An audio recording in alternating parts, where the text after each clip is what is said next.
The clerk and according to is already taking the counts in regards to whether the quorum has been achieved, and we'll be getting the directives from the speaker in regards to how we will be proceeding after he gets the communication from the clerk.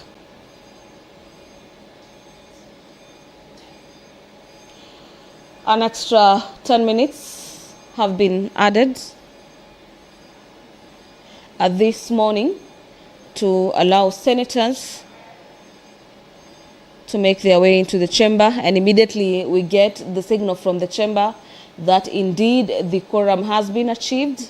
We will be taking you back to the chamber for the commencement of the final day of the impeachment case facing Governor Kawira Mwangaza, the governor for Meru County. Governor Mwangaza is also facing charges where the members of the County Assembly of Meru, through their council, accuse Governor Mwangaza of having misled the public by falsely claiming that 86 million shillings raised through a pay bill in the murder of Daniel Muthiani. This is a blogger at Meru County. He was popularly known as Sniper, and he lost his life under unclear circumstances. According to the members of the County Assembly, 286 million shillings was the money raised through the pay bill, and not the 86 million shillings as had been alleged by the governor.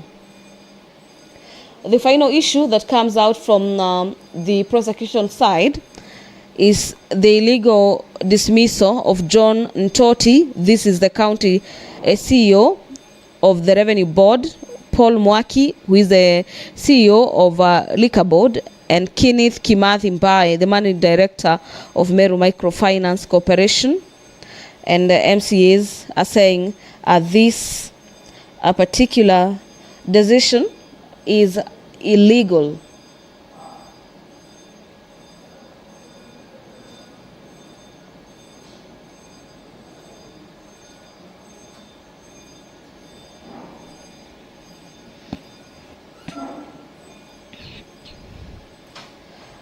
The governor for Meru County is working on a tightrope this morning, as her fate will be determined by the Senate plenary this morning, where the impeachment hearing and determinations have already begun, today being the final day. And our dear viewers, the commencement of this session marks the last day of this hearing and determination, where the House will be hearing and determining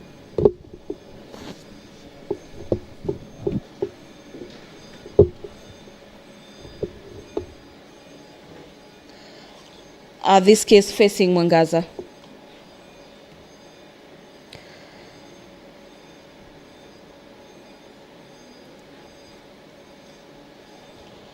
A total number of 6 advocates have been lined up for defense. This is the defense of Governor Kawira Mwangaza. The lawyers, are among them are lawyers Ongoya and lawyer Elias Mutuma. The other lawyers that will be representing the governor in this case are lawyers Brida Kimathi. These are the top 3 lawyers that will be leading the defense this morning to try and, so to speak, pour cold water on the allegations by the members of the County Assembly who have accused the governor of going in contravention with the Constitution, as well as going, so to speak, straying or not adhering to the ethics and the provisions that guides state officers in regards to how they will be discharging their mandates. The gross violation of the Constitution and other laws, gross misconduct, and abuse of office are the three main charges that senators will be looking to establish whether the grounds for impeachment have been substantiated. According to the ruling by the Speaker yesterday, when the Speaker was guiding the House in regards to how this matter will be proceeding, this vote will be by delegation. By the end of this day, we'll be expecting our senators to vote on this motion on impeachment. Governor Mwangaza will be needing a total number of 24 senators to save her from the impending impeachment charge leveled against her.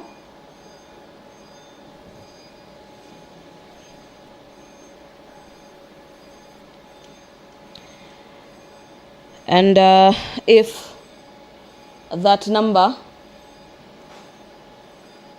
will not be attained,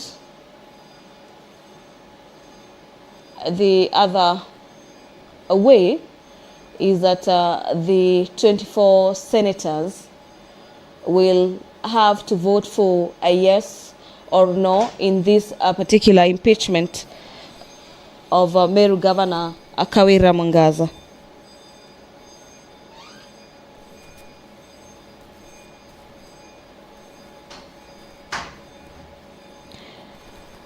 If Mwangaza is saved from this impeachment, this will not be the first time that Governor Mwangaza has been saved by the Senate. She was just at the Senate plenary yet again last year but one, and this House threw out the impeachment charges, and this being the third impeachment hearing that kicked off yesterday. We will be waiting to see how this will be panning out, or how the House will be voting. The MCA wing has lined up Zipporah Kinya, who is an MCA at the Meru County Assembly, as their key witness, or popularly known as evidence in chief at the Senate, to prosecute the matter before the Senate. The widow of the fallen blogger, popularly known as Sniper, was yet another witness that appeared before the Senate last night to try and put the weight into this case, among other witnesses. They were also cross-examined by the senators for the better part of last night to get to understand where they are coming from with this particular case.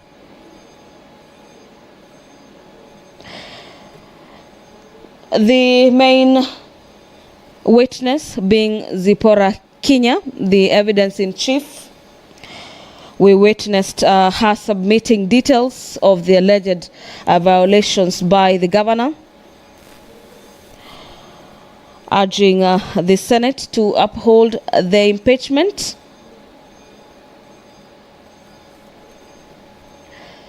And dear viewers, all eyes being at the Senate this 20th day of August, the year being 2024, the last day of the hearing and impeachment of Meru Governor Kawira Mwangaza. This is the third time that Mwangaza is coming before the Senate, and when the vote will be taken, in the event the Senate upholds the impeachment, the governor Honorable Senators, we do have quorum now, so we'll proceed with the business of the morning. Clerk, proceed to call the first order, please. Order number 1, communication from the chair. Order number 2, motion Joint report of the Departmental Committee on Administration and Internal Affairs of the National Assembly and the Standing Committee on National Security, Defense and Foreign Relations of the Senate on the approval for appointment of Mr. Douglas Kanja Kirocho as Inspector General of the National Police Service. Chairperson, Standing Committee on National Security, Defense and Foreign Relations.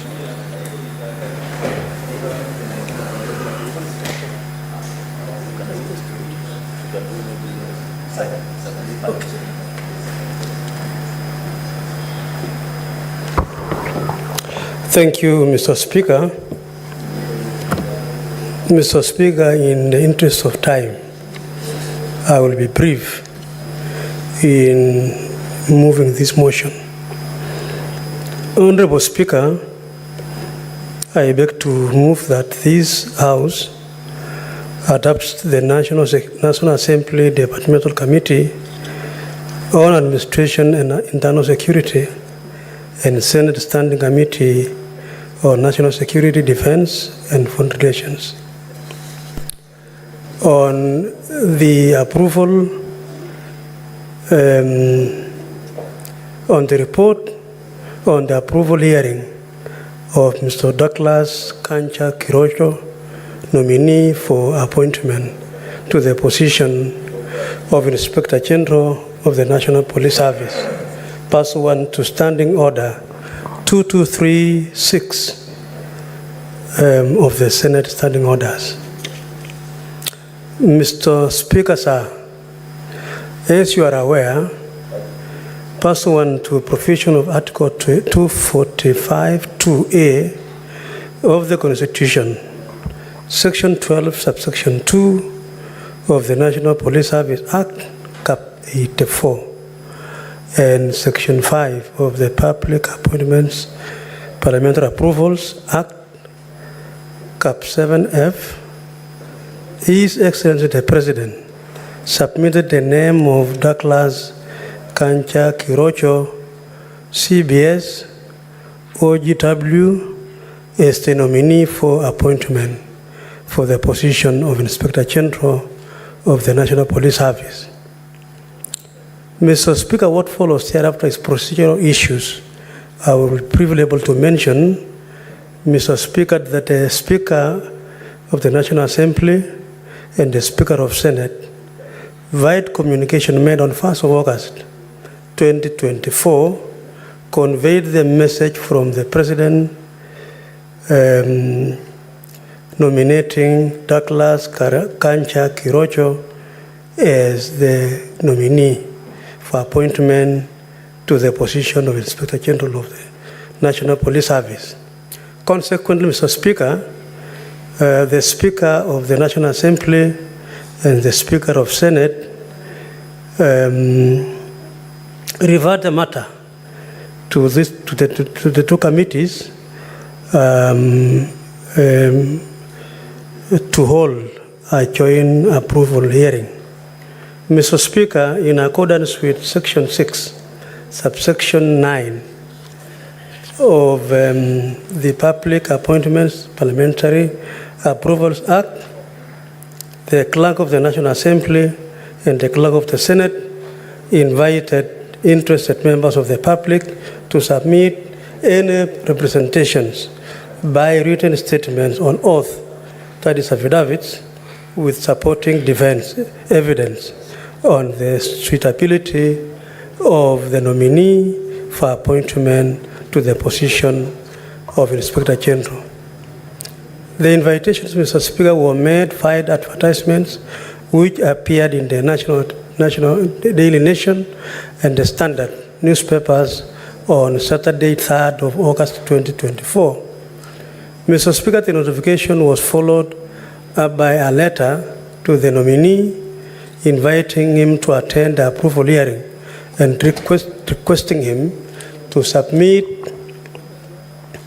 the completed questionnaire set out in schedule to the Public Appointments Parliamentary Approvals Act, that is Cap 7F, together with the clearance certificates from the Office of the ODPP, ESEC, KRA, DCI, HELP, and CRB as required under the law. Mr. Speaker, further, the clerks also of the two houses wrote to ODPP, the same institutions, seeking reference and background checks relating to the suitability of the nominee. Mr. Speaker, these are all legal requirements that are mandatory. It is legal. It should be received as we vet the nominee. And Mr. Speaker, again, further clerks also of the two houses went forward now to receive these responses. Mr. Speaker, pursuant to Article 118 of the Constitution, Section 6.3 of the Public Appointments, Standing Order 45.3 of the National Assembly, and Standing Order 77.2 of the Senate, Standing Orders, the clerks of the two houses, by way of advertisement, also Mr. Speaker, in the print media, notified the general public of the intention of the committee to conduct public approvals. Mr. Speaker, it is important for the public to know, and even for this House, that public participation is no longer an optional, it is mandatory also. And that is why the Constitution of the Republic and Article 118 comes to play here, so that we also get to know from the public what they think of a nominee, whether CS, whether PS, and even for the case of the IG. Mr. Speaker, the committee conducted approval hearings on 15th of August, that is Thursday. In conducting the approvals hearing, the committee were guided by the provisions of the Constitution, the Public Appointments, Parliamentary Approvals Act, the National Public Service, the National Police Public Service, the National Assembly Standing Orders, and the Senate Standing Orders. So, Mr. Speaker, those are the legal provisions that guided the committee, the joint committee, during the approval hearings. Mr. Speaker, in the interest of time, because, Mr. Speaker, if you look at the report of this joint committee, it is well detailed. Every aspect of what transpired during the approval hearings, Mr. Speaker, are captured very well in this particular report, which is detailed. That is, Mr. Speaker, Chapter 3 of the report, from paragraph 36 all the way. If you want to know what transpired, the responses by the nominee is mindset on the issues that are pertinent in his leadership, if approved, are captured in Chapter 3 of the report. So, in the interest of time, I would like just to request my colleagues, as you go through this, refer to Chapter 3, and you will see all what transpired. And I think I will stop at that. So I will, Mr. Speaker, go to committee's observations based on the approval hearings. Mr. Speaker, the committee observed that a total of 30 memorandums were received with regard to the suitability of the nominee. Mr. Speaker, memorandums from the public must fulfill certain requirements. It should be supported by an affidavit and the evidence, and that is something that is mandatory also. So, out of the 30, two only fulfill the requirements of the law. It had an affidavit in support and the evidence, Mr. Speaker. The issues raised in the two memorandums, Mr. Speaker, contesting the suitability of the nominee was sufficiently and satisfactorily addressed by the nominee and do not provide sufficient evidence to warrant the disqualification of the nominee for appointment to the position of IG. Again, Mr. Speaker, the full details of those issues raised by the two Kenyans are also contained. The complaints and the response by the nominee, and also the analysis by the committee as to whether those two complaints really can stop the the vetting of the nominee. Mr. Speaker, the other observation the committee also made is that the nominee fulfilled the provisions of Article 78, Sub-Article 1 and 2 of the Constitution for appointment, since he is a Kenyan citizen and does not hold a dual citizenship. That's a very, very critical point, Mr. Speaker. A person serving as an IG must not hold two citizenship, it should be only one in the country. And Mr. Speaker, that was also fulfilled. Another observation, Mr. Speaker, is that the nominee holds a degree and as required by the provisions of Section 11(1) and of the National Police Service Act for appointment as Inspector General. Mr. Speaker, it is important to note that the National Police Service Act has most of the provisions as to the requirements, the qualifications of the nominee, and we were satisfied as a committee that, Mr. Speaker, under observation number 10D, he had that particular provision of a degree. The nominee meets the requirements of Chapter 6 of the Constitution on leadership and integrity, having obtained the clearance from the institutions I spoke about. That is EACC, you talk about KRA, and all the other institutions, Mr. Speaker. The committee was satisfied that indeed the nominee fulfills requirements of Chapter 6 on leadership and integrity. Mr. Speaker, the nominee demonstrated knowledge of topical, administrative, technical issues relating to governance and the requisite abilities, qualifications, experience to serve. Mr. Speaker, I participated in vetting the immediate former IG. And as we all do this, Mr. Speaker, this nominee promises heaven for the Kenyan people. Available, they will be available. They will be hands-on. They will be able to visit the ground. They will be able to respond. And Mr. Speaker, we took time as a committee to inquire from the nominee if indeed he will be one of those people who will just come and make some public pronouncements, which later, immediately appointed, they forget about. Mr. Speaker, this is the nominee rose from the ranks of a corporal, and he has served this country as a police officer, Mr. Speaker, for 39 years, rising through the ranks.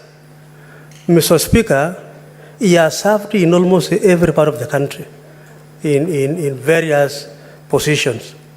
Mr. Speaker, he assured the committee and the public that Mr. Speaker is going to ensure that he will fulfill the promises he gave to the committee. Mr. Speaker, there are about two issues I will just mention so that I stop. Mr. Speaker, the issue of North Rift, 7 counties, hosting 9 million Kenyans, suffering from cattle rustling. Mr. Speaker, I have moved a motion in this House, approved. It's now being implemented by the department concerned. And Mr. Speaker, the nominee was able to promise deployment, if approved by this House, deployment of enough NPR, the deployment of more security forces. He was able to address the issue of the extrajudicial killings, which Kenyans still feel it exists. But he affirmed to the committee, Mr. Speaker, that is something which is going to work on it. Mr. Speaker, issues concerning the robberies going on in our cities and so on. Matters, Mr. Speaker, regarding the welfare of the members, housing, insurance, and so on. So, Mr. Speaker, if because of time, I will refer members to the report because it has all those issues. And so, Mr. Speaker, I want to say that based on the observations made, the committee recommends that the House approves that Mr. Douglas Kanja Kirocho, CBS, OGW, for appointment as the Inspector General of Police Service. Mr. Speaker, I want to end there and request my brother Mungatana to also briefly second this motion so that members will have a moment to debate before we go to the other matter before the House. So I want to request Mungatana to second. Thank you, Mr. Speaker. I move. I beg to move. Senator Mungatana. To thank the Honorable William Cheptumo, our Chairman for Internal Security Committee and Foreign Affairs, and Gabriel Tongoyo, his counterpart in the National Assembly, for the good work they have done in preparing this report. Mr. Speaker, in seconding the appointment of Mr. Douglas Kanja, I wanted to particularly take this floor to commend Mr. Kanja. I know a lot is going to be said in this House, Mr. Speaker, about his very good qualifications, his many years in service, and his excellent performance up to now. But what I want to really emphasize, Mr. Speaker, is what Mr. Kanja has been doing of late, which I want him to start, not to stop from where he started. Mr. Speaker, we are not saying anything bad about the previous Inspector General of Police. But even in his acting capacity, Douglas Kanja has been communicating to the Kenyan people, especially when we were having challenges in the city and other places with high populations around the country. Mr. Speaker, he would come out and tell us, this is the plan the police have. This is what we expect those who want, for example, to express their opinions, where they need to go, what they need to do. This is the way we are going to handle this matter. Mr. Speaker, this is the expectation of the public. And this is the expectation we want the new Inspector General to carry out. We want proper communication. Mr. Speaker, I have sat in this House and spoken about the responsibility of public officers and their responsibility to speak to Kenyans.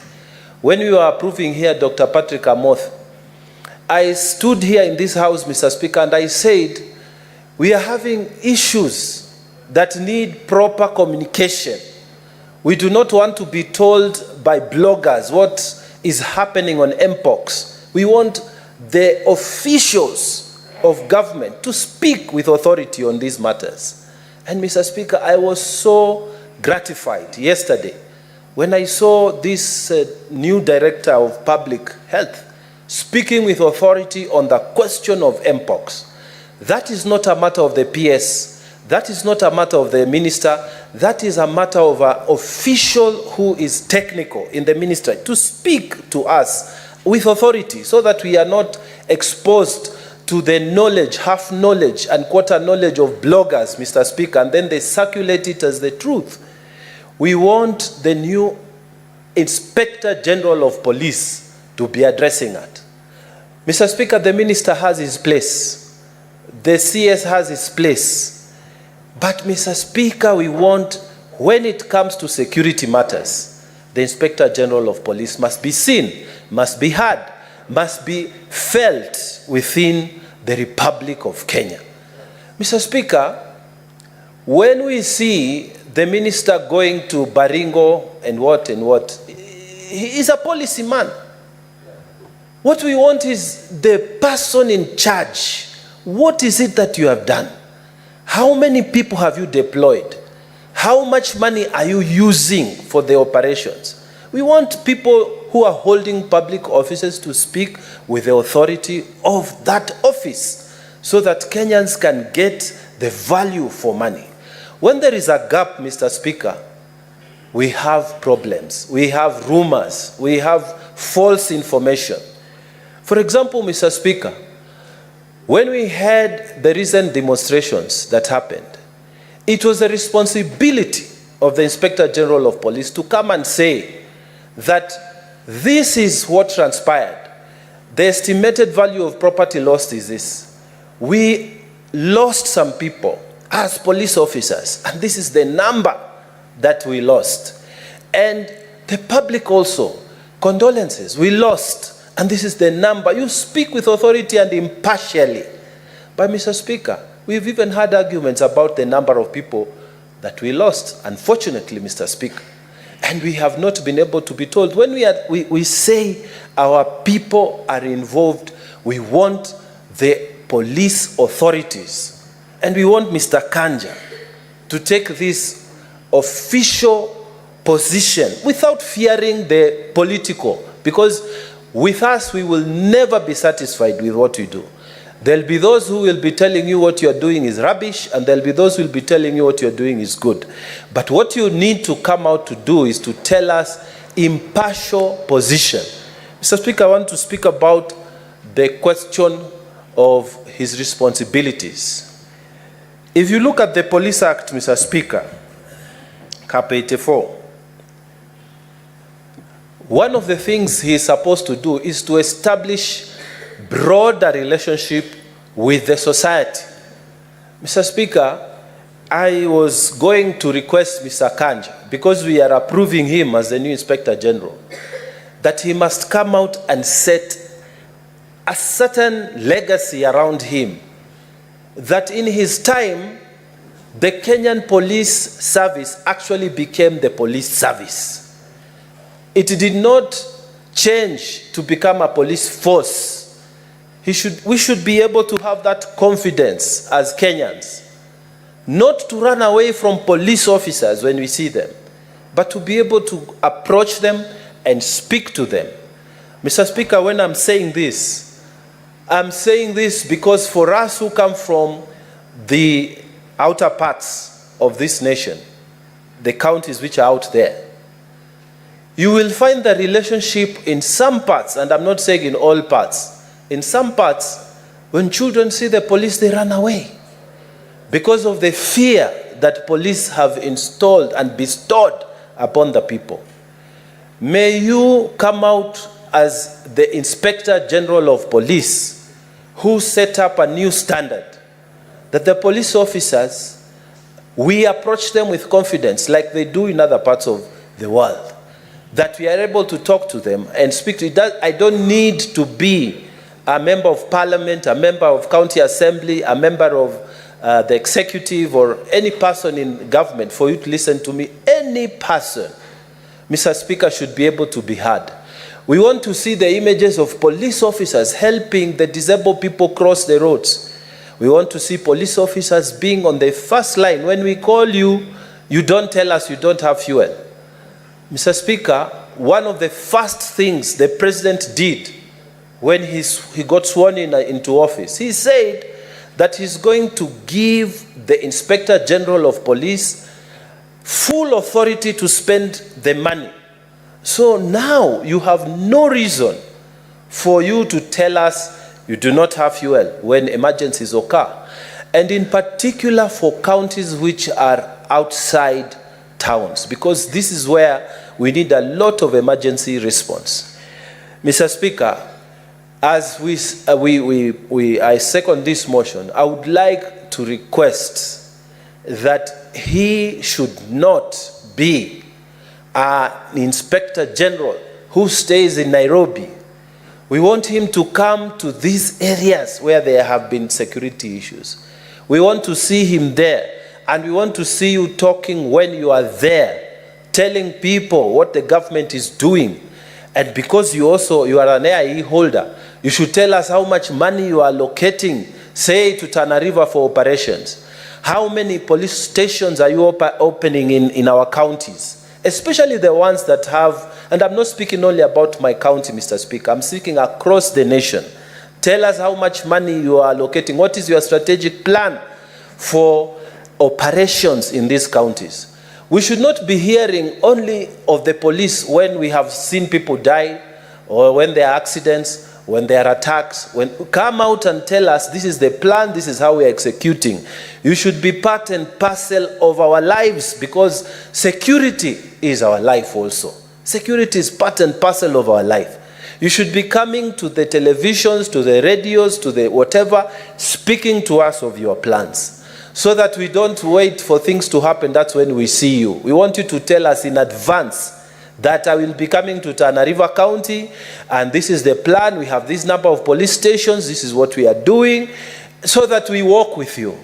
Mr. Speaker, I really want to commend to this Senate and even effectively the Republic of Kenya, this new officer who has served for so many years, 39 years, with distinction. So we ask that we support him, and I beg to second this motion. Thank you, Mr. Speaker. Senator Mundigi, have a seat. Honorable Senators will now proceed to propose the question. The Senate adopt the joint report of the Departmental Committee on Administration and Internal Affairs of the National Assembly and the Standing Committee on National Security, Defense and Foreign Relations of the Senate on the approval hearing of the nominee to the position of Inspector General of the National Police Service laid on the table of the Senate on Monday, the 19th of August, 2024. And pursuant to Article 245, 2A of the Constitution, Section 12 of the National Police Service Act, Section 8 of the Public Appointments Parliamentary Approval Act, and Standing Order 77 of the Senate approves the nomination of Mr. Douglas Kanja Kirocho for appointment to the position of Inspector General of the National Police Service. Now the floor is open.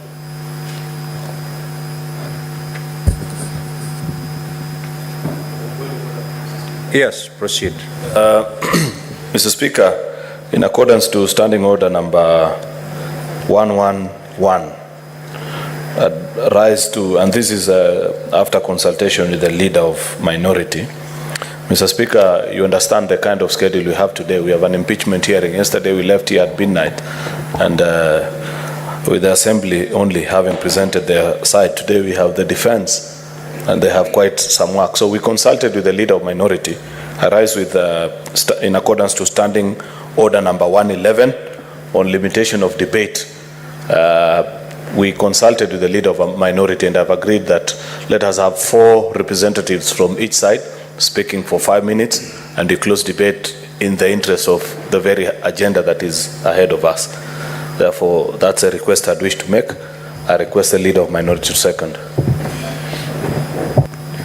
Minority Leader, can you confirm that that is the position? Yes, I do. Very well. So we will take 5 from each side, each speaking for 5 minutes. Senator Wambua Kiyo.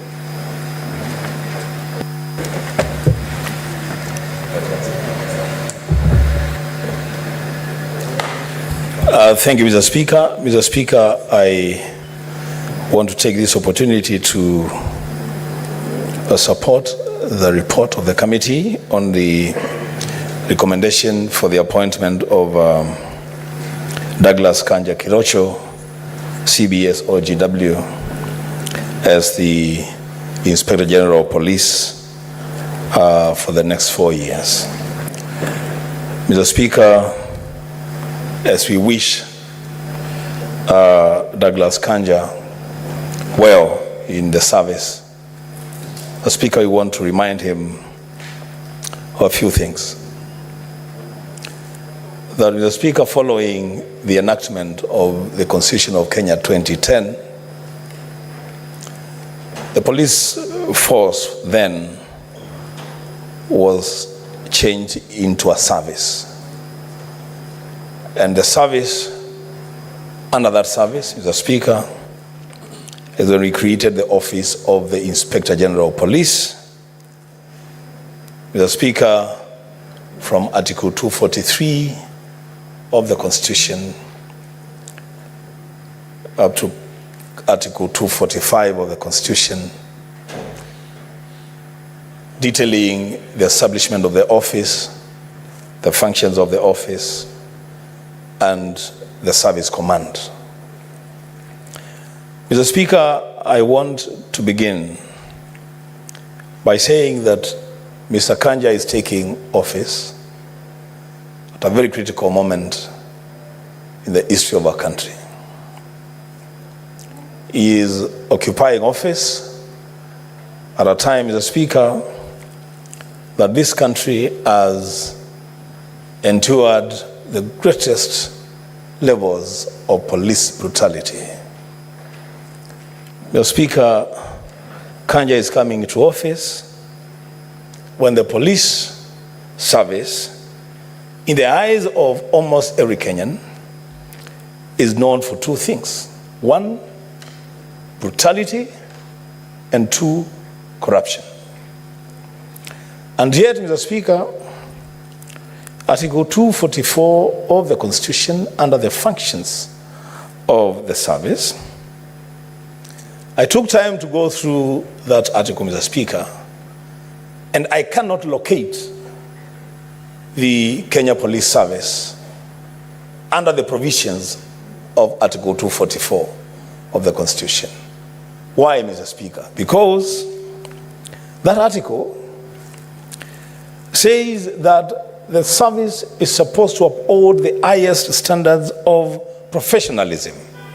Mr. Speaker, that is wanting in the service. It says that the service is supposed to prevent corruption and act transparently and pursue accountability. I cannot locate that in the service. It says that the service is supposed to protect human rights and fundamental freedoms. The Speaker, that is lacking in the service. It says that the service should promote relationship with the broader society. That also is lacking in the service. Mr. Speaker, I have listened to Senator Mugatana seconding the motion, and he spoke from my mouth that, Mr. Speaker, a time has come that perhaps the head of the police service must work extra hours, extra time, with greater dedication to change the face of the police service so that a person in dire need, a person who needs help, and they see a police officer on the streets, they run to the officer because the officer will provide help at the time of need.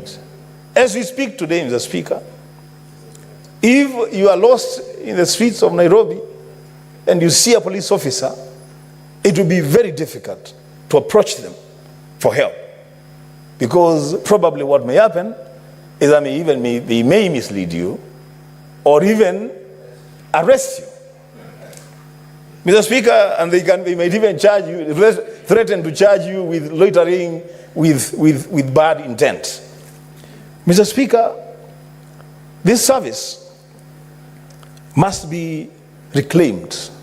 The glory of this service must be reclaimed. Mr. Speaker, the IG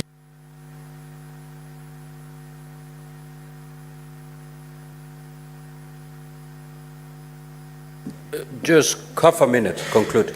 Thank you, Mr. Speaker. Mr. Speaker, the IG is coming into office at a time that there is need for him to exercise full independence as provided for in Article 245 of the Constitution.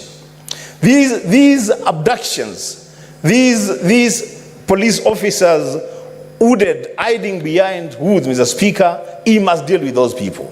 And this way, lastly, as I conclude, he is coming to office on a day that Maina Wajigi has been arrested for reasons that we don't even understand. Mr. Speaker, that belongs to the past, that must stop. I thank you, Mr. Speaker. Senator Chute.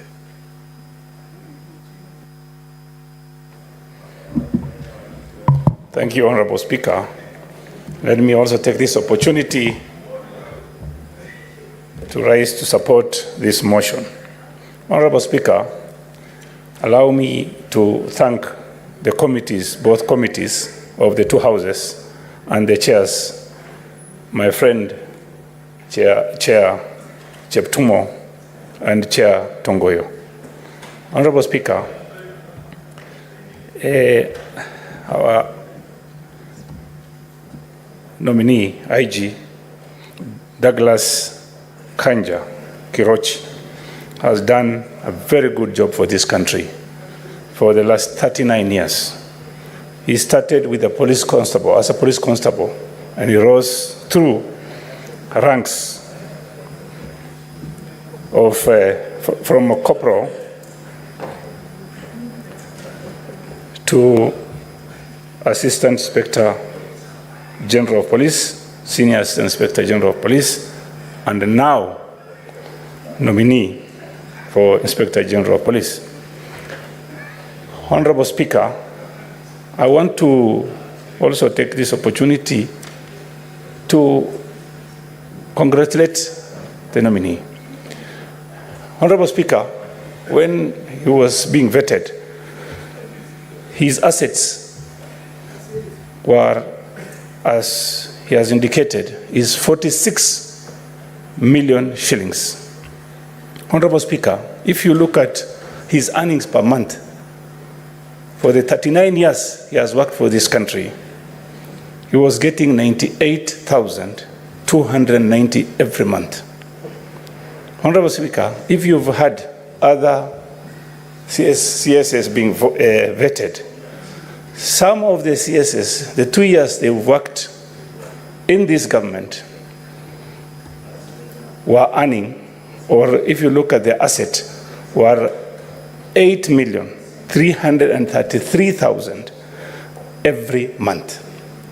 Honorable Speaker, looking at 39 years of service as a police officer, starting with the rank of a police constable, and he got an asset of 46 million. That is really commendable. Honorable Speaker, having said that, some people are talking about police officers being cruel. I think the problem we have in this country is the police officers are being underpaid. Honorable Speaker, what I would want to ask Mr. Kanja to do immediately is confirmed. First of all, he must look at the police housing. Honorable Speaker, if you go to Industrial Area Police Station today, Honorable Speaker, the way these police officers live is, I'll tell you today, they are not living like human beings. How do you expect a police officer to work the whole day and going back to those kind of houses?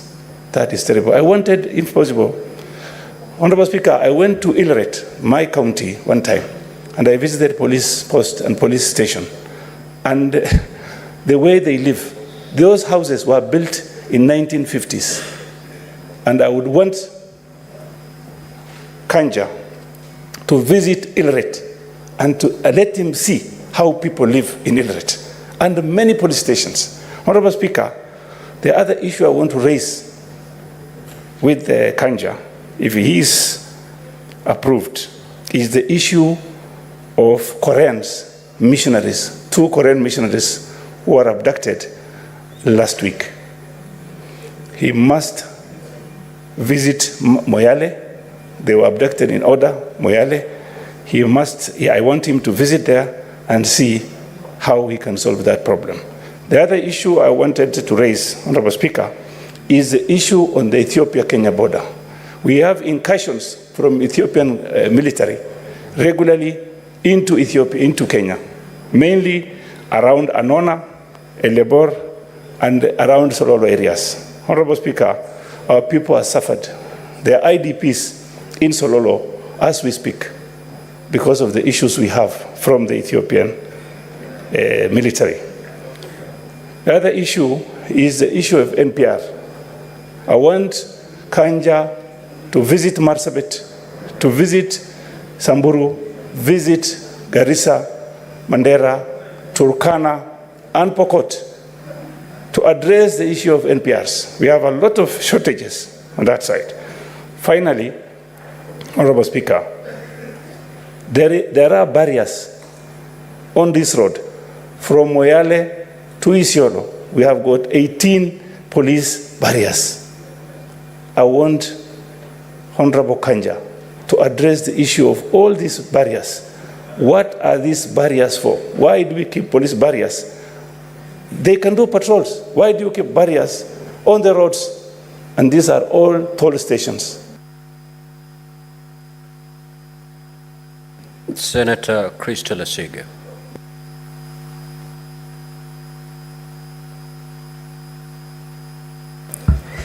Thank you, Speaker, for allowing me to also contribute to this motion with regards to the new appointment of our Inspector General of the National Police Service.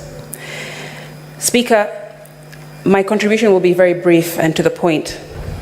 I am standing here still extremely hurt and disappointed as to how Kenya has been portrayed and the suffering and the killings and pain that we have seen over the past 2 months, especially, Speaker. We sat here 2 years ago and vetted and appointed the former IG, who, unfortunately, he has become one of the most disappointing appointments that Kenya has seen in its National Police Service. And I say that honestly and sincerely, Speaker. With this new IG appointment, Speaker, and the vetting that has been done with the Joint Committee, I don't think that 39 years of a career will do it for me. I don't think that a CV really tells what somebody is, his or her morals, and what they intend to do once they get into a position.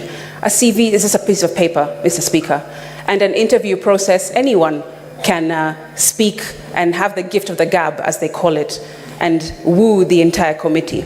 But frankly, to me, Speaker, the proof will be in the pudding. The proof will be in what he does in his first 100 days, in his first year, in his first day in office, Speaker.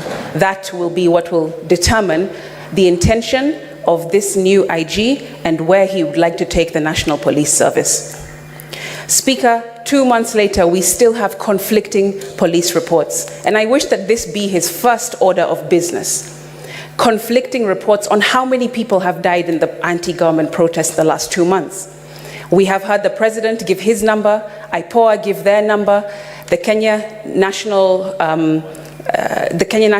Commission on Human Rights give their number, and still, right now in the mortuary, we have over 240 unidentified bodies sitting, lying, and with no clue of where they came from. Some of them have been changed in terms of they've been picked up in one location, and you go to the morgue and you see that they have a tag saying another location for another crime or another accident. Mr. Speaker, it's an absolute mess. And I wish that this become his first order of business and become his priority if and when he gets into office. Mr. Speaker, 2 months later still, we still have bodies, like I said, unidentified. We have abductions still going on, with the most former that has gone viral on the internet being of a popular blogger named Maverick Auko, just released yesterday. Mr. Speaker, 2 months later, we still have families who are left in the dark. They don't know where their kids are, their family members, What their is your loved point ones. of order, Senator Mandago? Honorable Speaker, Standing Order 105 on statement of fact. I've heard Senator Sike say Aogo was abducted. There's a difference between police arrest and being abducted. I think it is time that we also set record straight that the police must be left to do their work. That is the reason why the Honorable Parliament... Order, Senator Keo. Minority Leader. Order, Senator Mazai. Yes, Honorable Speaker, you must protect me because I get surprised Proceed. when senior counsel like Omogen, who was in this house and passed the Cybercrime Act, would want to gag the police from doing their work. Can Senator Sige substantiate an allegation of abduction? Otherwise, she should withdraw the statement and apologize to the police of this country. Senator Christopher Sige, you have made a very heavy statement that a blogger was abducted. Are you in a position to substantiate that claim? If not, then you may proceed to withdraw. Mr. Speaker, as I was contributing, perhaps a good senator from Wasingishu didn't hear me correctly. What I said was that on social media there are reports of a blogger who has been abducted. I did not say, Speaker, anything else apart from that. Speaker, I'll continue. What I was trying to continue to say is that there are still families who are also left in the dark. Senator Christopher Sige, you've said abductions are still going on. I heard you correctly. Right. Abductions don't happen in social media. Speaker, the reports that are coming from social media, I said, are that there are still abductions ongoing. But you know, social media may not be the correct source. Correct, Speaker. And I hope that the new IG that is incoming will unturn every single stone so that we can get down to the bottom of these Honorable reports. Senators, order. Did you verify the information you got from the social media, Senator Christopher Sige? Speaker, I was continuing to say that I'm hoping that the new IG will take it upon himself to prioritize unturning all of these stones and all of these allegations that are ongoing so that we can find out the truth and he can do his job in informing the country of the true position of what is going on, Speaker. Proceed. Thank you very much, Speaker.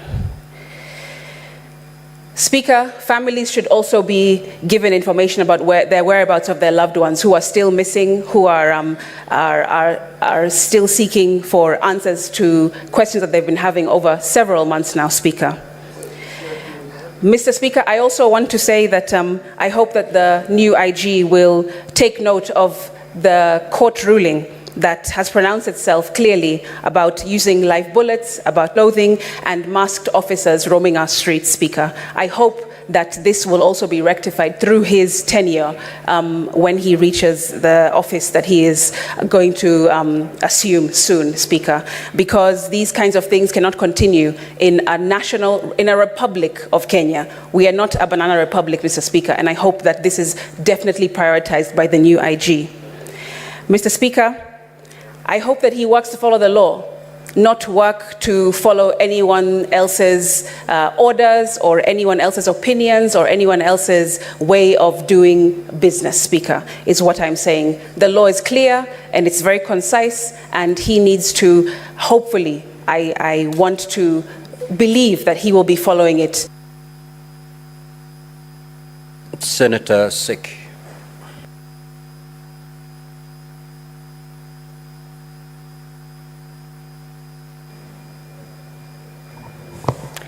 Thank you, Honorable Speaker. Thank you very much for this opportunity that you've given me also to come to support this motion and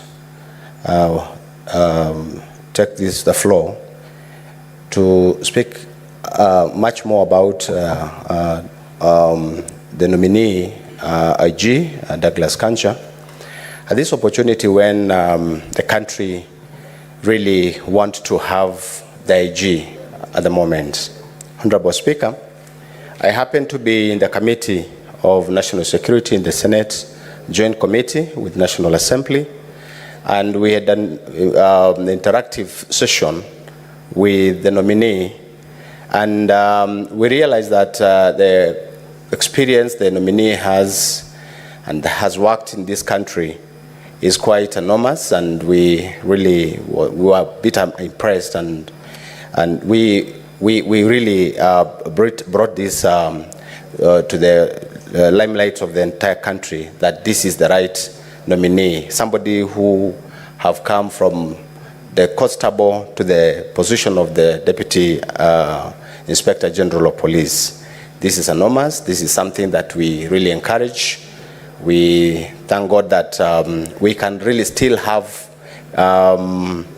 officers who can work through ranks, different ranks, without even going to a different rank. He went through all the ranks, from the first rank of the or corporal to the Director General of Police. Honorable Speaker, this motivates the entire service, for them to understand that somebody can rise from the constable position or even from constable to the IG position. So this brought to the experiences of this officer. We really realize that that is a very important opportunity for the rest and even for the entire country. Honorable Speaker, the nominee promised the committee and the entire country that because we were live and we broadcasted all this throughout the entire country, he promised to deal with issues of corruption, particularly on the issue of traffic, where we realize that there is a big issue and a big gap in this country.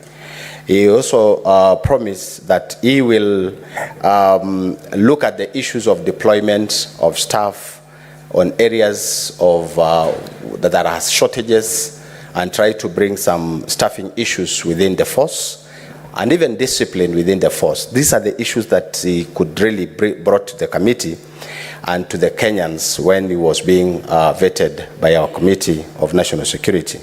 Honorable Speaker, I want to request that as we continue to approve this nomination of this officer, Douglas Kancha, I request that the nominee would really observe and address a few issues that really were coming very strongly during the interview, and to the members of the committees and to also to the public, because we received quite a number of memoranda through public participations and all that. And I really request that the nominee address the issue of vehicles, shortage of police vehicles. We realize that a number of stations, police stations, has no vehicles. If there is no vehicle, then there is no fuel, there is no transport, there is no supervision, there is no security, there is a highly shortage of security. The issue of houses in this country for police is something that really is something that has been a big problem. Most of our police are also staying at this Viosk. Most of them stays at shanty areas, and even it's horrible. It's a horrible situation for the police service. Honorable Speaker, I also want the nominee to address the issue of border points, particularly on areas of these border points where, like in Kajiado, we have a big problem where the Tanzania authorities are really threatening members of this country. They are abducting, they are arresting, they take our... Senator Richard Onyonka.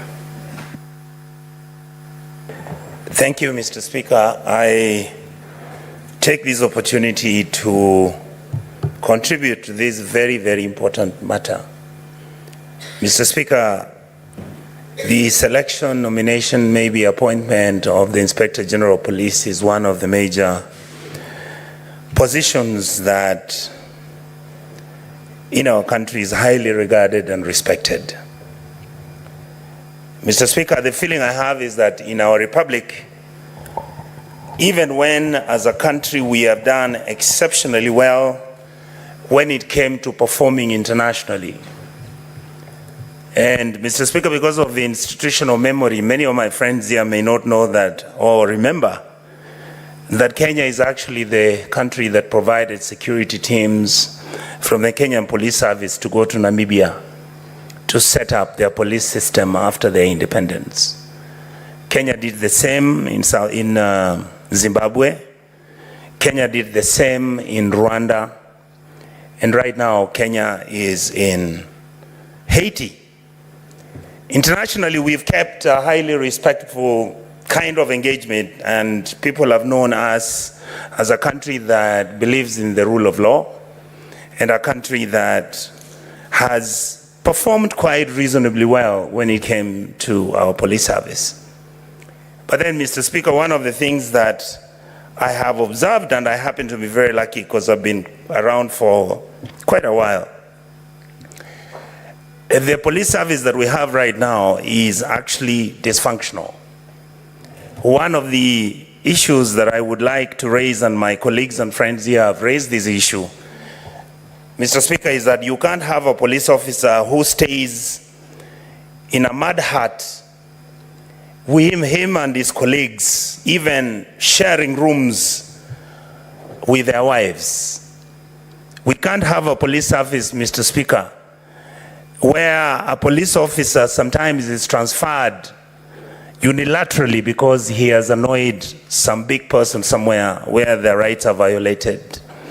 We can't have a police service where I keep talking about their salary for obvious reasons, because I would spend most probably a whole day discussing how we have mistreated our police service. And yet indeed, because of this dysfunctionality, Mr. Speaker, the police service, the Kenyan police service, has failed us miserably. The recent events that you saw happen, my colleagues have talked about unilateral arrests. Mr. Speaker, if you look at it right now, a gentleman called Jimmy Wanjigi was arrested. His house was demolished.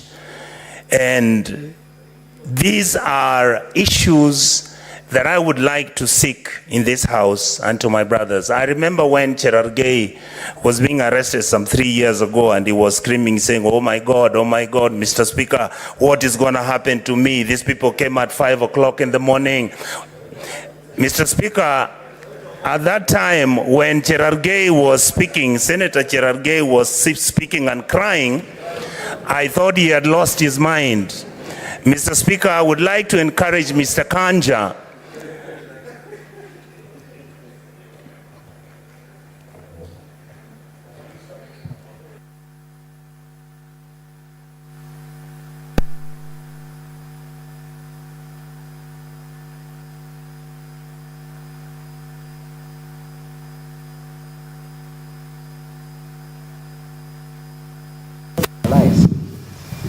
Mr. Speaker, I stand under Standing Order 101 and 105 on statement of fact. Mr. Speaker, is it in order to go on the answered of this house that I was yelling and crying? Me, I'm a dry Kalenjin man who was circumcised in 3 a.m. in the morning. Is it in order for the senator of Kisii to insinuate I was crying? In fact, I was arrested naked, but I've never cried about it, Mr. Speaker. Can you apologize to me and the great men of Nandi and the people of Nandi, Mr. Speaker, in the spirit of Koitalel Samoe and the Talai, Mr. Speaker?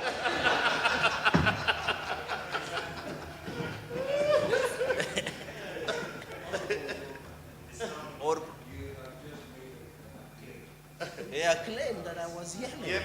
How can a man yell? How can a man yell? Screaming.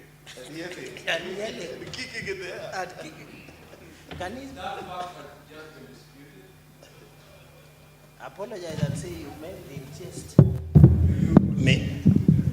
Mr. Speaker, I literally saw Honorable Senator Cherargei wailing, asking for his gods to excuse him. And when I asked him what was the problem, he told me he had seen Mr. Matiang'i the night before. It was scary for him, Mr. Speaker. I'm using this argument, Mr. Speaker, to justify... Yes, sir.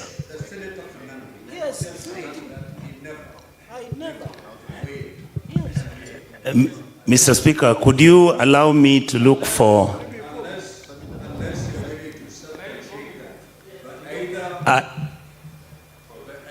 Yes.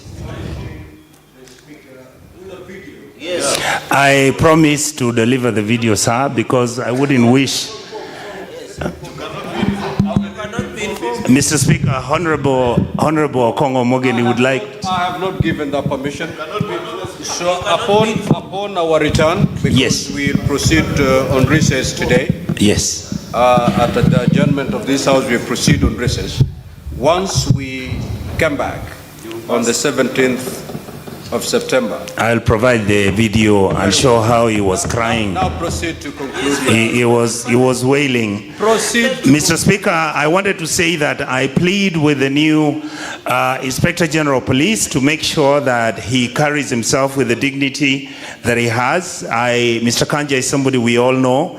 I would like him to look at several issues, but I want to plead with this House and the National Assembly for the police service to perform. They have always said, and I believe them, Mr. Speaker, because we went as a committee and met the team from the police service during the Shakahola hearings. And Mr. Speaker, our forensic labs hardly work. The police vehicles don't have fuel. You find that the police officers don't even have insurance for themselves. You find that most of the issues that are involving the police are treated casually. I would like to plead that we provide them with the necessary funding, make sure that this aspect of corruption and aspects of roadblocks being stationed everywhere on our roads, I think it needs to be rationalized. And to finish, Mr. Speaker, I would like to say that I hope that Mr. Kanja will do an excellent job, make sure that this House interfaces with him, because we are the ones who will be oversighting him. I believe that he is a man who's capable of understanding that he must be seen to offer justice, he must be seen to be fair, and he must be seen to be a person who's willing to make Kenya a better place than he found it. Other than that, Mr. Speaker, I'd like to say that I honestly do feel that Mr. Kanja will be able to manage this office, and I hope that my colleagues in this House will be open enough for us to make sure that we begin to change our systems which are failing. Our children who are killed, we don't have the data. That has already been mentioned, Mr. Speaker. So I would like to say that some things we need closure, some things we need to be honest with ourselves, because if you don't have justice, you cannot have peace. Thank you, Mr. Speaker, with those very few remarks. Senator Kenyu. Senator Kenyu.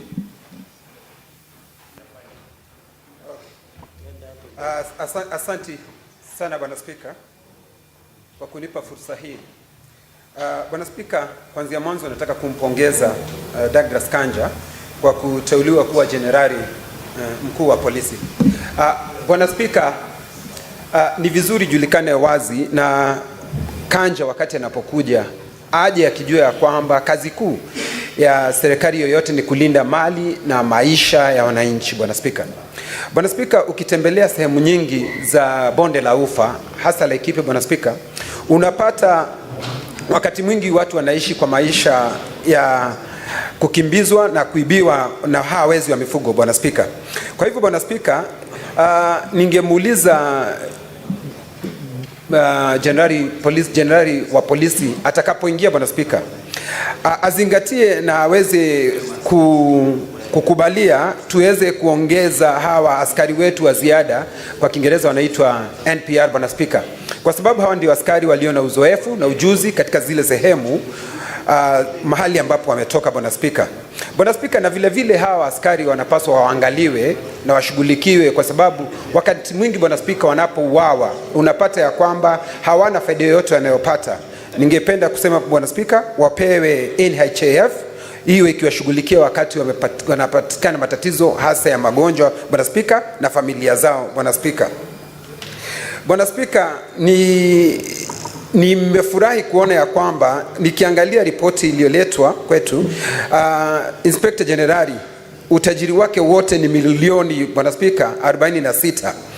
Na tungependa Bwana Spika, baada ya mwaka mmoja tuweze kuangalia utajiri wake utakuwa umepanda kiasi kipi, Bwana Spika, kwa sababu kila wakati naona mtu anaingia katika hizi ofisi kuu za serikali, utajiri wake unaendelea kuwa mkubwa hata zaidi, Bwana Spika. Na hiyo ni hali moja, Bwana Spika, tutakuwa tukipigana na ufisadi, Bwana Spika. Kwa hivyo Bwana Spika, ufisadi ni paka uangaliwe kwa kiasi cha haja, Bwana Spika. Bwana Spika, sehemu ambazo zingine ambazo tungependa kumwambia Bwana Spika anapoingia, ukiangalia Bwana Spika, bonde la Ufa, unapata ya kwamba watu wengi hawa wakora wanabunduki kinyume cha sheria, Bwana Spika.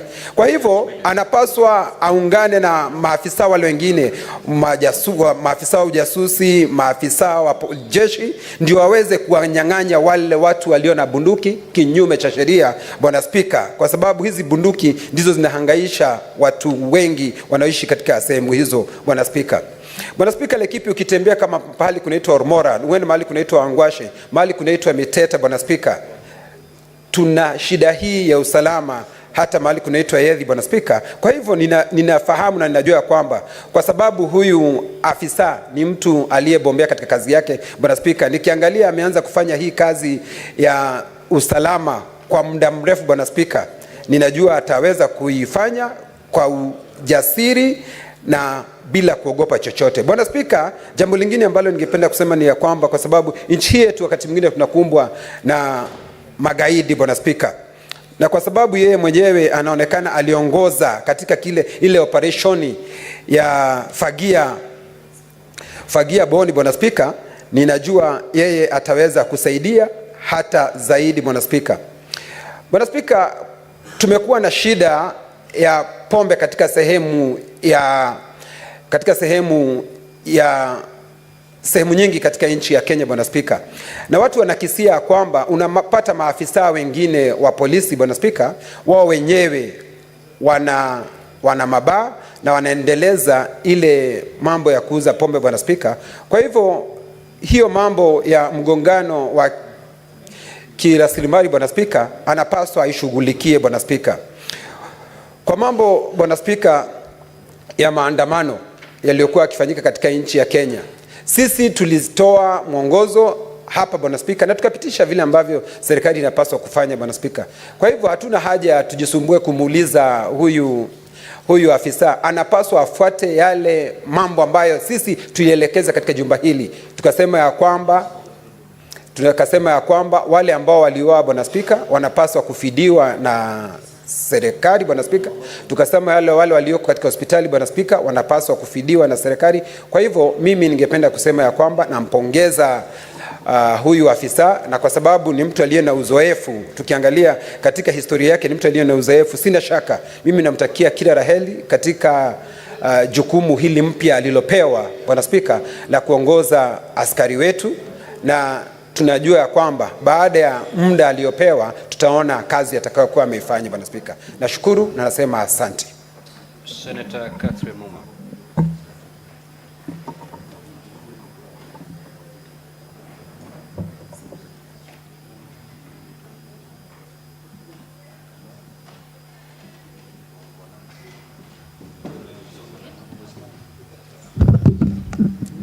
Thank you, Honorable Speaker, for the opportunity to contribute to this motion.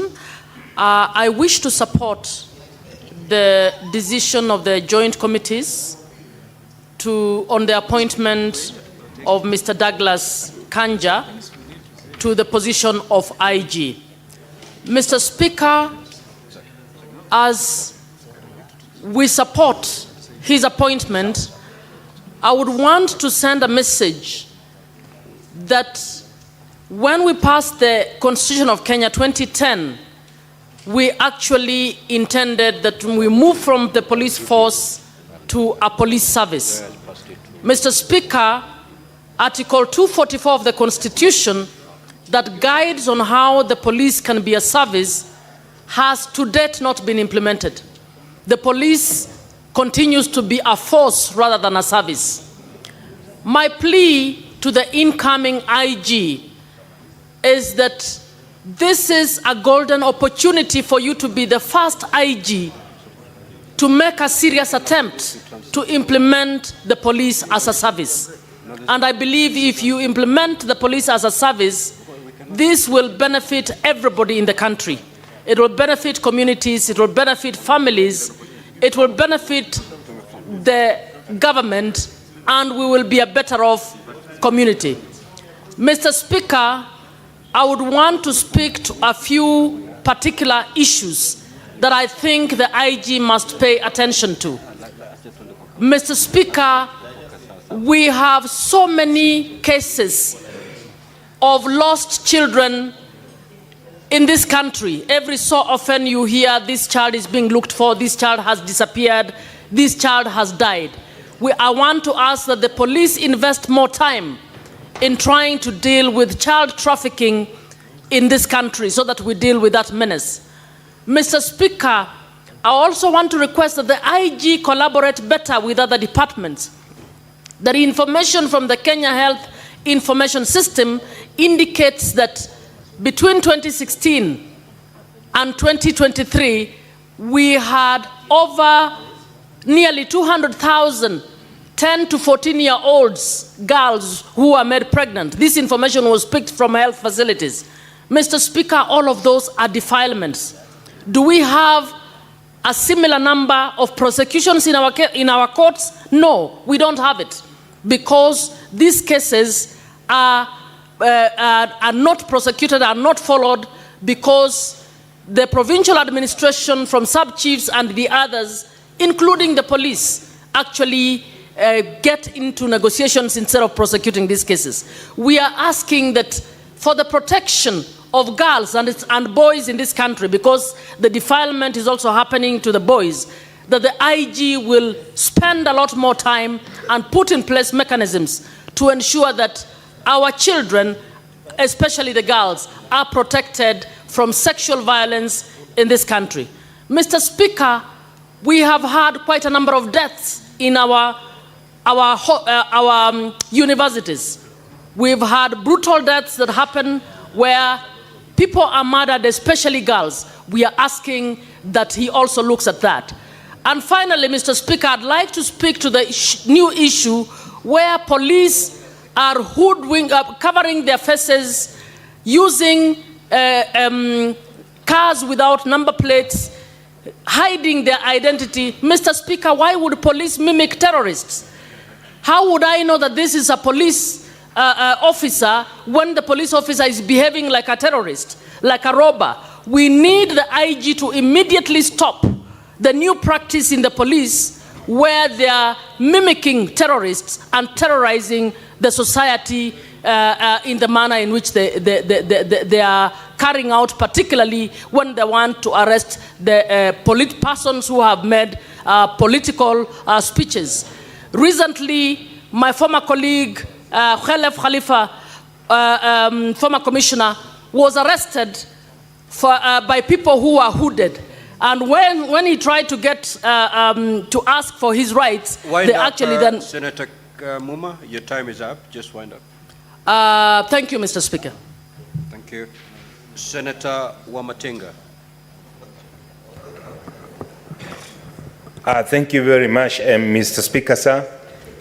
Let me kick off by thanking the both combined committee of the Senate and the Parliament for the approval of IG nominee Kanja. Mr. Speaker, sir, I have the privilege of knowing Kanja since I was a young boy, and I know his commitment, his dedication, his journey in the police force has been quite long. Indeed, 39 years of experience, Mr. Speaker. Having worked in all lanes in this country, having served in different challenges, indeed, he has what it takes to take the police force to the next level. Mr. Speaker, sir, we know we've come from an age where we've been confronted by a new challenge of the Gen Zs. This is a tribalist approach to doing things. This is a generation that is leveraging the technology to have their things done.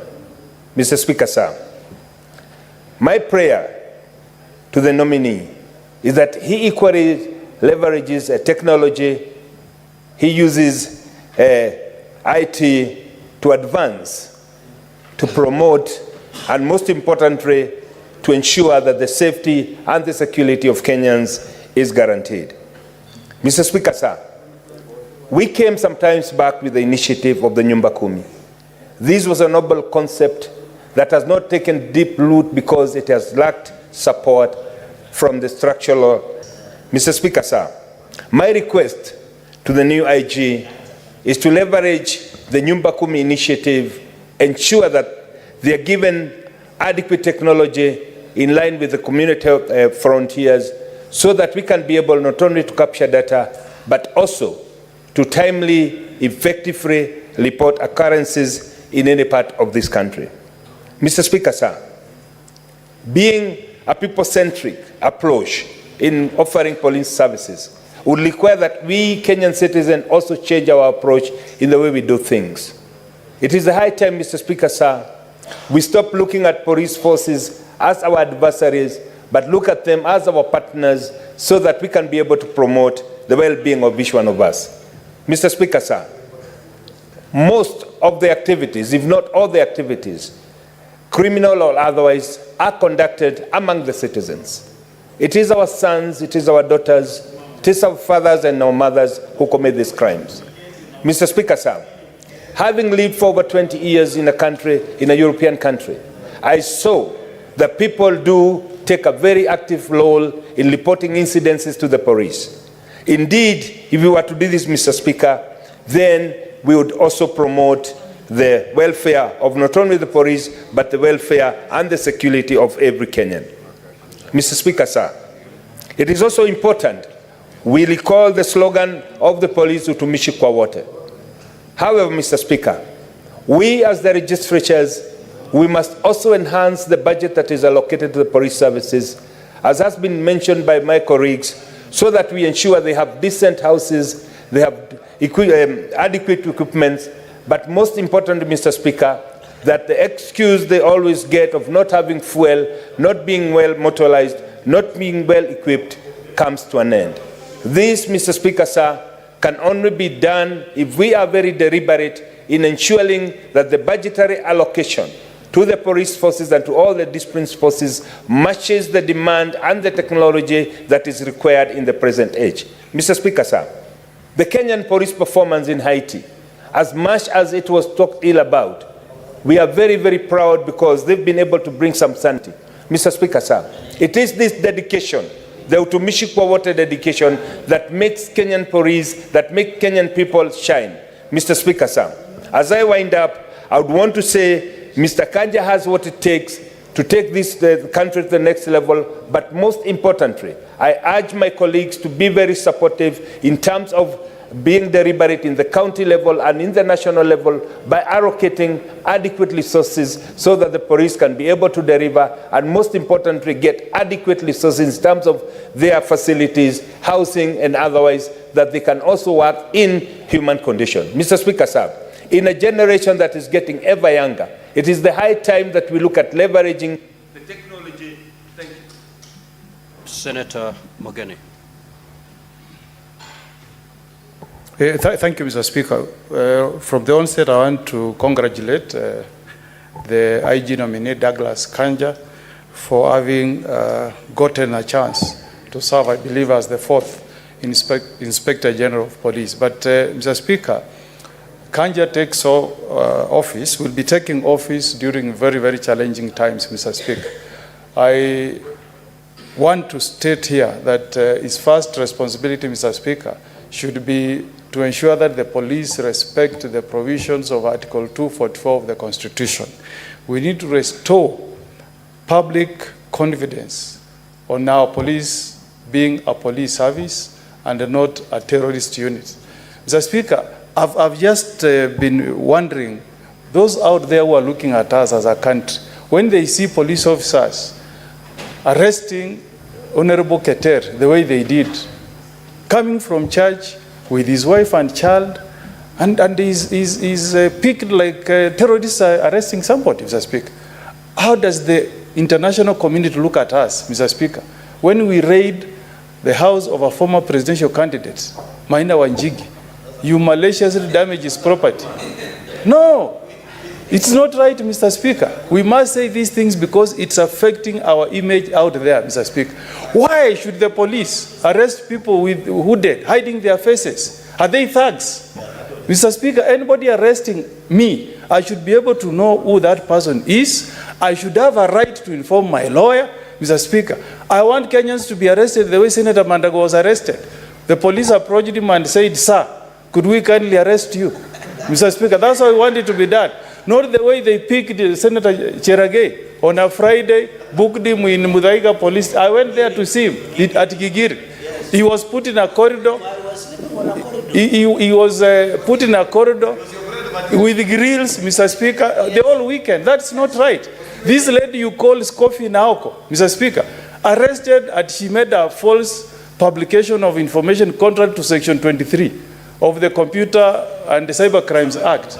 A very small offense. Arrested on the 16th, locked up in a police station, denied access to a lawyer, only to be presented to court yesterday and given a cash bail of 20,000.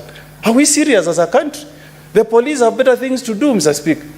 When they gave summons to Maina Wanjigi to appear before DIC, he walked there yesterday. He walked there yesterday, Mr. Speaker. That's how we should be proud as a nation. Then we can say we have a police service, Mr. Speaker. I am the one who defended Honorable Keter. He was arrested. The EACC published his name on the run to elections and said this is the big fish that we got. I did that case for him in Naivasha. He was acquitted.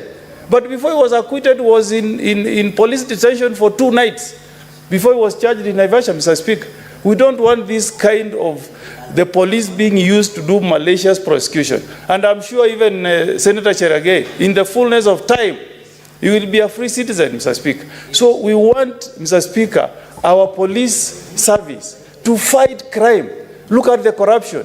Senator Cheruiyot, every weekend I drive from Nairobi to Nyamira. On the road, the police officers have put up toll stations, collecting money from Kenyans who are honestly trying to make a living from doing matatu business. It's not right, Mr. Speaker.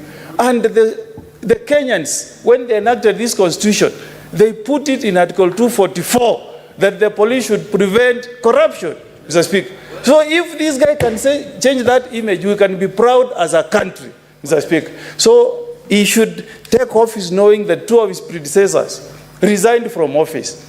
The first IG, Kimaiyo, was forced out of office.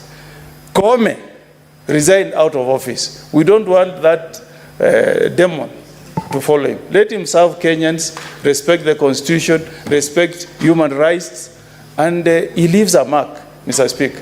That's the only country, that's the only time we will all say, as Kenyans, we passed a constitution that put in place a police service that is there to serve Kenyans. I support his nomination. Thank you, Mr. Speaker. Majority Leader. Mr. Speaker, sir, I know I have 2 minutes, but I want to spend them very, very quickly.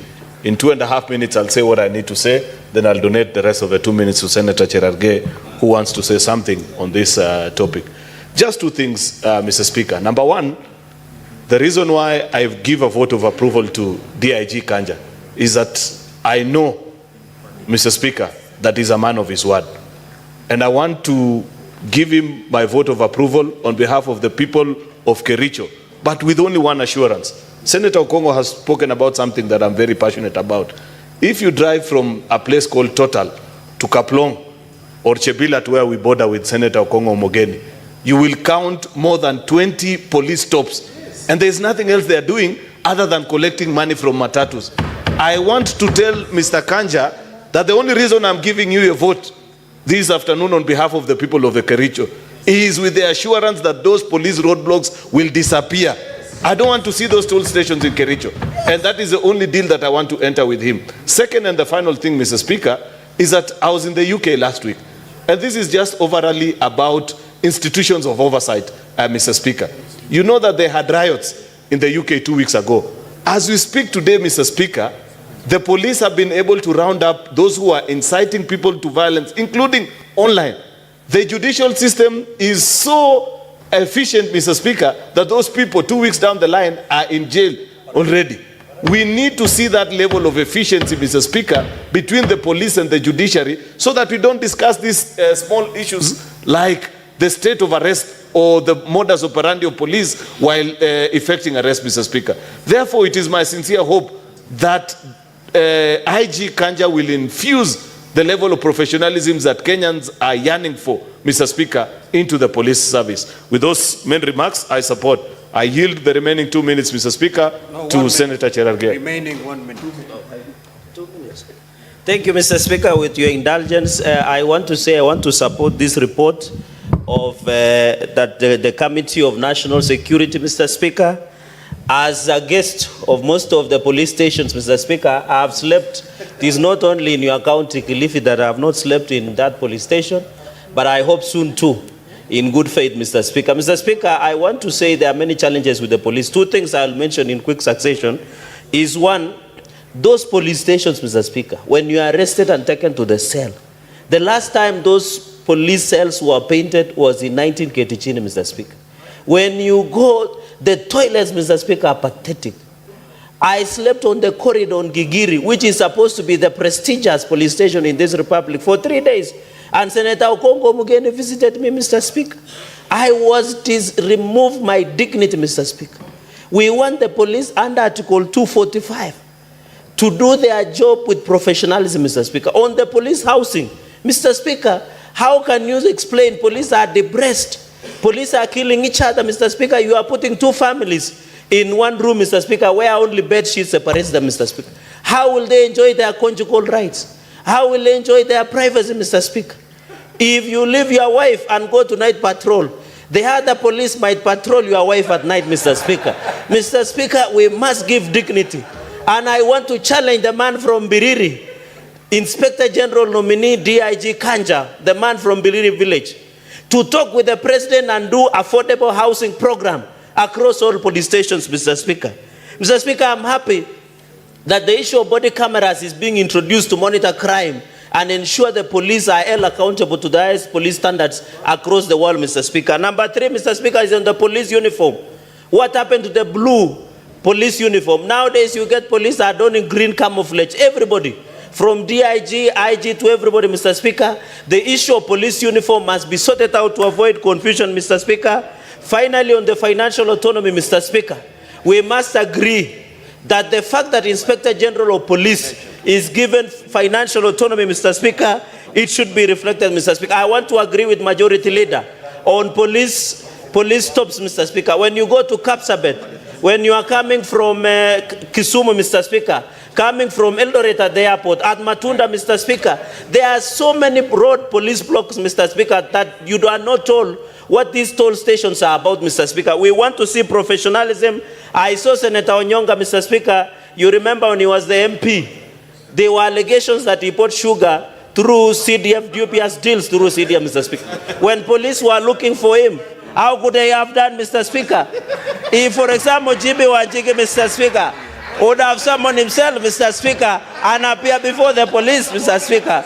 I want to say, Mr. Speaker, when you are needed by the police, you must submit yourself, Mr. Speaker. If you cannot submit yourself, the police can break, Mr. Speaker, into the bunker, Mr. Speaker. I support that. Thank you, Mr. Speaker. Point of order, Mr. Speaker. Order. Mr. Speaker, Honorable Cherargei just mentioned me adversely wrongly because I never sold sugar using CDF. And the case I won. He's just making this for political expediency because I said he was running and crying like a baby. The point of order is that unless you have a Senator Fernandez. Senator Onyonka, just take your seat. Thank you. Senator Githuku, 2 minutes and we wind up this so that I put the question. I want the case. Shame on you. I say allegations. Thank you very much, Mr. Speaker. Mr. Speaker. Order, Senator Fernandez. Order, Senator Fernandez. Mr. Speaker, I want to thank you for giving me this opportunity to contribute into this very important approval motion, Mr. Speaker. Mr. Speaker, I was privileged to be among the people that vetted the Inspector General of Police. Mr. Speaker, I want to confirm to this House that the Inspector General, Mr. Speaker, demonstrated a wide range of experience for 39 years, Mr. Speaker, and the committee was convinced beyond reasonable doubt that Mr. Kanja is suitable for the position, Mr. Speaker. Mr. Speaker, on the issue of insecurity, Mr. Speaker, I was very much concerned about the issues of insecurity, how he would handle the issues of insecurity, Mr. Speaker, and Mr. Speaker, he was very, very eloquent in terms of elaborating on how he's going to handle the issues of insecurities in counties and to the people that are in close proximity to Somalia border.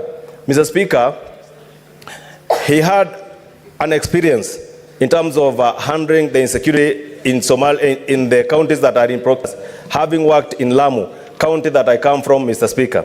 And Mr. Speaker, I was convinced that he will handle the insecurity issues in those areas. Mr. Speaker, finally, on the issues of demonstration, he was able to demonstrate very clearly that he is going to handle the issues of demonstrations in terms of seeing to it that the law is followed to the letter, so that, Mr. Speaker, nobody will feel that, Mr. Speaker, his rights are not followed. Mr. Speaker, finally, I would wish to pray, or I'm looking upon, Mr. Speaker, to see to it that, Mr. Speaker, when Mr. Kanja gets into office, Mr. Speaker, he will improve the working condition of our police officers.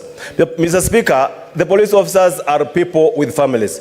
Mr. Speaker, they need a proper working condition, Mr. Speaker, so that they may feel that this country, Mr. Speaker, or the government is looking upon their families, as well as, Mr. Speaker, seeing to it that their stipend is taken care of, Mr. Speaker, so that they can be given some morale so that they can be able to work and serve the people of this country, Mr. Speaker, effectively. With that, Mr. Speaker, I support this motion, Mr. Speaker. Thank you.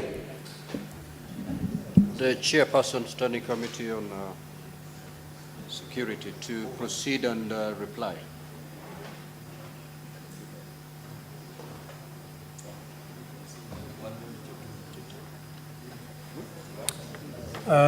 Thank you, Mr. Speaker.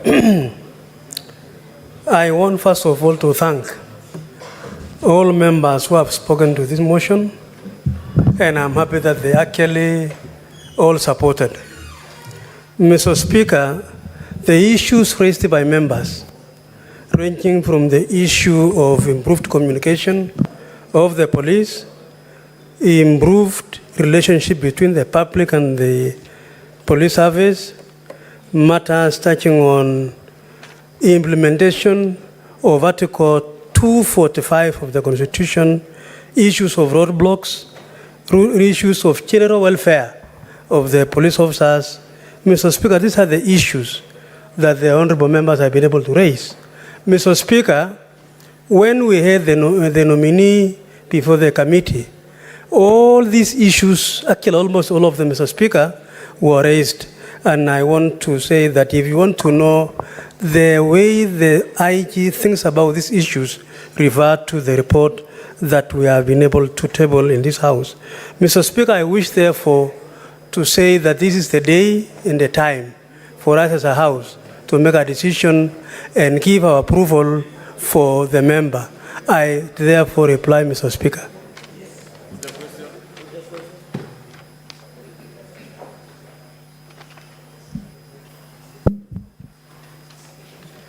Now, honorable senators, I'll proceed to put the question.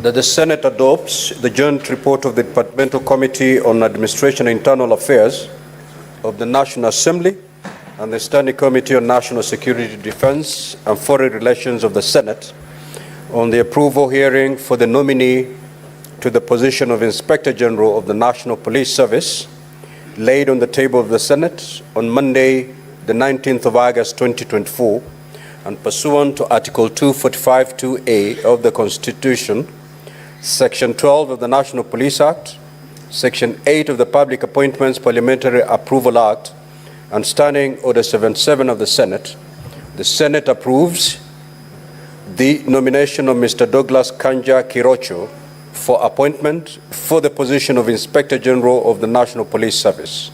Will as many as of that opinion say aye? Aye. Will as many as of the contrary opinion say nay? The ayes have it.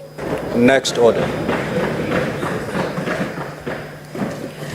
Order number 3, hearing and determination on the proposed removal from office by impeachment of Honorable Kawira Mwangaza, Governor of Meru County. Do we have the parties in the House? Secretariat? Clerk? Do we have the parties in the chamber? Now, honorable senators, yesterday we had the case of the County Assembly, and today we are going to hear the case of the Governor of Meru County. I'm informed that at the adjournment of the House yesterday, that is last night, there are some senators who had expressed their wish to seek clarifications from the Council of the County Assembly. Now, the system is not helping today. I'm unable to look from my dashboard to get to know who intended to seek any further clarification for the Council. And therefore, yes, Senator Fernandi, what is your issue?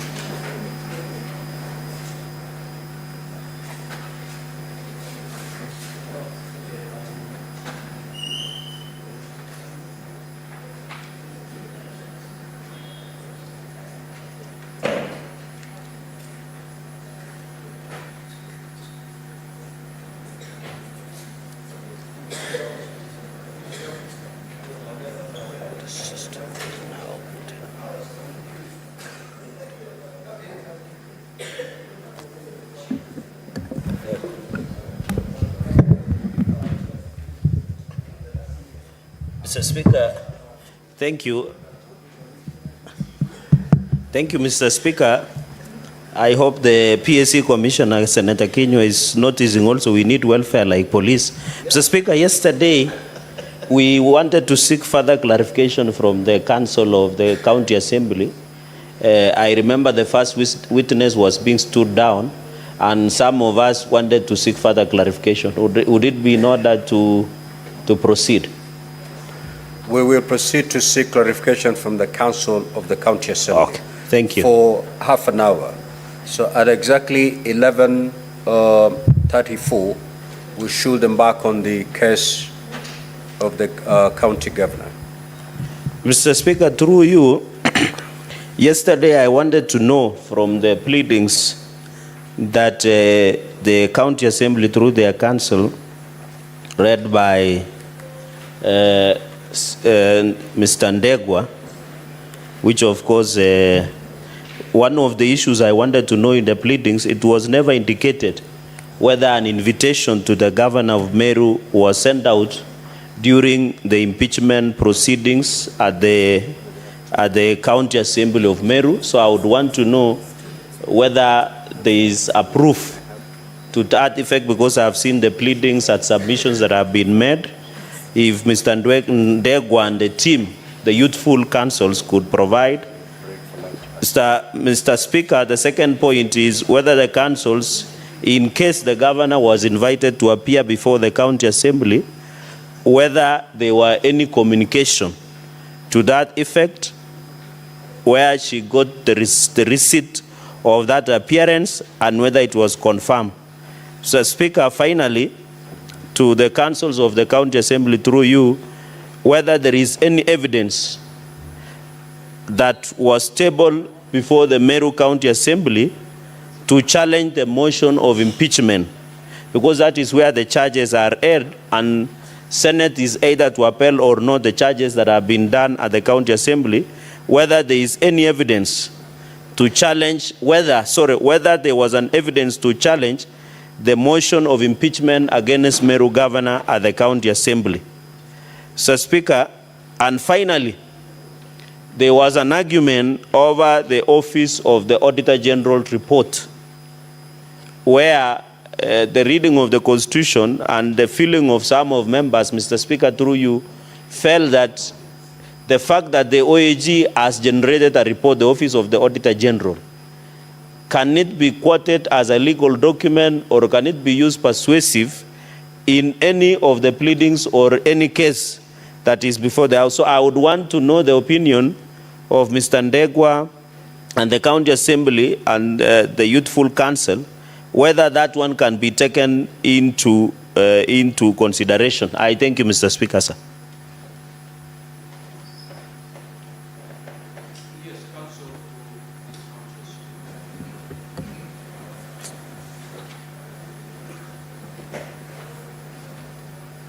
Thank you very kindly, Mr. Speaker, sir. The Honorable Senators. The appearance is as before for the County Assembly. We are greatly humbled for granting us a further opportunity to urge our case as before you. We do not take it for granted that the Senate creates time for that particular engagement. We are greatly humbled. In response to the inquiry by my learned friend, Mr. Chergei, the Senator, I refer you to Volume 4 of the County Assembly documents, where we have the index and description of the document that we have filed. At page 55, if Honorable Senators, you are with me, at page 55 of Volume 4 of the bundles by the County Assembly, you find a notification of the impeachment motion dated 31st July. This notification was issued by Honorable Zipporah Kenya, MCA, and the Deputy Majority Leader. It was addressed to Her Excellency the Governor, Honorable Kawira. It was notifying her of the pending proceedings before the County Assembly. Of course, Honorable Senators, permit me to indicate to you that this was pursuant to Honorable Lady Justice Cherere findings in Meru's High Court in the first impeachment, that the mover ought to notify personally to the intended respondent, who is the governor. Equally well, at page 56 of the same document, Volume 4, Honorable Senator, my learned friend Mr. Chergei, page 4, Volume 4, page 55, which you've just dealt with. We are now turning to page 56, where you find a letter from the County Assembly of Meru, the Office of the Speaker. The letter is dated 31st of July. The same is addressed to Her Excellency the Governor, Honorable Kawira. It's an invitation to respond and appear before the County Assembly for the removal from office of the Governor of Meru County pursuant to the motion. The same was prepared by the county, by AJAABU Bundi, who is the Speaker, and it was duly served upon the Governor, where she acknowledged receipt by stamping on the said document on the same date, 31st July, at 4:16 p.m.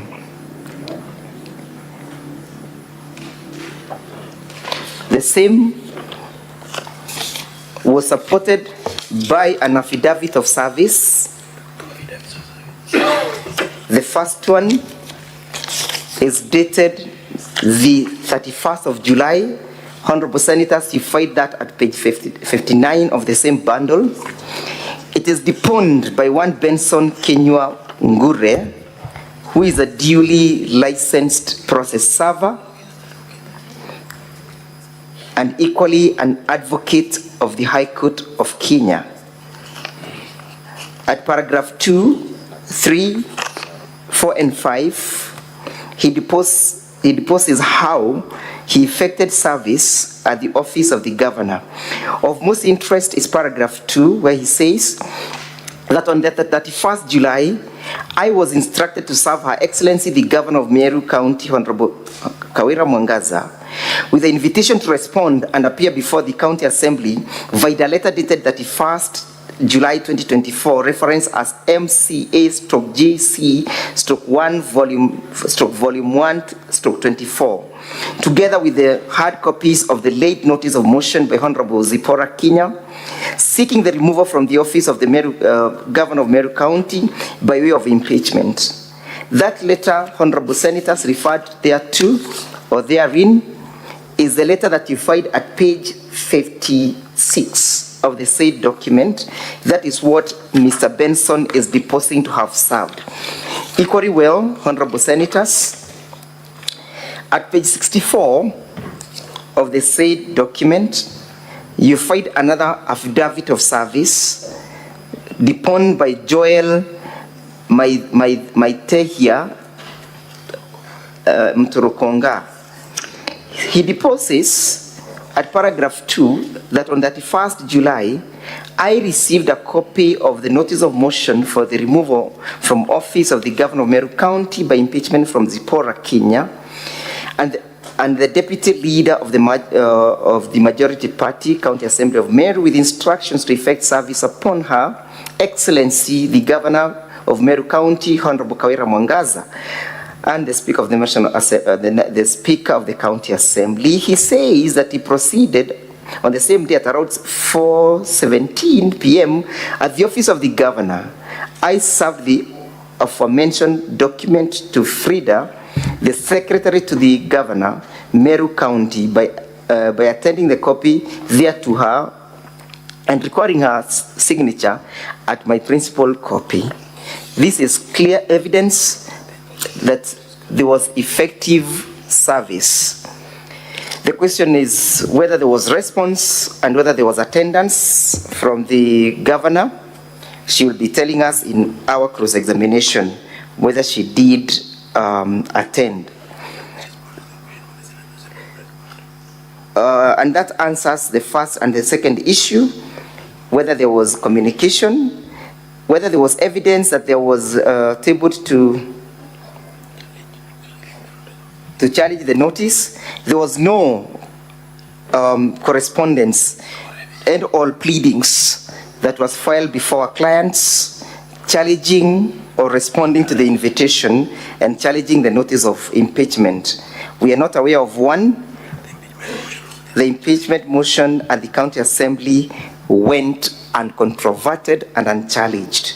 As to the question of the Auditor General's report and whether it can form the basis of this impeachment, permit me to draw your attention to Article 10 of the Constitution, because that is a legal question. It lays down the national values and the principles of governance, which Article 10 provides that it binds all state organs, state officers, public officers, and all persons whenever any of them applies or interprets the Constitution. And in this case, we are applying the Constitution and then the written law. One of the principles is the principle of accountability and the principle of transparency, the principle of the rule of law, the principle of good governance. When you go to the article establishing the office of the Auditor General, the Auditor General comes in to scrutinize and to lay effect to the implementation of Article 10.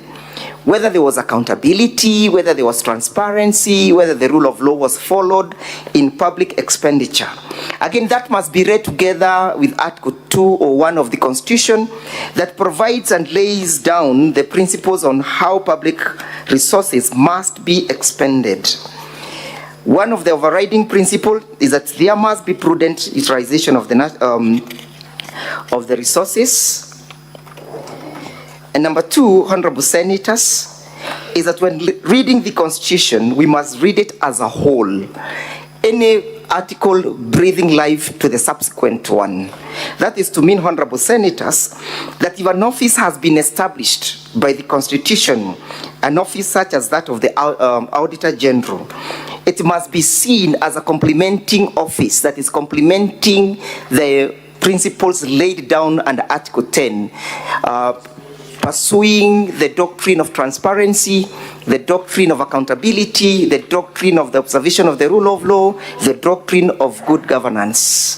That is to mean, honorable senators, when an issue has been raised in the... Senator Crystal, allow the council to conclude. Then you can make your intervention. Yes, what is your issue, Senator Crystal?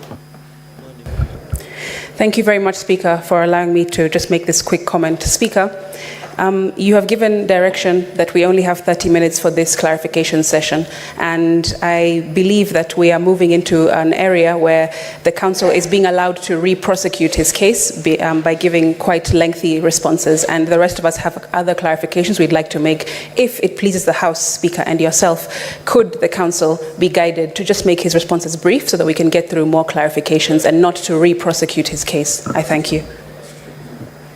Council for the County Assembly. Yes. If I was wondering what kind of question you're responding to, because the question by the Senator for Nandi has no relationship with the lengthy statement you're giving.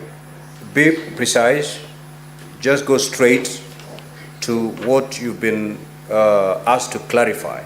And I'm giving you 2 minutes to conclude that. I'm well guided, Mr. Speaker, sir. Yes, the answer is yes. The Auditor General reports can form the basis of impeachment because as under the time of the generation of that particular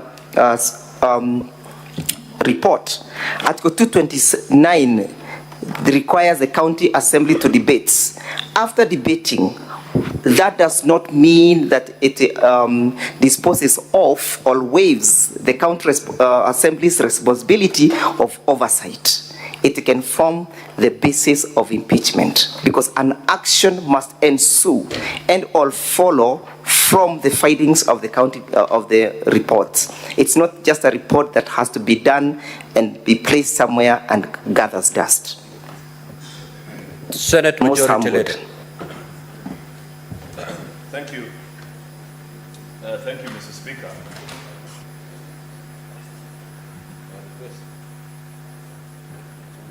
Approve.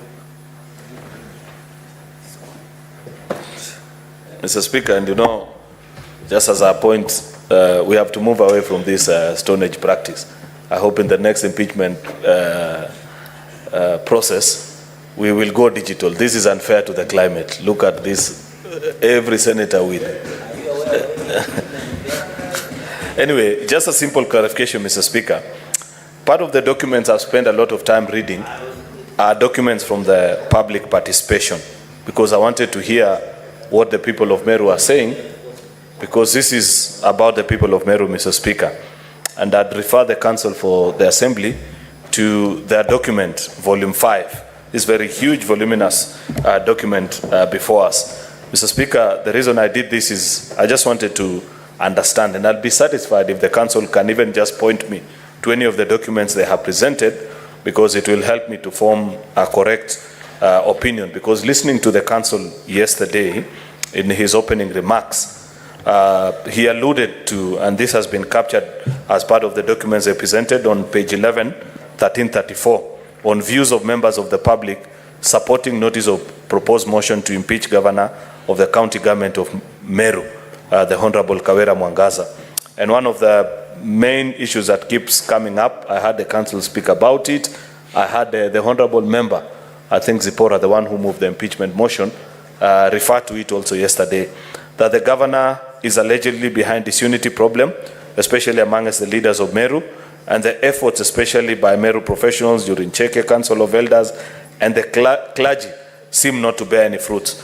That doesn't concern me much because, you know, at leaders level, Mr. Speaker, there are many reasons why we disagree. But as an exit to this problem, last time we made our conversation on this matter, Mr. Speaker, we had requested, just the last point, Mr. Majority Speaker. Leader, you have not more than 2 minutes to seek the clarification. The 12th paragraph of that process is that the governor is alleged, paragraph 11, the governor is alleged to frustrate the process of reconciliation between her, the deputy governor, and the MCAs. This featured prominently in their case and submissions. Is there any document that they can point out to us, Mr. Speaker, to confirm that indeed there have been efforts to do this, but the governor specifically frustrated them? I'd be satisfied even if just told, go to this document and see this. Thank you.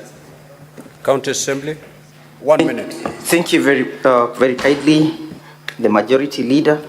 The voluminous document that you see contains the report and the analysis that came or accrued from the processes of the public participation.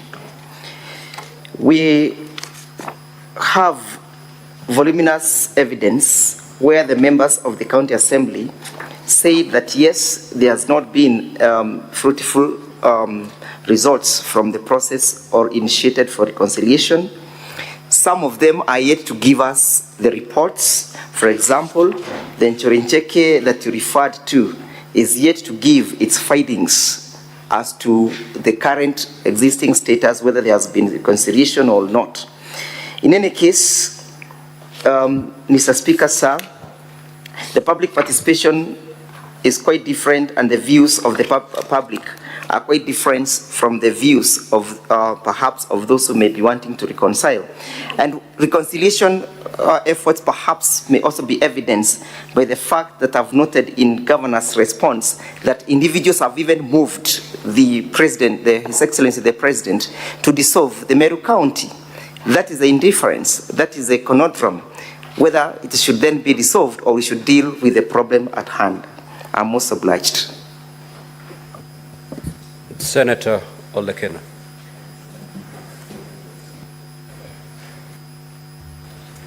Thank you, Mr. Speaker. Briefly, I just need to seek some clarification from the Council, from the Assembly. Yesterday, when you were leading one of your witnesses, you alleged to the fact that the governor had made a statement and said that that witness was given 86 million. Could you clarify the following things? One, whether there was only one pay bill or there were others. And I refer to page 168 of volume 1B. There's an account number 075560442, which is also for the pay bill number 247247, which I believe is an Equity Bank. Whether you have that statement here.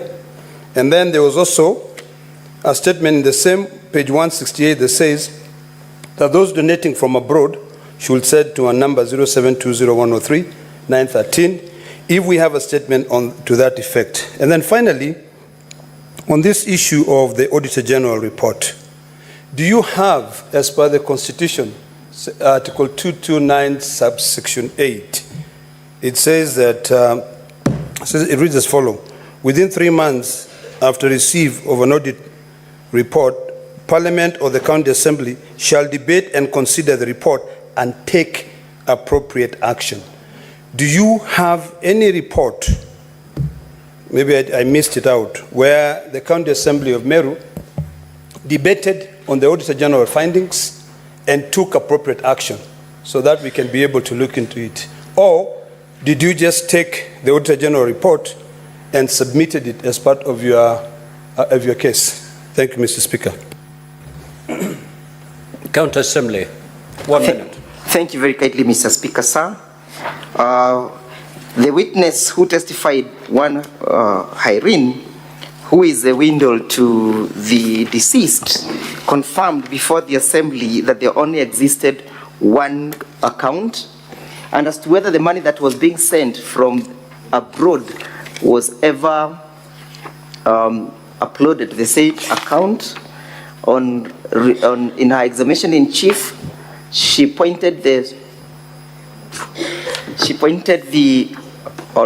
the House to the evidence that 115,000 shillings that had been generated found itself to the pay bill, and that you find it at page 301 of volume 2, where all the money from that particular number, which was registered in the name of Judith, was eventually credited to the said account, and the credit is reflected as that of 115,000. And the number that was responsible for collecting of the 100,000 shillings, 1,015,000 shillings, appears on the governor's bundle of document labeled as Volume 1B, at page 168, I beg your pardon, marked as KM20. The number is registered as that from those in diaspora sent to this number, that is 0720-103-913, registered in the name of Judith. That is the number reflected in our bundle of documents statement at page 301. So all the money had one centralized mechanisms of management and only one pay bill. We'll be asking her to give evidence as to the whereabouts of the other millions when her time comes. As the question of the Auditor General, whether it has been debated, the same was generated on the 20th of June 2024. And the motion before the Assembly is dated 31st of July. Debate is yet to take effect at the County Assembly. But the question is, was there a transgression that was notified or noticed by a constitutional organ? And if yes, how do we proceed to deal with that legal transgression? Senator Omtata. Thank you, Mr. Speaker, sir. I rise on the question of public participation. I've gone through the bundle and I don't see any evidence that feedback was provided to the people who gave their views on either why they were accepted or rejected. And this is a standard that has been set by the courts, that there must be feedback to those who present their views. It's not like a census or something. So can the Land Council point me to any part of the evidence they have where they complied with the standard on feedback, on public participation, so that what they have submitted can be admissible as having met the threshold that has been set by the courts, especially in Civil Appeal number E003 of 2023. That's the National Assembly, and another versus Okio Mtato Koiti and 52 others. Thank you. Proceed, Counsel. Thank you, Mr. Speaker, sir. I must thank the Senator for Busia for the work done in contributing to the jurisprudence of this country, and especially the question of public participation, which is still a moot area with a lot of jurisprudences emerging, a challenge that also faces perhaps most of the government organizations on how to initiate it and how to get a feedback.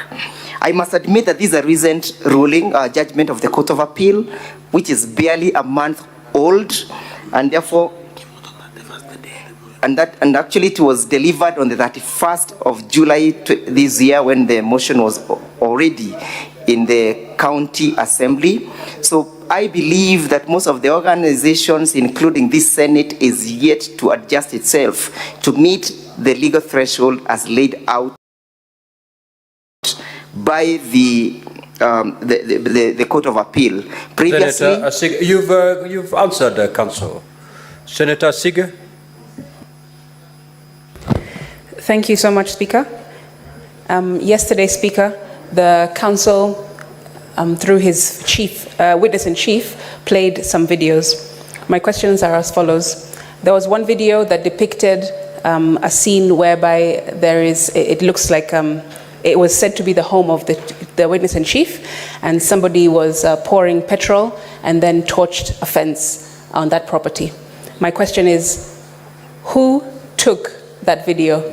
Is there any evidence showing the owner of the device that took that video? Because in the evidence, the witness-in-chief, Speaker, said that the first person to have known that there was a fire on the property was the watchman who came running and then told others. So who took that video at that exact moment when the fire was when it was being torched? Second, Speaker, there was also two other videos where one, the witness-in-chief was doing a interview and spoke about grievances from farmers or about dead cows. The second was a news report talking about a lack of service delivery in a hospital where a lady was made to give birth outside of a hospital.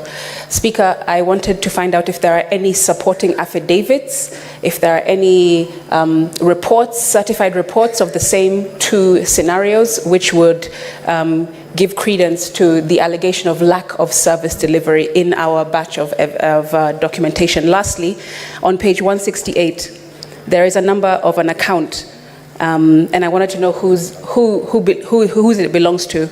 It 0755. I forget the rest of the numbers. 60442. Can you please clarify whose that belongs to? Thank you. County Assembly. Thank you, Honorable Speaker. The video that was played was captured by the CCTV footage at 3:48 a.m. It's evidence from the video supported by the affidavit of the mover, and the matter is still subject of these proceedings. The video on the evidence on the dead cows and the lack of services at the county government of Meru, the same is supported by the evidence and the affidavit of the mover annexed here too, and evidence has been laid in chief in that respect. And we have a certificate of electronic evidence produced in respect to that particular footage. On the question of the number, that is 0755560442, that is the number of the witness, or witness PW2, who happens to be the window to the deceased, the slain blogger Sniper. Yeah, and that is part and parcel of the number that forms the basis of the account. Thank you.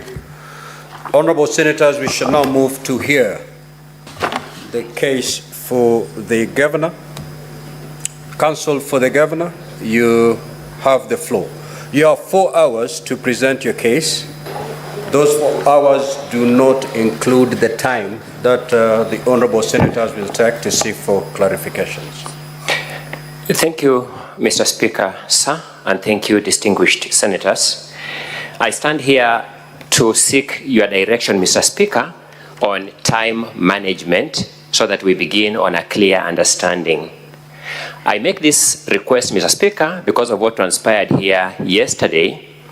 When the Assembly made their case, they spent 3 hours and 10 minutes on the evidence of their first witness, essentially leaving the official time of 4 hours with a balance of only 50 minutes.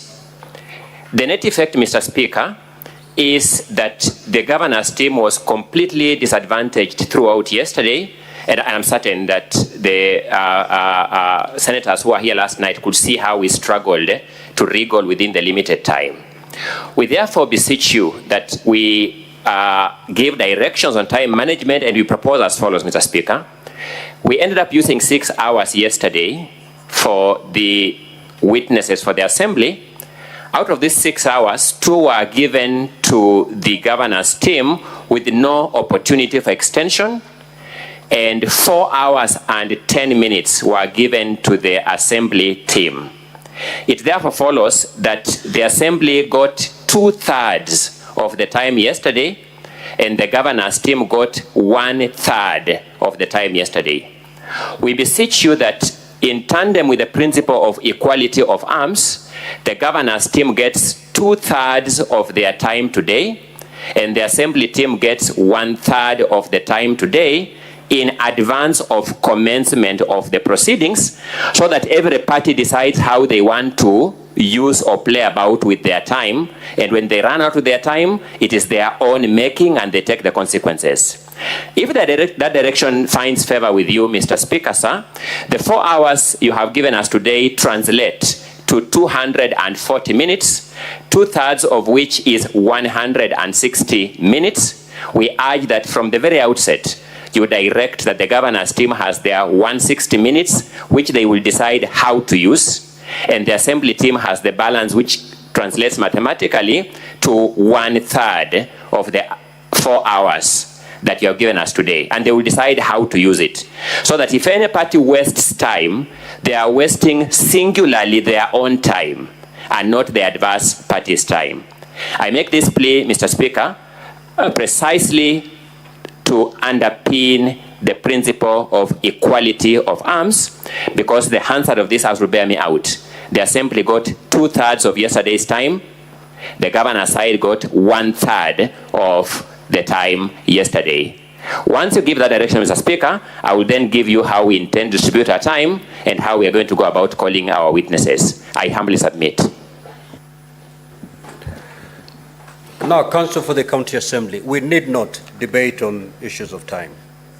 You know exactly what happened yesterday. Yes. You were given 4 hours. You took 3 hours and 10 minutes. I am on a different position that I also wish your guidance so that you can just do it No, on time, it's squarely in my hands. So on time, it's just squarely sit on your as I hands. give directions. Yeah, that's correct, Lord. Yeah. Please do.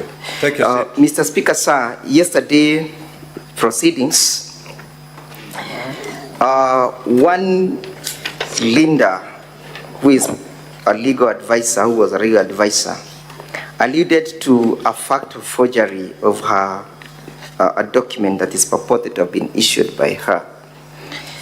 Mr. Speaker, making an application under Section 65 of the Evidence Act, that for purposes of establishing the truthfulness or lack of it of that claim, which is grievous, that this Senate does order the bearer of this document, that is Governor Kawira, to produce the original copy of the same before the close of business, so that we can have a look at it. Council for the County Assembly, let us allow the governor to present her case. Most obliged. And then we will be able to handle each issue. I am well guided. Being raised. Most obliged. At the time it's being raised. Most obliged. Council for the governor, you may proceed. Indeed, the County Assembly will have 1/3 of the time allocated, just like it happened yesterday. Proceed. Thank you so much, Mr. Speaker, sir. I therefore be ceding ground to my colleague, Mr. Robert Mutembei, to put on the stand our first witness, Mr. Ibrahim Mutwiri Kerimi. I urge that the said witness be presented on the stand.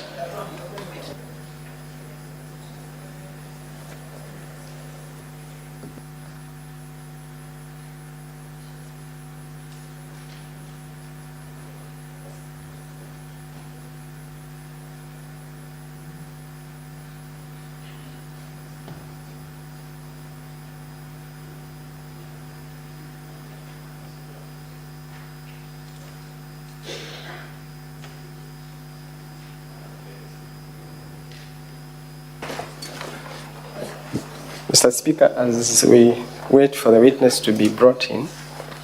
For the record, my name is Robert Butembe. I intend to take about 20 minutes on this witness.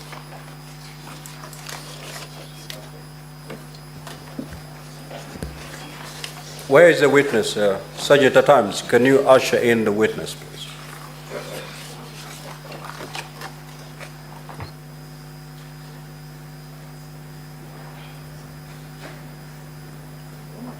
Secretariat, may you administer the oath.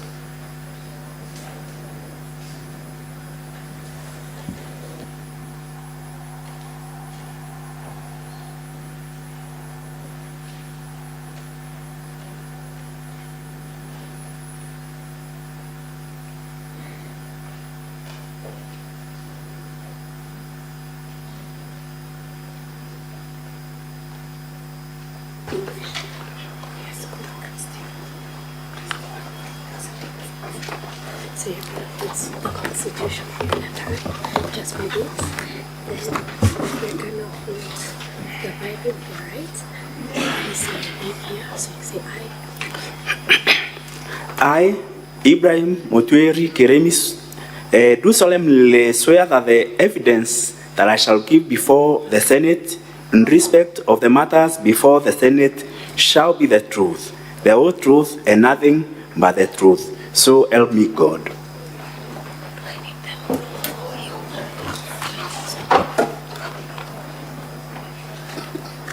Mr. Ibrahim, could you kindly introduce yourself to the House?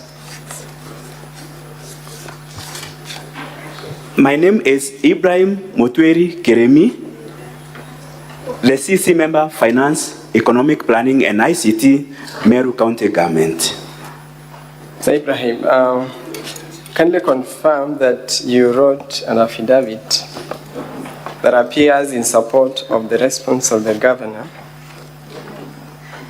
and that is your signature on the affidavit. Yes, I do confirm that this is my affidavit signed by me in support of the governor of Meru County Government. You wish to rely on this affidavit as your evidence before this House? Yes, I do. The affidavit is signed on 16th of August 2024. It appears from page 30 to 35 of volume 1 of the governor's response. Ibrahim, let's just go straight to what has brought you here in light of the time that we have. Have you read the impeachment motion that has been brought against the governor? Yes, I have. Specifically, have you read count 3, which largely talks about financial issues, most of which have been the subject of discussion yesterday and today morning? Yes, I have, and particularly manual payroll and alleged irregular payment of allowances to doctors. Very well. So let's go to the motion, count 3. I just want you to look at the grounds under that count. The first one reads irregular payment of emergency call allowances to doctors and medical officers using the wrong rates, contrary to sections 45 and 46 of the Anti-Corruption and Economic Crimes Act and others mentioned there. And the second one reads use of manual payroll, contrary to section 6.7.6 of the County Financial Accounting Reporting Manual. The wordings of those grounds, do you recall where else they have been picked from? Yes, Aideen, I can report that I've interacted with similar wordings that have been, this motion or these wordings have been picked directly from the office, the report of Auditor General for the Meru County Executive for the year 2022, or financial year 2022-2023. And the same report is also produced in the County Assembly Exhibit of Documents at page 347. So you confirm that you are saying that these very grounds that form part of count 3 have actually been plucked from the audit report in the same manner of wording? Yes, the Auditor General report for the financial year 2022-2023. So I want you to demonstrate that this audit report is not unique and doesn't raise unique issues. So people would be wondering, what is so wrong in this audit report? Are there peculiar issues in this report? So I want us to go to that report and particularly read for us the opinion of the Auditor General. This report at page 341 of the Assembly documents, volume 2,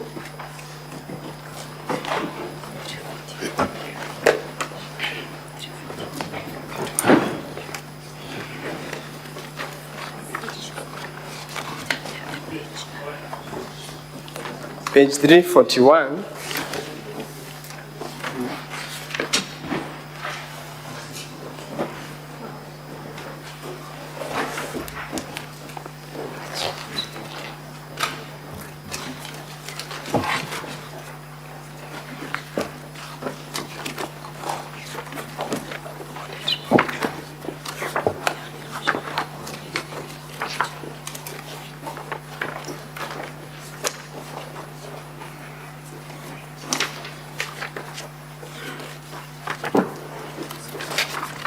Sorry, it is at page 333. It starts at page 333 of volume 2, exhibit into support of the impeachment motion.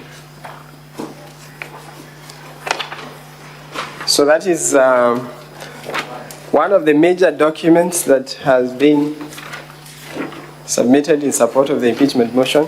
But Ibrahim, I want you to go to page 341 and particularly read paragraph 2 that appears at the top of that page.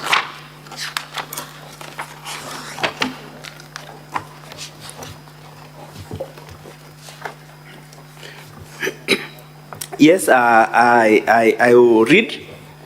This is an opinion of the Auditor General that, in my opinion, except for the effect of the matters described in the basis for qualified opinion section of my report, the financial statements present fairly in all material respects the financial position of Meru County Executive as at 30th June 2023 and of its financial performance and its cash flows for the year then ended in accordance with international public sector accounting standards, that is cash basis, and comply with the Public Finance Management Act 2012 and the County Government Act 2012. Okay, if you remember the wordings of the impeachment motion, you recall that the motion accuses the governor of violating those very laws that the Auditor General confirms that the county executive has complied with. Is that true? True, that is very true. Okay, perhaps you could enlighten this House on the nature of opinions that would ordinarily be rendered pursuant to an audit report. Thank you, Honorable Speaker and the Honorable Senators. There are a number of audit opinions that an auditor may give, given the kind of a financial statement he or she has come across. One, there is unqualified report. Unqualified report means that the documents that have been provided and the financial statements do agree. Then the next is qualified report. Qualifying report means that the documentation that has been provided and the financial statements do agree. However, there are just some minor items or matters within the report. Then there is adverse report. Adverse report means there are quite a number of issues that do not agree. The financial statements and also the documentation that has been provided. Okay, then very well. there is a disclaimer of opinion. Okay, very well. Where does the opinion of the county executive fall? It falls in the qualifying report, and I will also explain. If you go if you check the green book by the Auditor General for the year 2023, you will find by the county executives in Kenya, there are 47. There is no single county executive that has unqualified report. However, 41 county executives have qualified report, and 6 have adverse opinions. In our case, Meru County Executive has qualified audit opinion or audit report. And you confirm that Meru County is not one of those 6 which have adverse opinions? It is not among them. And have you had a chance to also review audit reports of the County Assembly of Meru for the current year, for the previous years? Do they form the same opinion, or yes, what is the nature of it? I have, and honorable senators and honorable speaker, if you check also from the green book for the county assemblies, County Assembly of Meru is within the qualifying reports. In Kenya, there are 3 county assemblies that have unqualified reports. Okay, however, County Assembly of Meru is in the qualified report where the county executive of Meru is also in. So, Ibrahim, what you are telling this House is that there is nothing unique about the report of the county executive of Meru. There is nothing unique, and indeed, a qualifying report is, as I said, the documentation and the financial statements are agreeing. Okay, very well. I want you to tell us what would have been the recommendation of the Auditor General if there was something so materially in breach of the law.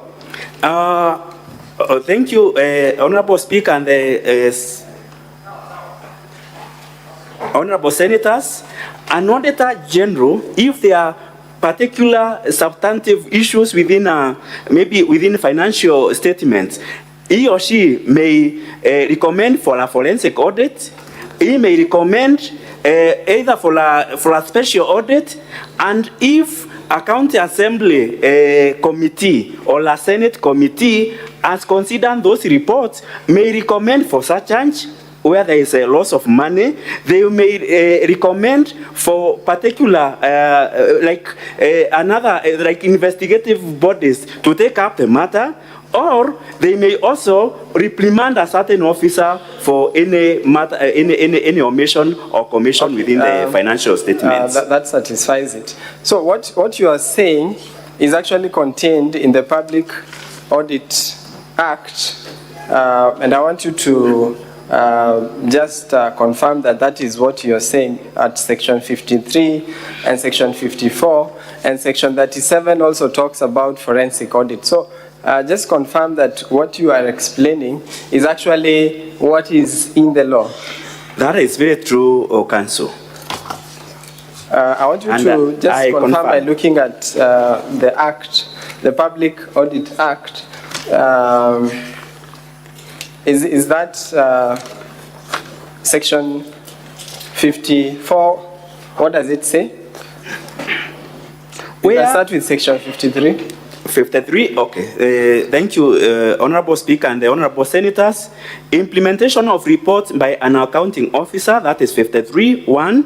The relevant accounting officer of a state organ or public entity shall, within 3 months after Parliament, has considered and made recommendations on the audit report, A, take the relevant steps to implement the recommendations of Parliament in the report of the Auditor General, or B, give explanations in writing to the Parliament on why the report has not been acted upon. Okay, just stop there.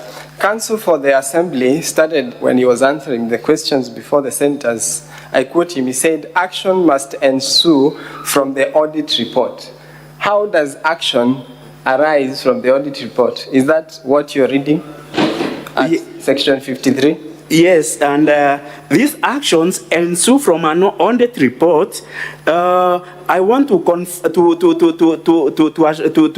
explain to Honourable Senate that an audit report by itself is not a final report. It must have. That is why a number of the County Assembly or the Parliament must consider the recommendations or the opinion. In fact, the audit report is an opinion of the Auditor General. Why is it an opinion? It is an opinion because when the auditor was auditing the books, the time was limited. It was, in fact, the audit is just a sampling. It's not a forensic or a complete audit. So there must be an event after the audit report for a complete investigation of matters where a number of them are dropped and other issues or other matters are taken up by other institutions. So what you're saying is that the submission of the audit report in itself is not the end of the audit process. Indeed, it is not, and that is what this provisions is putting. Have you ever been summoned by the County Assembly to shed light on the audit report? For this particular audit report for the financial year 2022-2023, I have not. Okay, very well. Let's go to the issues that have been raised in those two counts we have made reference to. There is the issue of the manual payroll. So why was there a manual payroll used for that period? Maybe you could explain very briefly what leads to the use of a manual payroll. Honorable Speaker and Honorable Senators, a manual payroll means an individual has been paid outside the system. That is the automated system. That is the IPPD. Okay, and so this happens. Okay, go on. It happens when an individual has been recruited before one is formally assigned the IPPD number, which does not end and finish with the county executive. Before he or she get that number, then he or she, for him or her to get that. Just to cut you short, who gives the IPPD numbers? It is given by the Directorate of Personnel Management in the Ministry of Public Service in the national government. And have you produced evidence to show that the county executive actually applied for these numbers and how long it takes? In fact, in the evidence that I have provided. So, Honorable Senators, it is the evidence is in volume 1B of the Governor's bundle of documents from page 190, page 183 to 184. From page 183 to 194. The documents contained in those pages, what do they show in summary? Very, very briefly, what do those documents reveal? Okay, let me begin with page 183. It's KM28. It shows a request for personal numbers by the Department of Public Service of the County Executive of Meru, which was done on 11th December 2023. When was the response received?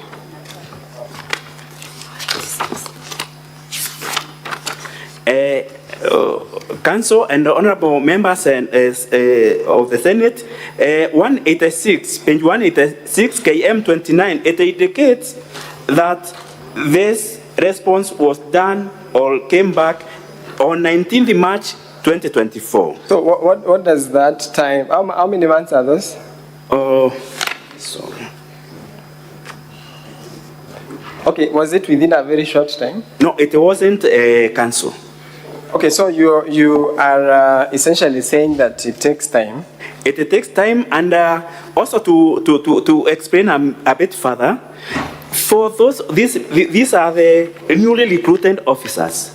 For the officers that are coming from other state agencies, it may even take a year or even more time, because for them to be cleared, for instance, if that officer under mortgage with the other institution, for them to release that data, it might take even a longer time. Okay, very well. That supports your evidence on the delay. So tell us, have you addressed this issue elsewhere? Yes, this matter was also in the audit report for the financial year 2021-2022, where the county executive appeared before the county public accounts committee of the Senate. And did you write a response to the Senate on that very issue? Yes, I wrote and even explained myself. Yes, is it the response that appears on page 180 to 182 of volume 1B of the governor's documents? Page 180 to 182 of volume 1B of governor's documents. Is that the response you're talking about? Very, very true. In fact, it begins with the invitation of it indicates. We can leave the details, but I just wanted you to confirm that you actually were invited to by the Public Accounts Committee of the Senate. Absolutely, now, so yes. And what is the current status? Is that an issue in Meru County as we speak? In fact, from the information and evidence, this matter has since been resolved from the 1st of April 2024. Okay, so and 1st of April, that means that this issue was resolved even before the impeachment motion before this very house. Absolutely so. To the best of your knowledge, was the county assembly informed of this resolution of the manual payroll issue? It wasn't, because this matter is appearing in the audit report for the financial. It's also appearing in the audit report for the financial year 2022-2023. If the Public Accounts Committee for the County Assembly, if they had invited the county executive to address these matters in the audit report, they would have certified themselves. Okay, so you mean to say that this issue was resolved, and it is the very issue that the Assembly wants the governor impeached on? Very true. And have you seen the issue elsewhere in the County Assembly? Yeah, the County Assembly also, not all, this matter, to explain, it's not a matter unique to only the County Executive of Meru.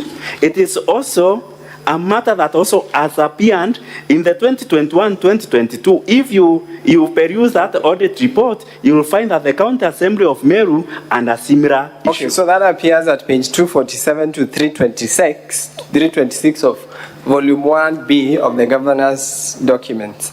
Now let us go to the issue of the doctors' pay. The governor has been accused of paying doctors' allowances illegally, and as you said earlier, that issue has been picked from the same audit report. Now, what was the basis of making this payment? Thank you, Honorable Speaker and honorable members of the Senate.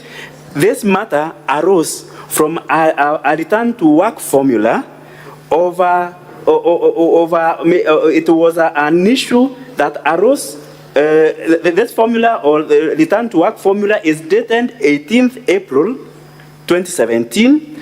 There are correspondences that are made by the Ministry of Health concerning the matter, what they resolved, so and what they agreed, and so then the same is copied to the Council of Governors. Okay, sorry to cut you short, but the correspondence you're talking about, is it the correspondence found in page 327 to 330 of volume 1B of Governor's documents? is that the correspondence confirming that the county assembly, the county executive of Meru was actually within the law in making that payment? Absolutely so. So those are the documents that you wish to rely on to confirm that payment? Very true. Page 327 to 330 of volume 1B of the governor's documents. Okay, let us then move on to, but before we move on from there, so this issue that you are saying relates to payment of doctors relating to the CBA of 2017. Are you familiar with the recent developments relating to doctors' strikes and the implementation of this CBA? Oh, okay. Let me make some explanation. It's a belief that, or it's a practice that a CBA runs for 4 years. However, if there is no other subsequent CBA, that similar CBA runs until another CBA is arrived at. The one that I'm aware of, there is in April, there was an agitation for improved remunerations to the medical field, and there was a return to work formula, and that CBA is the one that I can quote. You are talking about the strike we saw recently. Very true. And the assembly has also produced a video of doctors striking on basis of that very implementation of the CBA. Are you referring to that strike? Yeah, the one that was agreed in April this 2024. So do you find it in good faith that these two issues are being brought before this House to impeach the governor? In fact, what I know, and it is an HR practice, is that once a benefit has been given or confirmed, you can't go back and retract that benefit unless it is done the same way that communication was done, or the SRC, which is a body that is taxed with the remunerations, also issues a notice. So what you would have seen is a similar communication, the way it was done to retract those benefits to the doctors. Okay, very well.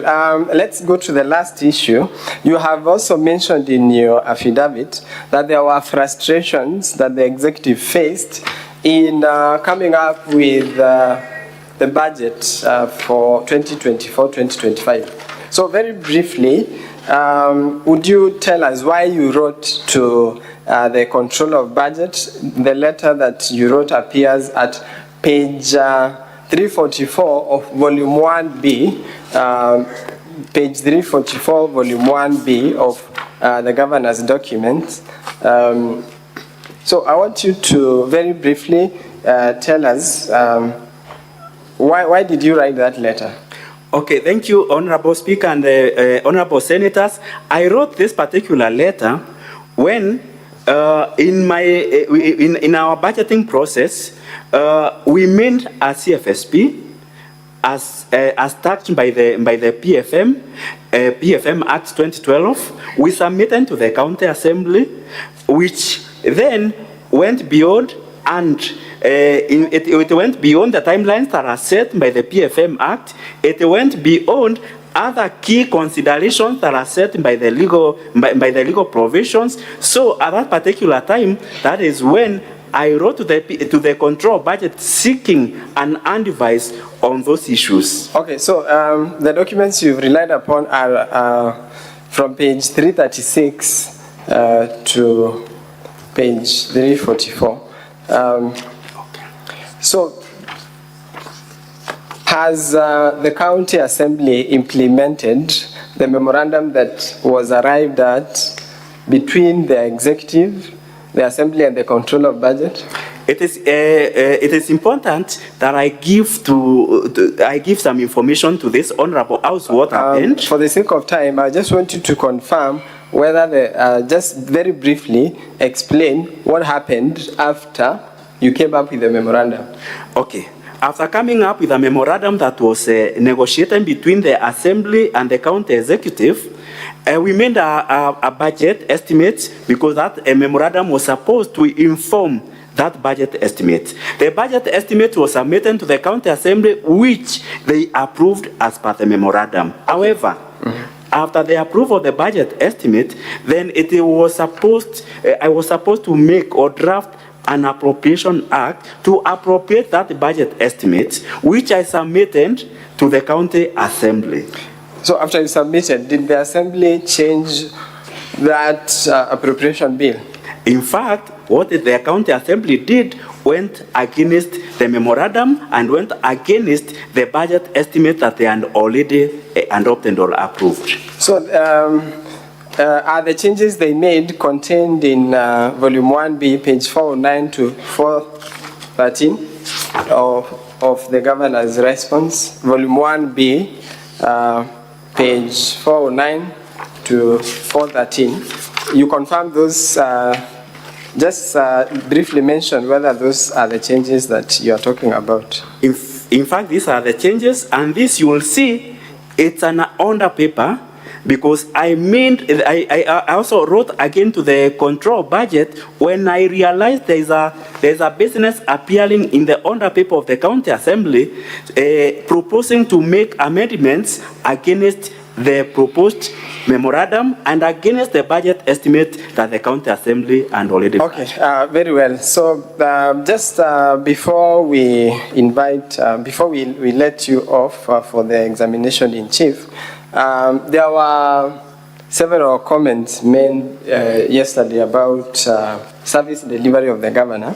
So can you just tell us briefly how is the governor's performance in terms of financial performance relating to development in the county? Thank you, Honorable Speaker and Honorable members of the Senate. The performance of a governor can only be informed by the budgetary, how the governor has managed the budget through the report that has been produced by the control budget through the absorption rates. Currently, the Meru County government, this financial year, we have achieved 79% of performance in terms of budget absorption. Then, financial management. The only person who can be able to measure the performance or financial performance of a governor is the report of the Auditor General. The Auditor General's report that we have 2022-2023 confirms that the governor has transparently and prudently utilized the finances of the funds of Meru County. Then number 3, on revenue performance, still it's another indicator of performance. The only report that we can rely on revenue performance is a report from the Commission on Revenue Allocation. We have not seen any adverse report from the CRA. We have not seen any adverse report from the control of budget. We have also not received any adverse report. What we have is a qualifying report from the Auditor General. Okay, that would be all for this witness. Thank you, Madam Speaker.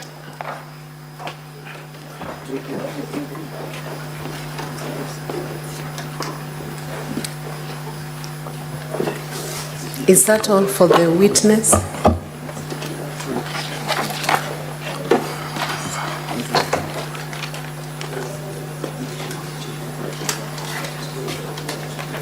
Yes, Madam Speaker. So we are proceeding on to cross-examination. Yes, Madam Speaker. My name is Boniface Kawira. I'll not take more than 10 minutes with this witness.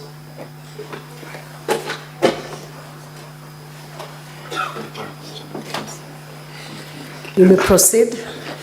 Mr. Ibrahim, I want to take you straight to your affidavit, the one that you have filed. Specifically, at paragraph 26. Are you there? Yes, Councillor, I am. You say it is notable that the County Assembly has also faced a similar problem. This is the issue of manual payroll, correct? True. For which year? Okay. Which year from the Which witness statement? volume are you relying on? That is volume 1, Madam Speaker, the governor's response. 1B or 1? Volume 1, the response. Volume 1. Okay. The witness's witness statement. Okay, proceed. At page 33. Which years are referenced in that statement? 2020-21 and 2021-2022. So was the move of the impeachment motion a member of the County Assembly then? She wasn't, but the purpose... She wasn't. The purpose is to show... It's a yes/no question. No. She was not a member of the County Assembly. She wasn't. In fact, was the current Speaker of the County Assembly, was he the Speaker of the County Assembly then? She wasn't, and the same case, from 2017, we sent the manual... Mr. Witness, just answer my questions. And the governor was not in office then. The governor was not in question? Yes. This is just... This relates to the County Assembly, correct? It is. Counsel, Yes. allow the witness to answer the questions. Madam Speaker, I'll seek your guidance because this is cross-examination and I put a yes/no question to him. Let him respond. He will have an opportunity during the examination to clarify anything that might arise out of cross-examination. Proceed to respond to that question. Okay.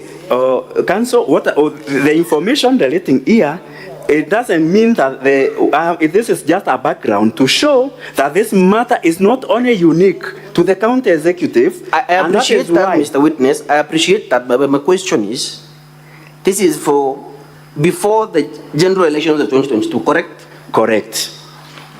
And the evidence you've adduced, that is the report. You will turn with me to page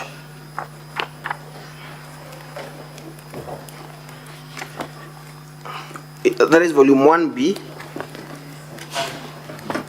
The report therein also relates to the financial year 2021-2022. For the county assembly? Yes. Yeah, for the 2 years. For those 2 years? Yes. Before the life of the current assembly? That is correct. So, Mr. Ibrahim, is it your evidence then that the answer to that allegation by the governor is that one, even the county assembly did it? Because that is what I'm getting. Is that your defense? My purpose to produce... produce... question. Is that your defense? That even the county assembly did it? Is that your defense? That is not my defense. Okay. Let us proceed.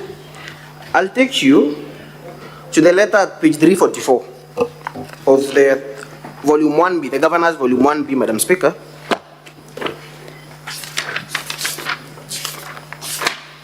In fact, it is page 391, Madam Speaker. That is KM 49. What page? Page 391. Page 391, KM 49. You say there was a budget stalemate, correct? True. And you say that the county assembly, because you're writing to the clerk, you say they increased the ward fund from 33 million to 45 million, correct? Correct. Is that the position in the appropriations bill? Okay. This one, yes/no question. I need to explain this one. It is a yes/no question. What is the amount? The context of just wait for my question. Wait for my question. Yes. What is the amount in the appropriations bill that was passed by the county? Currently, it is 36, and the agreed was 33. And then the context of this letter is another paper. Wait for my and question. It shows what was supposed to be done there. Sir, can you respond to the figures you're being asked? Currently, it's 36 million. 36 million? Yes.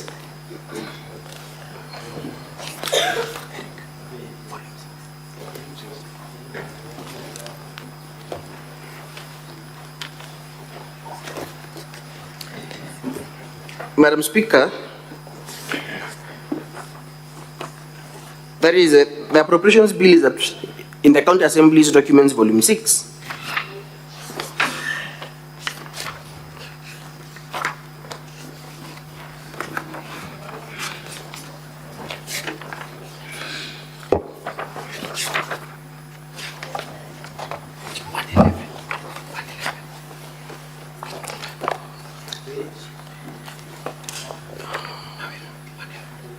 Just a moment, Madam Speaker.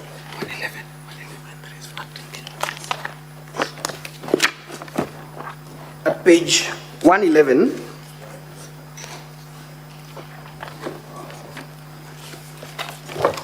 and I want you, Mr. Ibrahim, to confirm at page 111, the word-based development projects. What is the total amount for each of them? The last column on the far right. What is the total amount? 33, is it? Okay. What is the total amount? Is it not 33 million? Yes. Okay. Do you still maintain your answer that the correct amount is 36 million? Yes or no? Okay, that's 3 million. Okay. You concede that? Yes.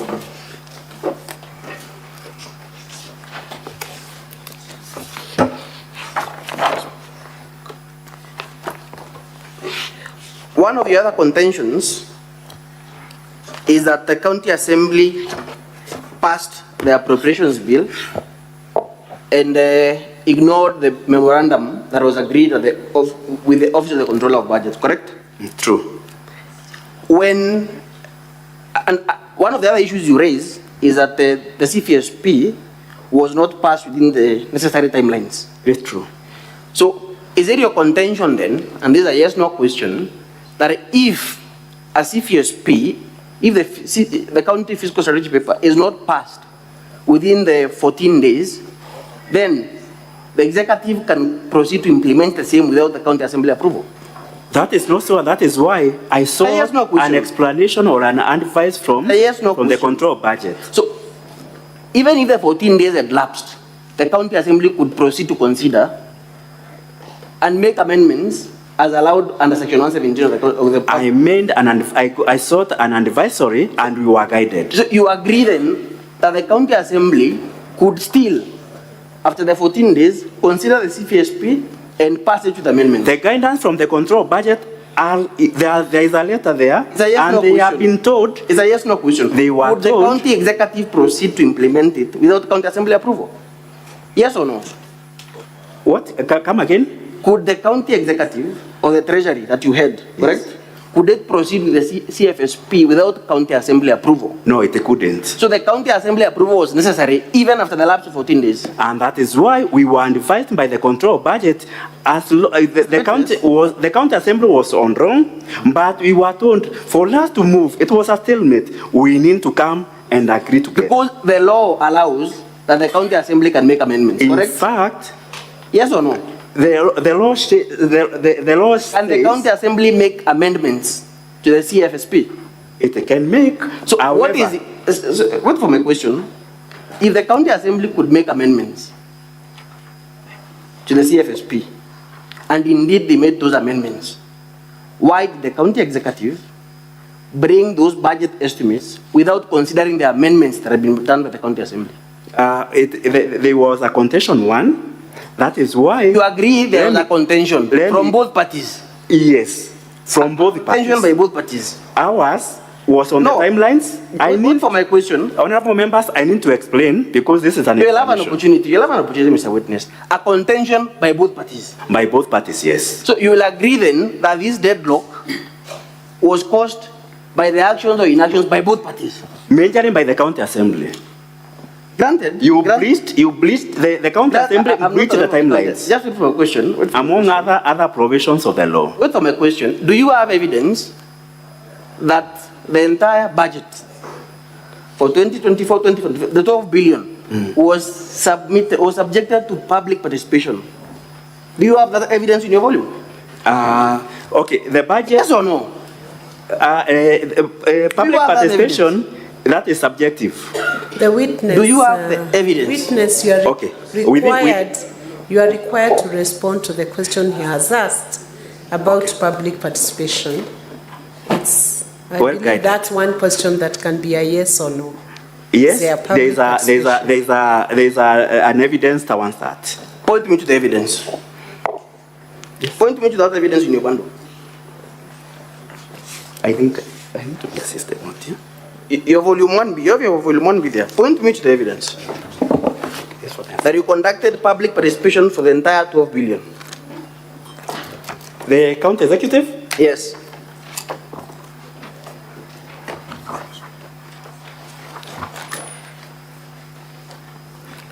Council, your 10 minutes are over, but you have the discretion to use more minutes from your allocated timeline of 1 hour 20 minutes. Very well. I leave it on that for this witness, Madam Speaker. We can take the next witness, or they can. I will lead the witness for Do you want exam. more minutes? No, I think it is okay for this witness.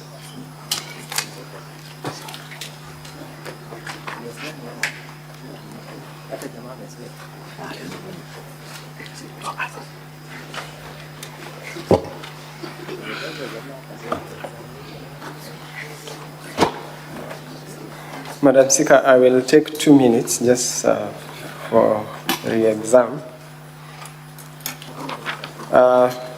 Ibrahim, you have been tasked to explain the deadlock that was there between the County Assembly and the County Executive.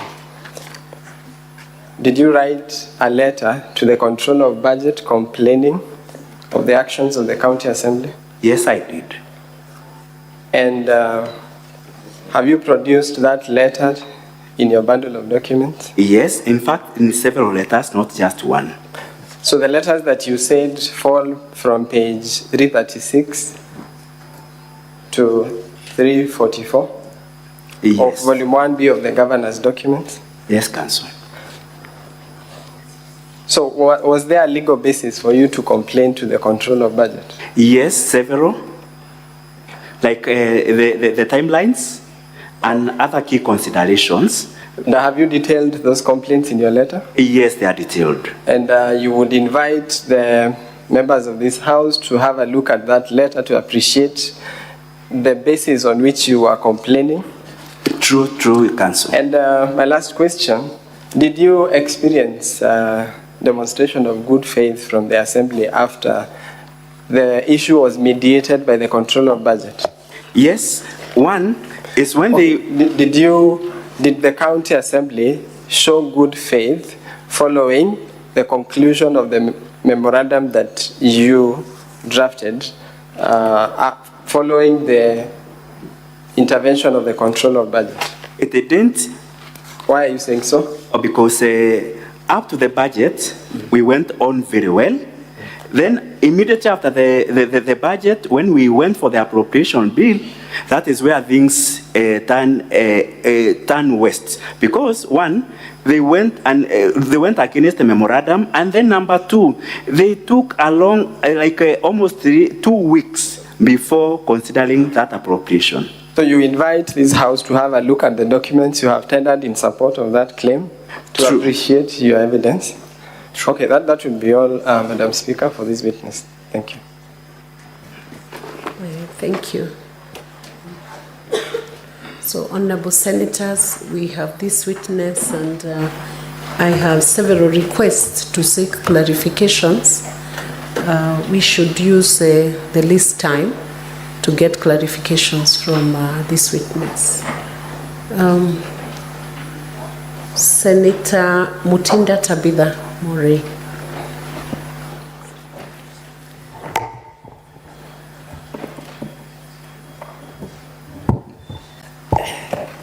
Thank you, Madam Speaker. And I wanted to really clarify, and as a speaker, I'm the Vice Chair of Finance Committee. You raised a point and said that CRA did not raise any audit issues or concerns in terms of if the audit was qualified or had any advanced reports. I mean, to your knowledge, does CRA do audit reports? Second question, have you ever been summoned by the PAC committee? And lastly, are you a member of ISPAC by any chance? And in finality, we have the CRF, not the CRF, but the County Revenue Fund, whereby issues have been raised in terms of the composition of the committee. And clause 6 of your act of the County Revenue, the fund, indicates that there needs to be a chairperson for that committee to be able to execute its mandate. So how are funds, allocated, how are funds approved without the composition correctly of the said committee? Thank you, Madam Speaker. Witness, you will proceed to respond. Okay, thank you, Honorable Speaker and Honorable Members of the Senate. I want to clarify that I didn't say that CRA or Commission on Revenue Allocation ought to have made a report maybe on audit to say whether there was an adverse or not. What I said is Commission on Revenue Allocation makes reports on performance on revenue, whether a county has performed fairly or is the potential is its performance in terms of revenue, but not audit. So what I said is the performance of revenue collection can be well indicated or shown by the reports from the Commission on Revenue Allocation, because once in a while they say that County X did not meet its revenue thresholds or it performed poorly. However, it is not an OAG report. It's a report from the Commission on Revenue Allocation, and it is available on the Commission's website and portal. Then, number two, whether I've ever been invited by the audit committee. The PAC committee, the County Public Accounts Committee of the Senate, yes, invited us in, not very sure, but July, and we appeared. In July, we appeared, and on the audit of 2021-2022, I appeared. Then, yes, I'm a member of WISPAC. I'm a member in good studying.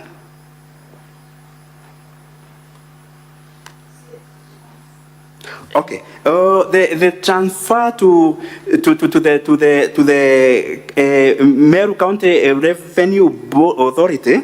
That transfer, the money that is transferred to that board, it is from the main revenue of the county.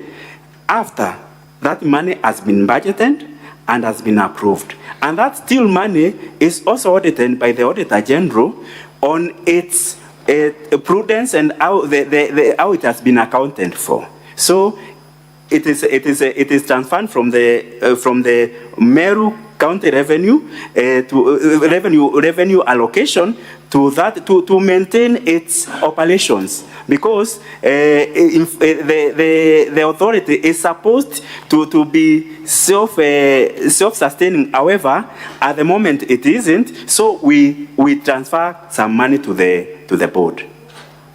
Yes.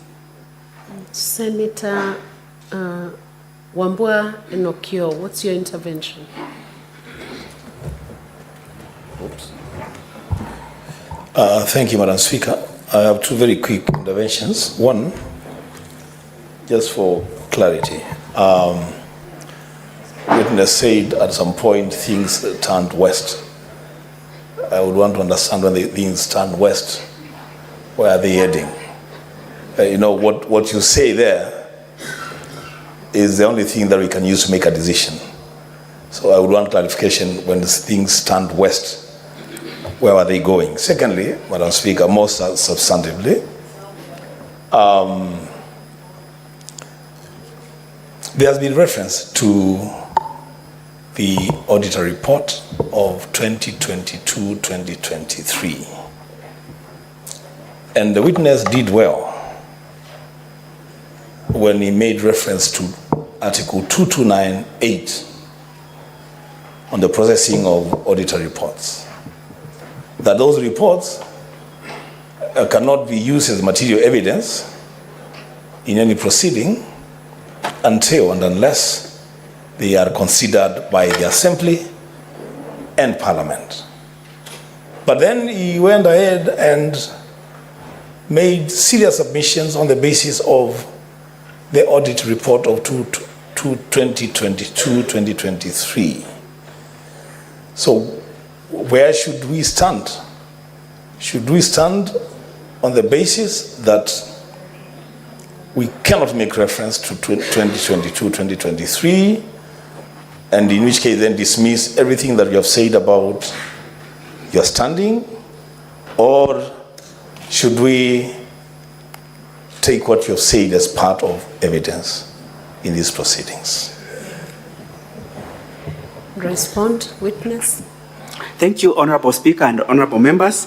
My reference to things standing west is in relation to the budgeting process, because we had a negotiating team that was that was superintended by the Office of the Control Budget, and one of the recommendations she had made is, after coming up with a memorandum, that memorandum becomes or forms the basis of our budget making. So that is where things, that is in as far as the budget making process is concerned.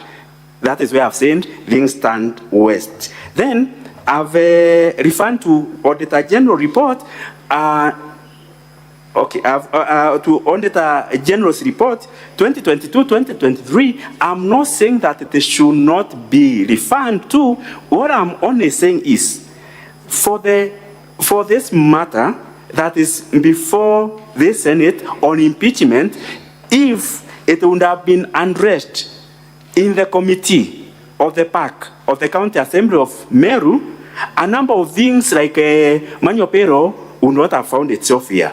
Because in that committee, we would have explained what we've done and the materiality of that matter, because we would have explained that this money that was paid through the manual payroll is money that has been budgeted, money that has been liquidated to the control budget, and money that has been paid to individuals. It is not money that has found its way to other people, but you could even find the bank account. So it's not a material thing that should have even brought even an HR person to be reprimanded because of that, because it is a matter that is not so material. However, that is how I have referred to the Auditor General. So report, I have not said shouldn't be referred, but for an impeachment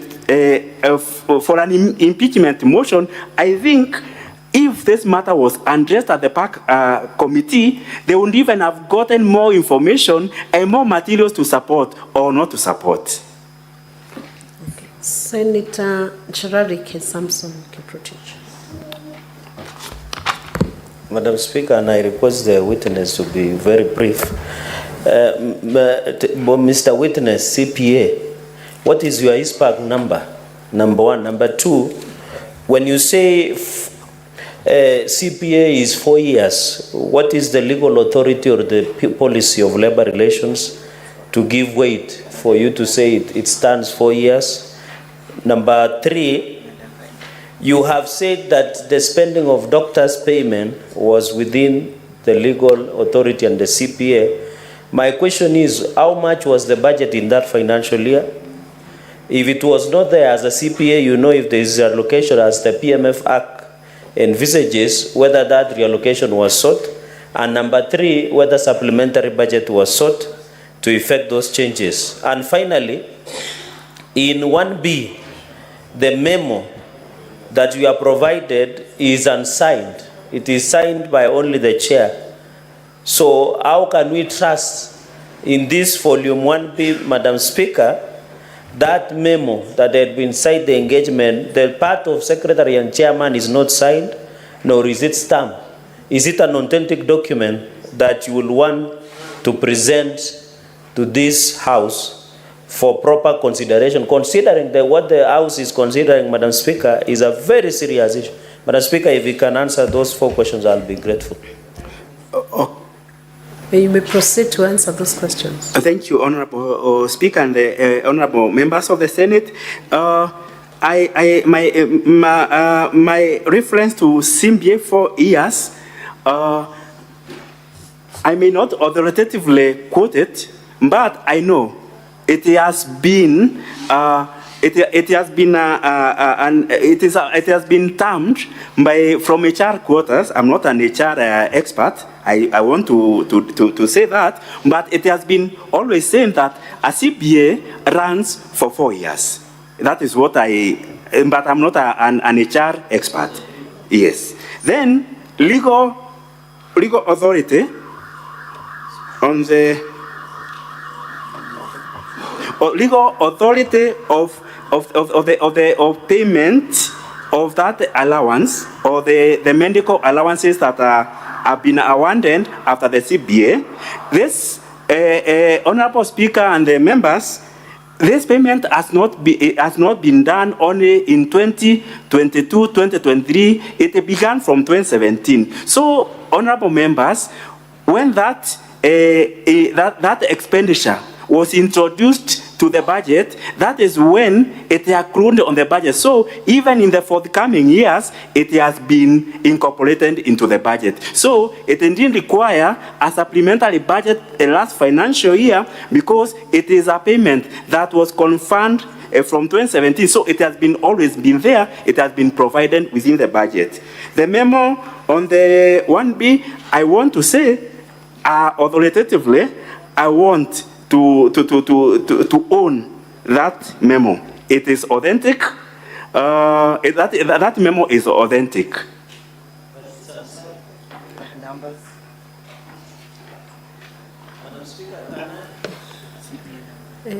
Senator Danson Mungatana.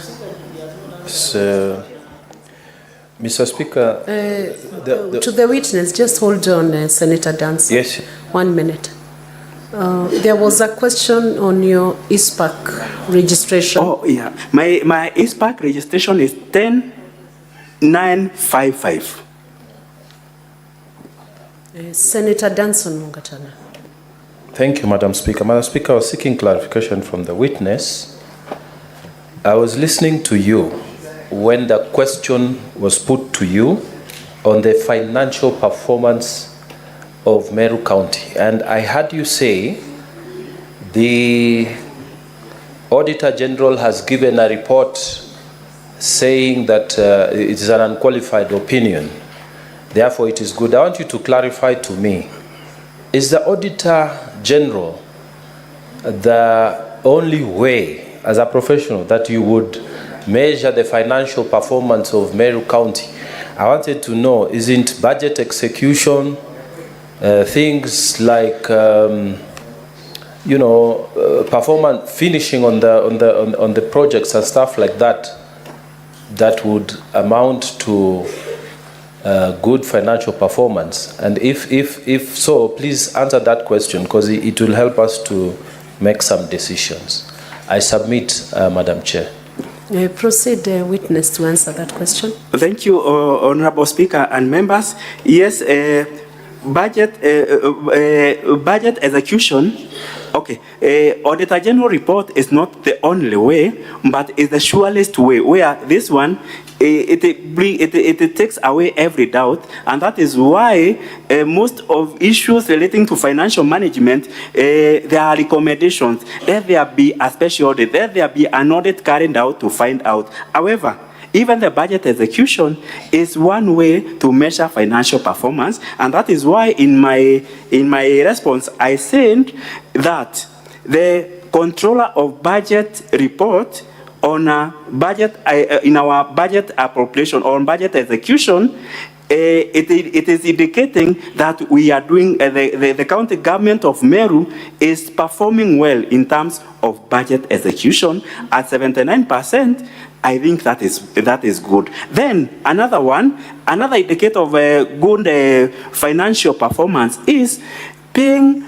Like we are talking about payment of allowances to doctors. If a county is performing poorly financially, we would not be able to pay those allowances. But what we would be seeing is a protest on the roads, doctors protesting for a CBA that was agreed in 2017.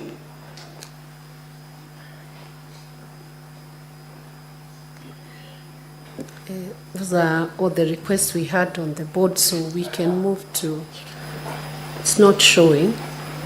Senator Kisang, you can proceed, but his name is not showing on the board. Clerk, check your system.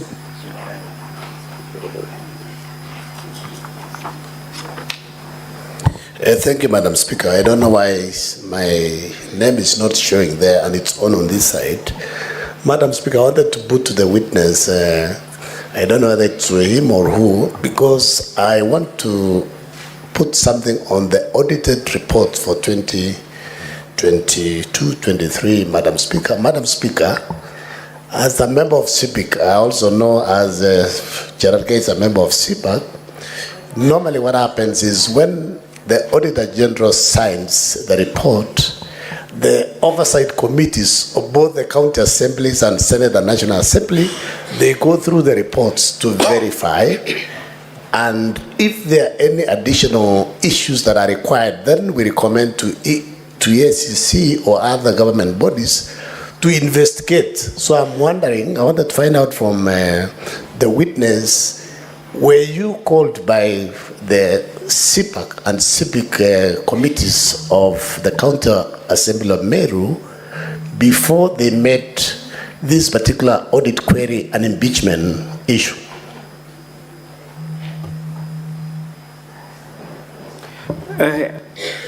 Proceed. Thank you, Honorable Speaker and Honorable members of the Senate. I want to confirm and say that on the specific of audit 2022-2023, the County Assembly Committee on Public Accounts and Investment has not invited us. That is all for this witness now. There are no more clarifications from the senators. I hope there is no senator who's been left out. So, County Assembly can call in the next witness.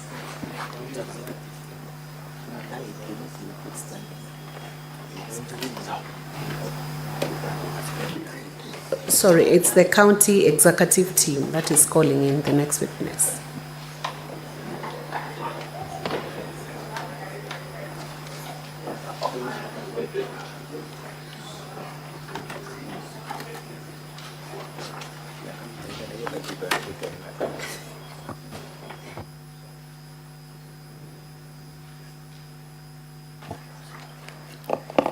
Madam Speaker and honorable members, our next witness is Dickson Munene Nkanata.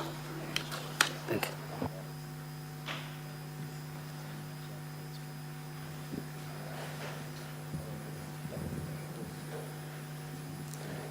Dickson Munene, where are you?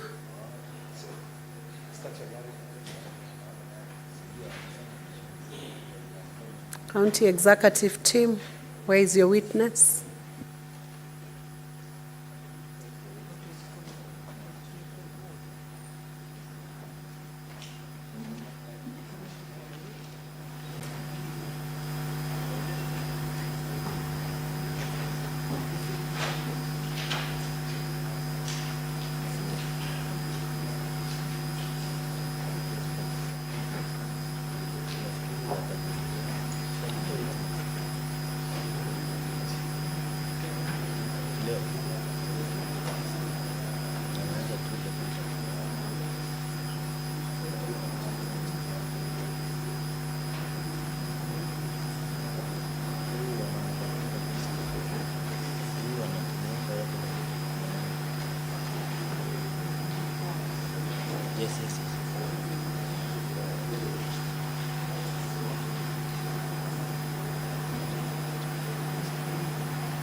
I, Dickson Munene Nkanata, do solemnly swear that the evidence that I shall give before this Senate in respect of the matters before the Senate shall be the truth, the whole truth, and nothing but the truth. So help me God.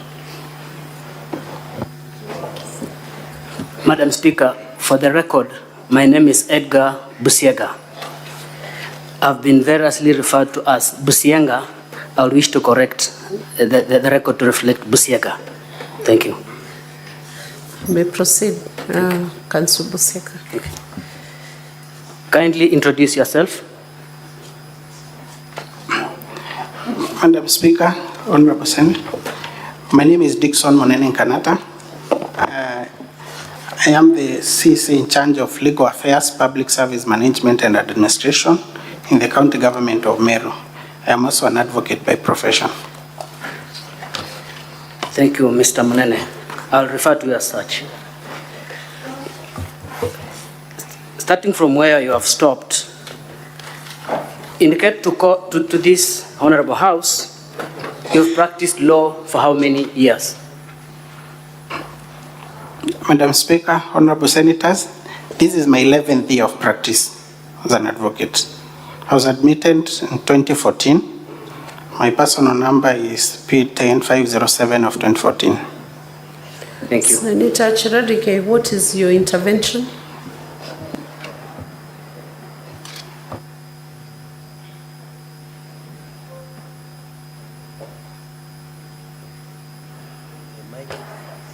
Madam Speaker, perhaps if you could freeze the time during the intervention.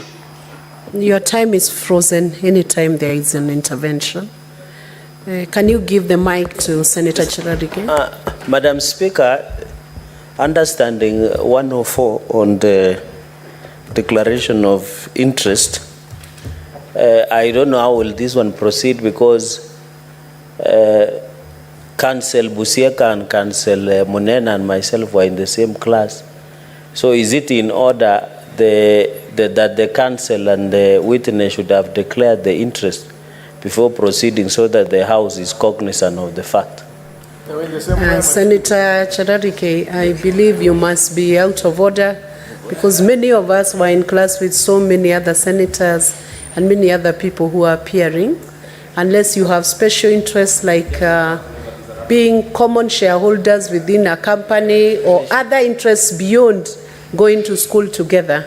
That's the only time you can then, unless you have very serious interests that go into legal, proprietary, or other definable interests in law, that would then bring the team together in such a manner that they've been resolving issues in a way that would influence their judgment in these proceedings.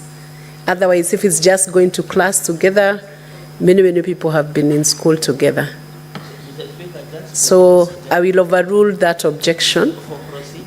Or do you have any other interest you want to disclose beyond going to school together? For procedure, Madam Speaker.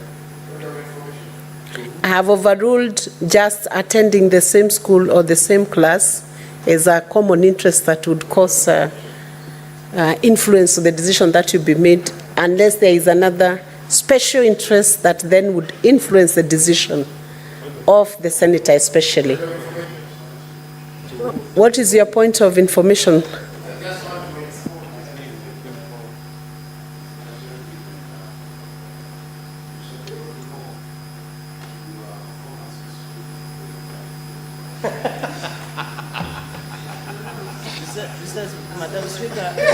Senator Meru, is there another point of information which is relevant and will not take away our minutes? We have very short time. In fact, Madam Speaker, because I know we are very constrained of time, Senator Chiradike was selective, and that's why he never referred and read the Standing Order 104.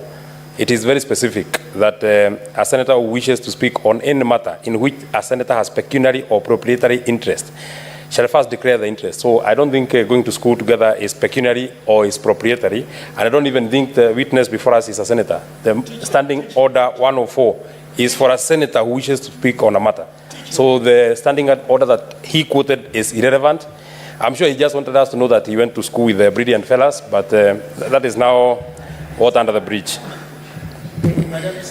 Thank you. Though presumably it comes late after I had given a direction, but that suffices to close out that issue. Let's proceed on with the witness counsel. Mr. Munene, you saw an affidavit on 16th of August this year, correct? That is true. Would you wish to rely on the same as your evidence before this House? I would wish to rely on the same, Madam Speaker, Senators. Okay. Now, the first issue is on, as the subject of impeachment, is on what we call illegal revocation of one CPA, Virginia Kawira. Did Virginia have the requisite qualifications at the point of appointment? Thank you, Honorable Speaker. On the issue, the governor has been accused of illegally revoking the appointment of CPA Virginia Kawira Miriti as the Secretary/CEO of the County Public Service Board. I'm aware that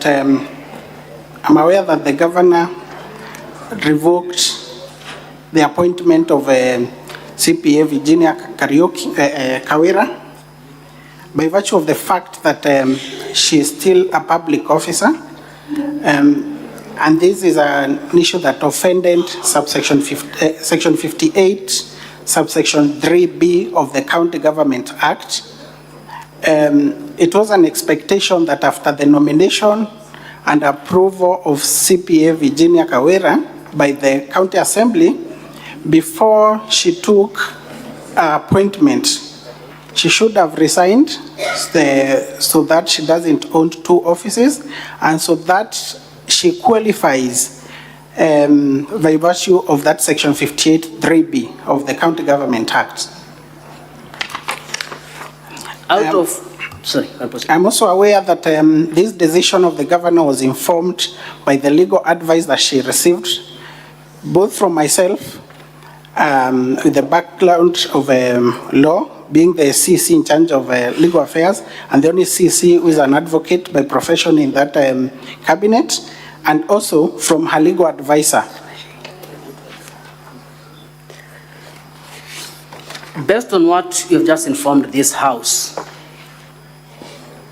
you are aware that the legal advisor was before this House yesterday? Yes, Madam Speaker, I am aware that the legal advisor was before this House yesterday. I'm aware that the legal advisor disowned the internal memo that is which is appearing on page 11 and 12 of the volume 1B of the governor's documents.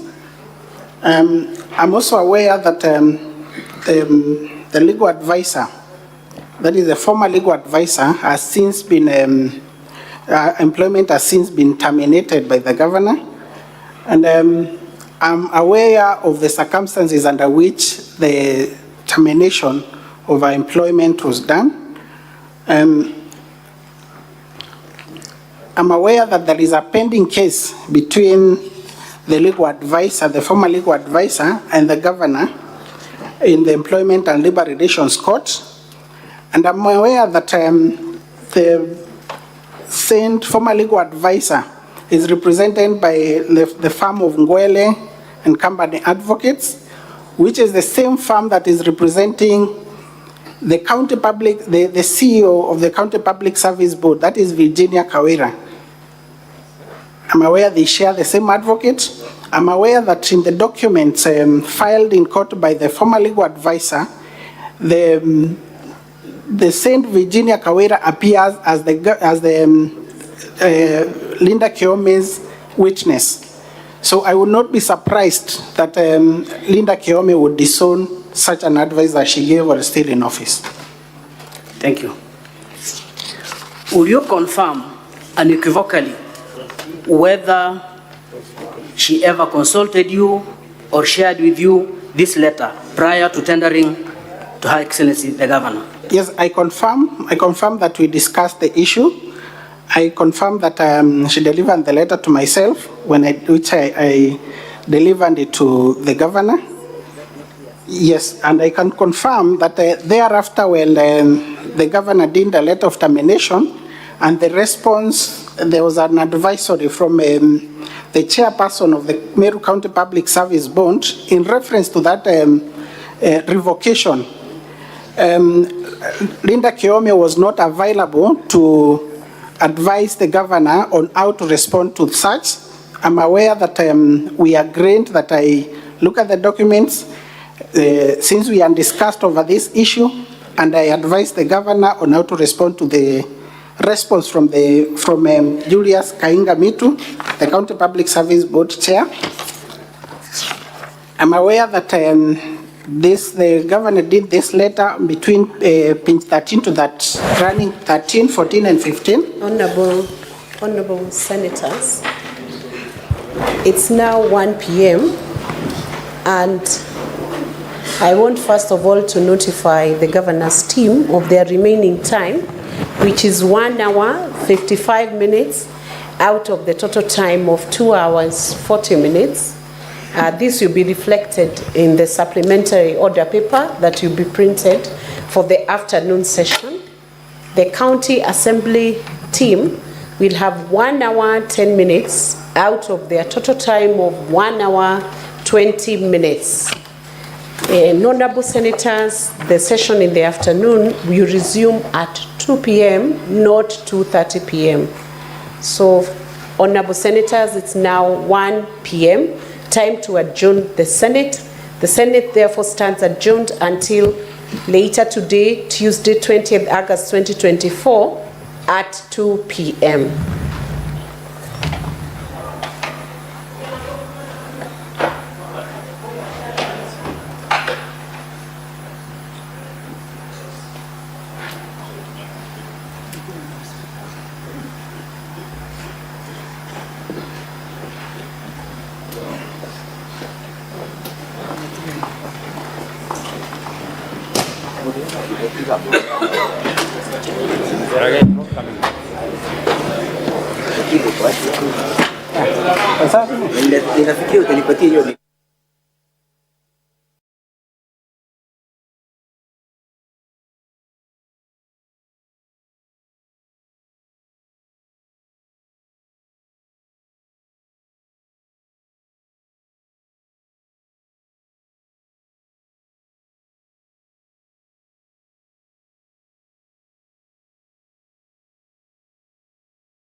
On X, you'll find it on at Spice FM. KE. What's yours? At Nduoko. With an H at the end. NDU. H. OKOH. Okay. At City Muga. At Eric Latif. Our next guest is here and he's also found on X at Morara Kebaso Senior. SNR. Senior, right? Morara Kebaso Senior. And he says there that he is a dangerously intelligent lawyer, a bishop of merciless peace, and chief registrar of broken promises. What?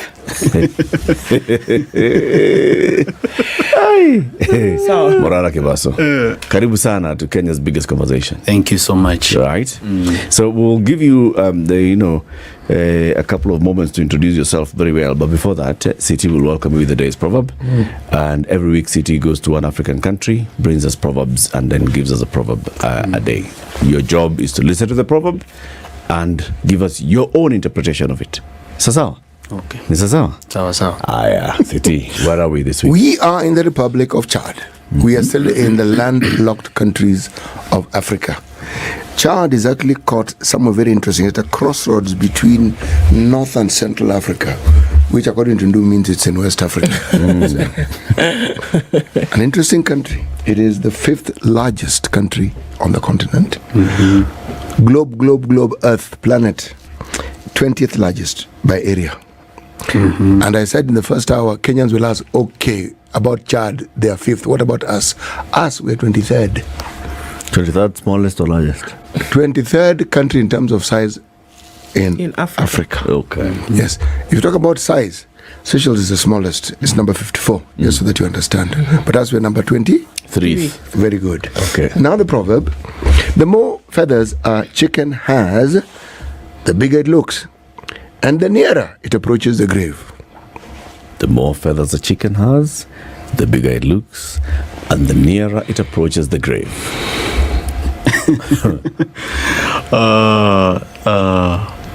The more the feathers a chicken has. Yeah, just come back again. The more a chicken has. The more feathers a chicken has, the bigger it looks. And the nearer it approaches the grave. Well, that would mean that the older it gets, the more feathers it has, because if it's approaching the grave, it's getting older. and if it's getting older, oh no. I've thought about it again. It means when the owner of the chicken is looking for the fattest to slaughter, he's going to look for the one with the one that looks bigger. And the one that looks bigger is the one that has the most amount of feathers. But in reality, those feathers are not meat. When you actually remove the feathers, you realize that the chicken is actually now very small. So you may be attracted to slaughter this chicken for your guests, but you realize that most of what you are seeing were feathers and not meat. Am I right? Oh, you're absolutely right. The thing about these proverbs is you are never wrong. That's why Eric asked you specifically, tell us your interpretation. That is your interpretation. Now we've learned something that we ourselves probably hadn't thought of. Yes. It's a good one. It's a very good interpretation. It's a very, very good one, Morara. Very, very good one. You've been a very busy man. Yes. On X, we see you standing on top of four-wheel drive vehicles. Yes. And speaking. Yes. As if you're the president. Yes. What's the latest place you visited? Yesterday, I was in Kisumu County, Kabondo Kanyagwal Ward. Kabondo Kanyagwal? Yes. Watu wa Kabondo Kanyagwal wako salama? Wako salama. Mimi nimewaletea salamu kutoka kwa watu wa Kisumu. Nataka sasa tuweke tena mpango. In another 1 month, tutakuwa tumeweka ile Fisheries Institute ambayo tulipanga ya 2.5 billion pale Kabondo Kanyagwal. Ulifika mpaka bahari? Ama ulikaribia tu? I neared the lake. Yes, because Kanyagwal is very near. Yes. You know, 1 month is just next month, September. I'm just saying, just in case you know. What took you there? What took me there is I went to see a project that was launched by His Excellency the President. That project is called the Kabondo Kanyagwal Fisheries and Aquaculture Research Center. And it was supposed to be funded by the Exim Bank of Hungary to a tune of 2.5 billion. And I went to see whether the project is there. Since it was launched, I wanted to see whether there is some works that has begun, whether contractors are on site, and whether we have hope of having the Kabondo Kanyagwal Fisheries and Aquaculture Research Institute. Unfortunately, I found children playing and nothing but the plaque which the president used to launch the institute, which was looking like an abandoned grave. So the plaque is there? It's there. Is there a fence? No, there's no fence. There's no fence? There's no fence. Is there any structure at all? There is no structure at all. I'm actually looking at the video, and so there are children playing what would be volleyball, whatever, in the field. Yes. It's actually an open field. Yes. And there's nothing else happening there. There's actually there was a plaque or something. There's a sign, but it's an open field, literally. Yes. So when was the president there? The president was there on the 6th of October 2023. Okay. Yes. Okay. And what did he do on the day? He unveiled, he laid the foundation, so it's called groundbreaking. Yes. Was it groundbreaking? Was it launch? What was it? The president on his X page, this is what he wrote. During, he posted pictures, then said, during the launch of the Kabonyo Fisheries Aquaculture Service and Training Center of Excellence, a project that will produce over 10 million fingerlings annually. In days of fingerling city. Seed. Samaki. Fish seed. Fish seed. Okay. So this is one area that you went to yesterday. Yes. Where else have you been to? Yesterday alone, I toured 3 counties. I was in Kisumu County. Before Kisumu County, I was in Nandi County. I went to see the deputy county commissioner's office, which was being built in Chesumei. Then before that, I was in Uasin Gishu County, next to the airport. I was looking at Kip Karen Water Treatment Project. Yes. Ulipata nini huko? Tupeleke Kipkaren kwanza. Wacha niwapeleke Kipkaren. So Kipkaren was a project that was being funded by the Africa Development Bank. Right? The value of the project for Kipkaren was 1.185 billion, but it was in US dollars. So I'm assuming that by now that value could be higher. So it was about 7 years ago. The purpose of this project was to provide up to 23 million liters per day of water into Eldoret. As you can see, Eldoret has been now upgraded into a city. But there is still a big problem of water, especially in areas of Langas, Racecourse Ward, Pioneer Estate, Kapsoya, where we have water rationing because the water that is coming in from the Kapsoya water project is not able to serve all the residents of Eldoret. So this project was conceptualized in 7 years ago. That's when the tender was awarded to a contractor called Mashiri. Now I went there to see whether we have water flowing, and to my utter surprise, I found that there is yes, there are some semblance of structures. There are some pipes on the ground, but the project has completely stalled. And to make what matters worse, this contractor has already been paid 767 million. Okay, that was going to be my next question. In terms of whether we know actually that funds have been released to the contractor to be able to do certain things.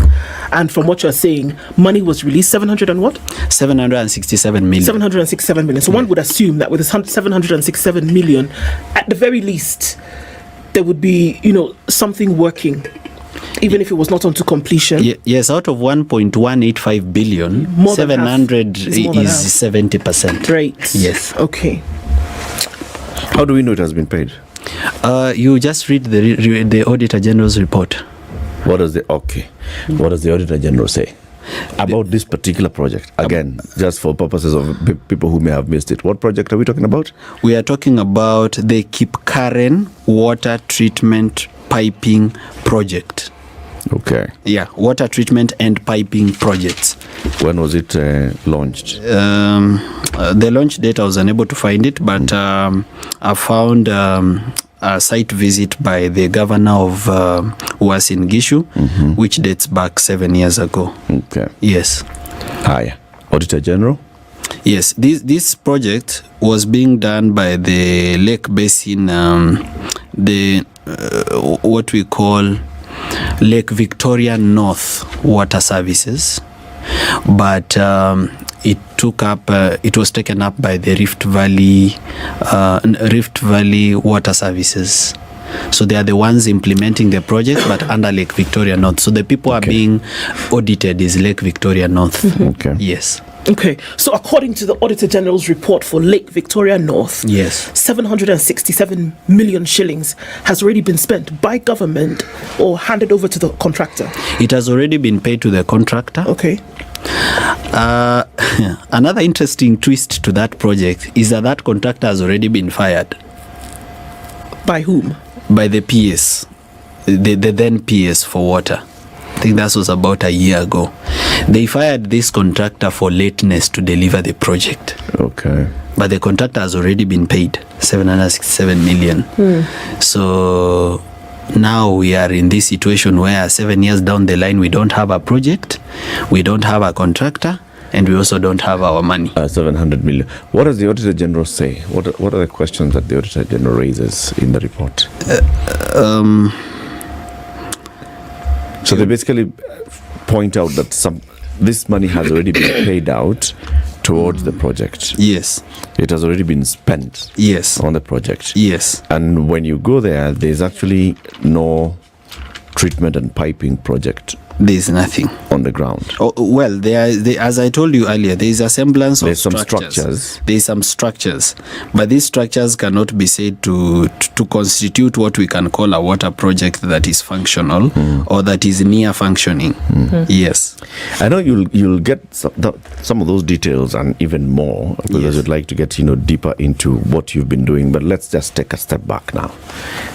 Morara Kebaso, people start seeing you on X, people start sending you messages and telling you do this and the other, even some of them even sending you money and support, because the topic for today is the crowdfunding and the crowdsourcing of civic engagement that's happening. When did you begin this, what you're doing now?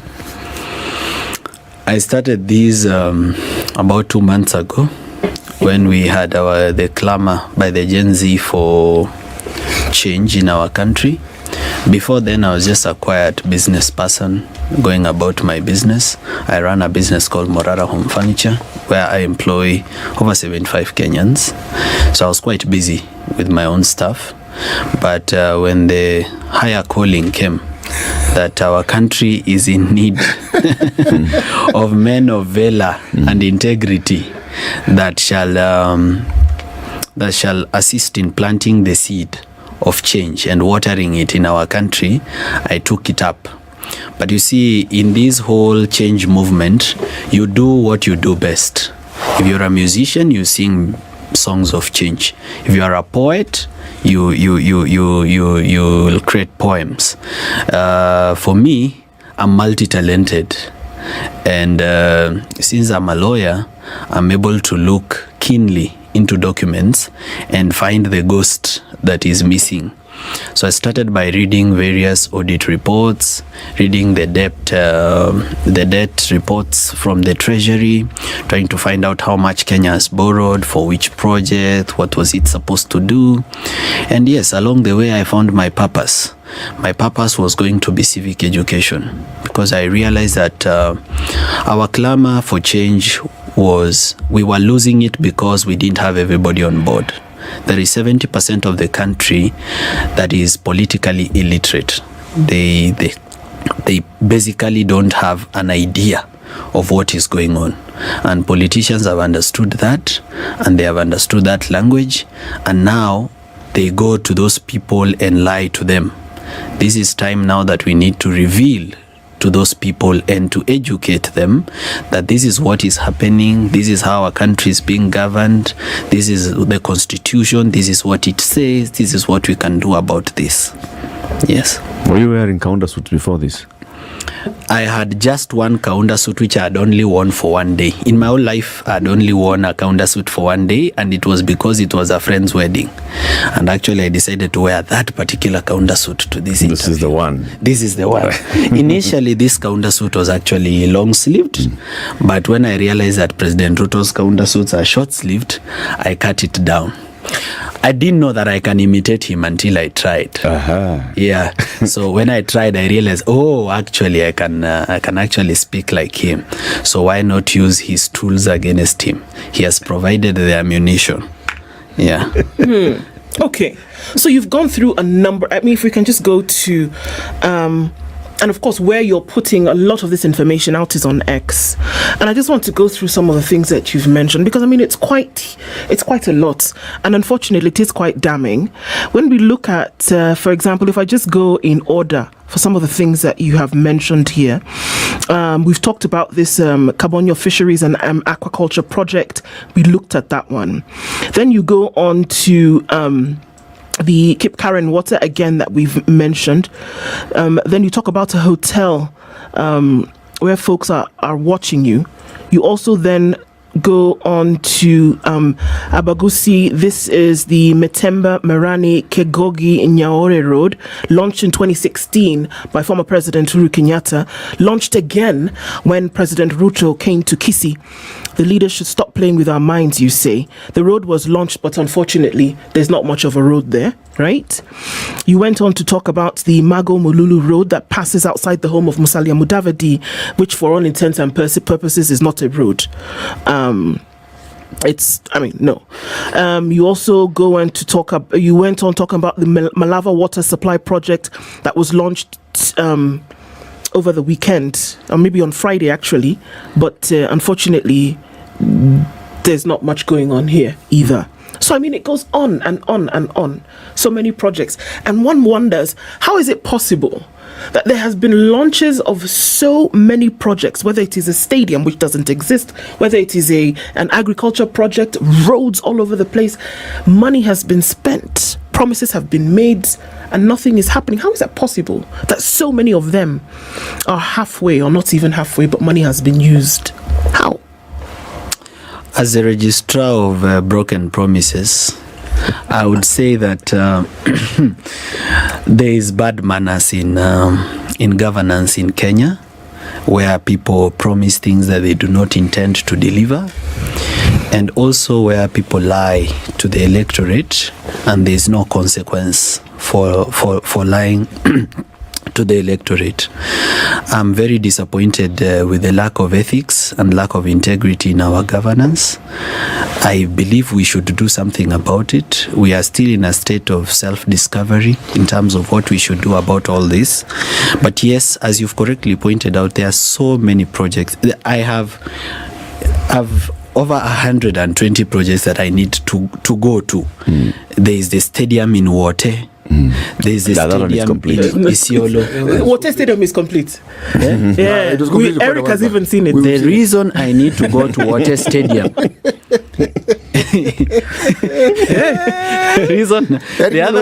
Eric even took pictures. Yeah, I even need to go to the Nuno Modogashe Road.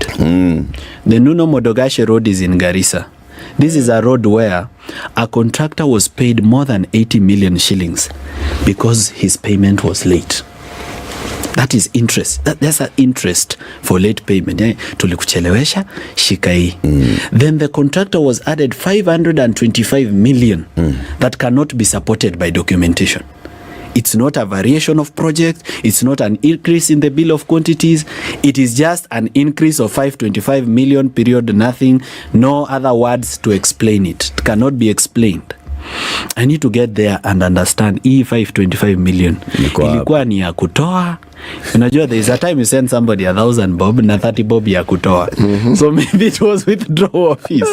You also talk about the Ministry of Energy spending 1.4 million shillings on an interview to recruit a project accountant and still did not hire anyone or of the candidates. Why are we even spending why are we even spending 1.4 million on an interview?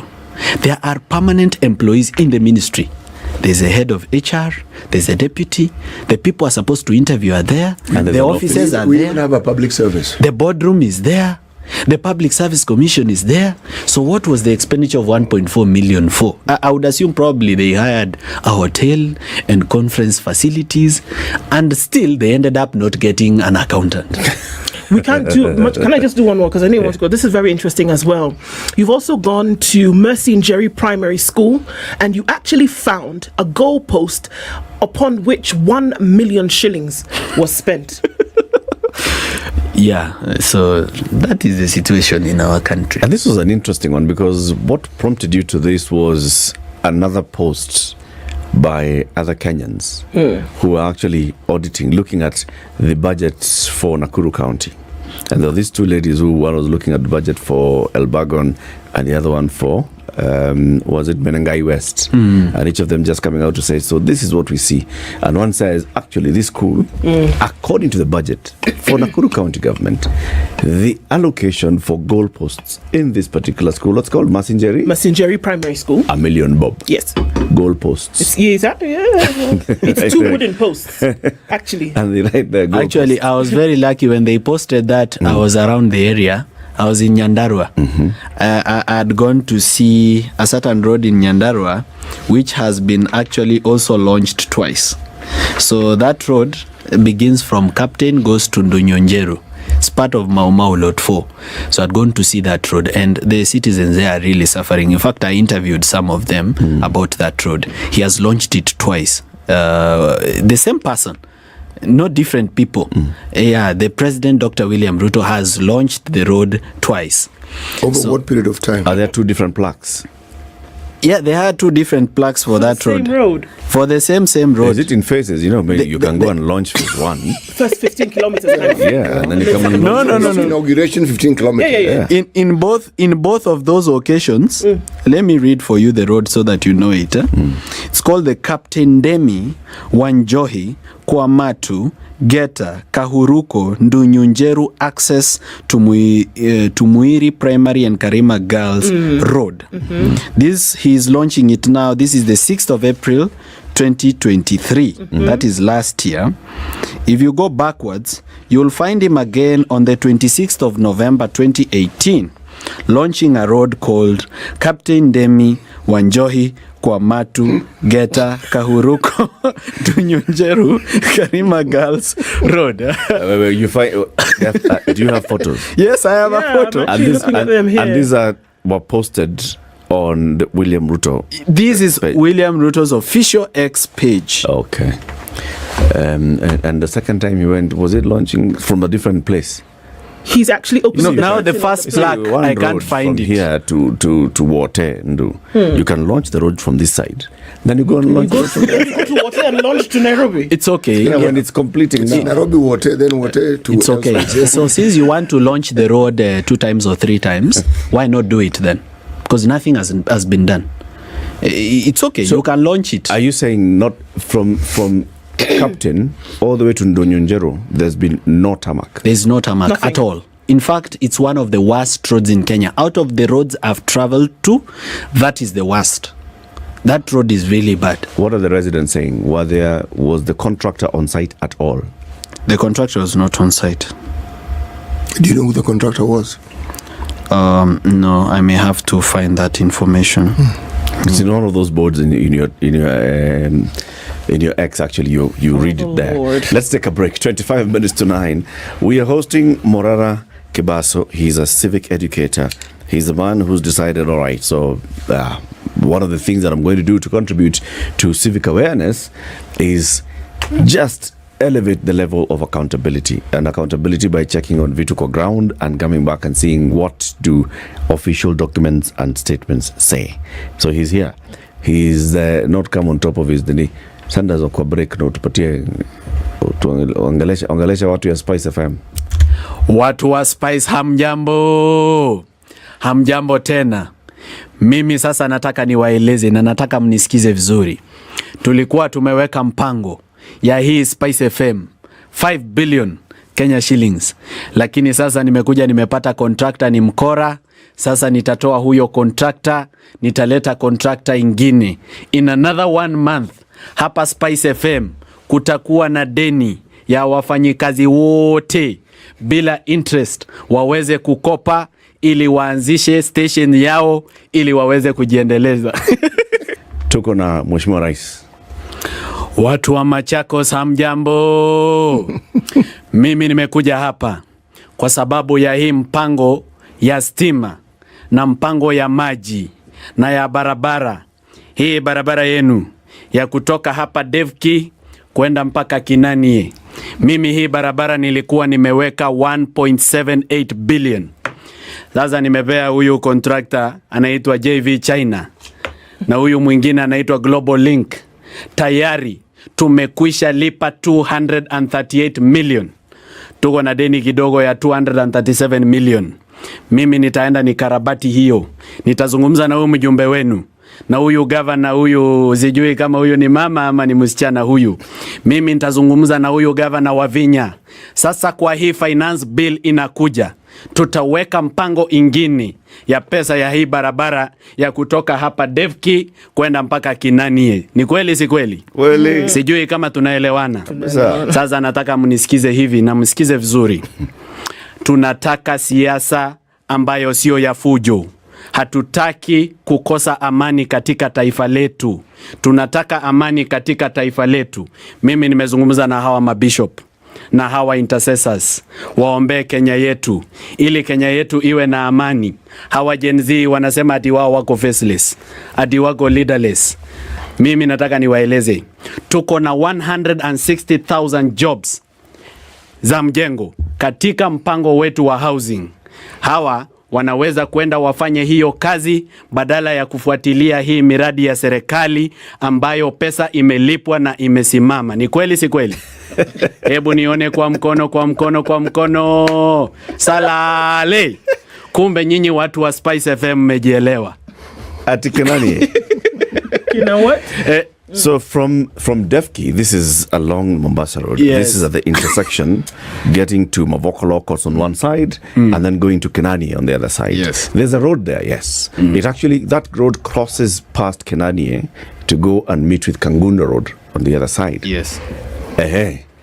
Allocated 1 billion, 785 million 779,000. That was in 2021. That's the budget for in 2021. That's when the project was. That was when the project began, 15th July 2021. Okay. That's when the contract was signed. So the contractor there was supposed to build a 7-meter carriage, a 7-meter wide carriage, lined drains, and 2-meter wide walkways on both sides of the road for a 25-kilometer distance. Out of the 1.7 billion, he's already been certified to be paid 476 million. All right. Out of that 476 million, he has already been paid 238,434,000. He has refused to work because he has not been paid 237,570,000. Okay. But now the Auditor General, in the Auditor General's report, says this. In the circumstances, there is a risk of breach of contract obligation by the authority, and delayed payment may attract interest and penalties, thus escalating the project cost. That's what the Auditor General says. So the Auditor General is saying, if you don't pay this balance, because it's already a certificate is out that you ought to pay, then you're going to accrue penalties. Yes. This 476 million shillings that was certified to be paid, it was against what works? If you go to the ground, it's a horror movie, and you can confirm. You see, this is a very respected station. When I come here, we don't say rumors. I've been to the ground. I have seen it myself. I even recorded a video on that road and recorded it for Kenyans to see it. There's no road. What I can say is that there is maram, some form of maram grading, and when you come from Devki, they are like 4 or 5 culverts. Okay. 238 million shillings is what has been paid already. Yes. One would expect that a road which is what, give or take 25 kilometers? 25 kilometers. Right? Devki to Kinani would by now, with 238 million shillings, at least semblance of tarmac would be visible. Something like 6 kilometers of tarmac. So there's 6 kilometers of tarmac done so far? No. No, what is I'm that? saying is that That's what you out expect. of what has been paid, I expect about 6 kilometers of tarmac. But kuna lami kwa hiyo barabara bwana. Wapi? See at the beginning of the road. No, that the tarmac that is there is the one that branches off from Mombasa Road, and that tarmac is not more than 100 meters, and that one used to be there. It has not been done by this contractor. Okay. That was an access road that was done when Mombasa Road was being built. Nothing. The only thing I've told you that is there is maram and some culverts. So with 238 million shillings, what has actually been done on this road, which is 25 kilometers, is that it has been marammed and some culverts have been put in. 238 million. Some sections have been marammed. Okay. Other sections are really bad. Okay. Extremely bad, especially when it's rainy. Because Athi River, you know, some of its water comes to that road and it washes away bridges and everything. Yeah. So there are very deep holes there. There are unpassable places there in Kenya, and it's very dusty. When it's dry, it's very dusty. When it's wet, it's unpassable. And actually, the governor for Machakos County lives on that road. When this certificate was issued, which is the authority? Is the authority Kanha or Kura? The authority for this road is Kura. So when the certificate was issued, because of course in a 1.7 billion shilling project, it's paid on milestones. So there's a milestone that was supposed to have been achieved for 476 million shillings to be paid. And the authority said, yes, you've hit the milestone, you ought to be paid. Have you seen the documents that show what milestone this was? No, I've not been able to see those documents, and they're not publicly available unless Kura gives us those documents, which they will not give willingly. May have actually to take them to court for the right to information before they give you those documents, unless maybe you invite the director for Kura here to bring those documents with him. But a ground verification, as I recorded for you a video, is that there's very little to justify 400 and something million that has been certified for payment. Extremely little, negligible. And the contractor is not on site. The contractor is not on site. If the contractor was on site, I would have said, well, this is an ongoing thing. We cannot justify this as a stalled project. This is an ongoing project, the contractor is on the site. But I've toured that road now twice, the contractor is not on the site. I've spoken to residents, I spoke to border operators around the area. I spoke to some people that I found at Kinani's center and stage and asked them whether this contractor usually comes on site, and the contractor is not on site. And the reason the contractor is not on site is because he has not been paid 237,570,925 shillings. Where?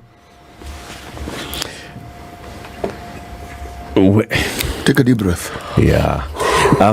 So I think Edna will be able to put up this particular post on the screen, and maybe she'll be able to just show it, because I've seen the video and we are looking at the video of how the road looks like. I've been on this road before, and I know clearly it's one of those. You walk on that road, you will be knee deep in dust. You drive on that road and it's dusty. And the people of Kenani deserve better, especially if a project was already commissioned, it has started, it has gone on, some payments are due, payments are not complete. Now what's happening is an accrual of interest because the contractor has not been paid. So the interest is accruing.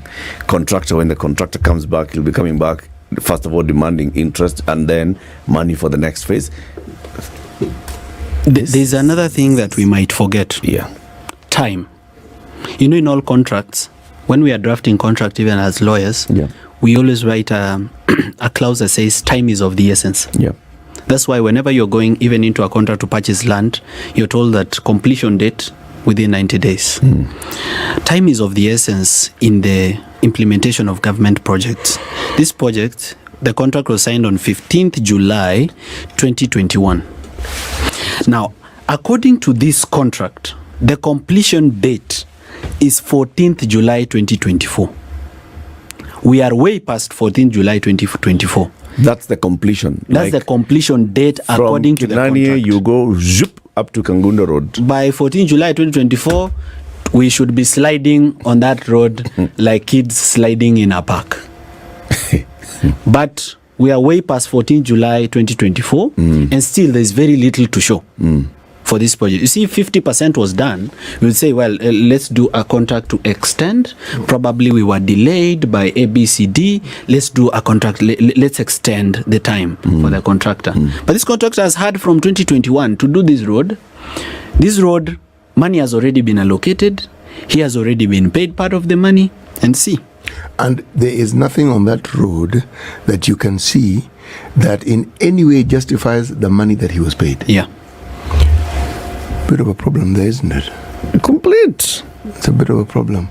Complete.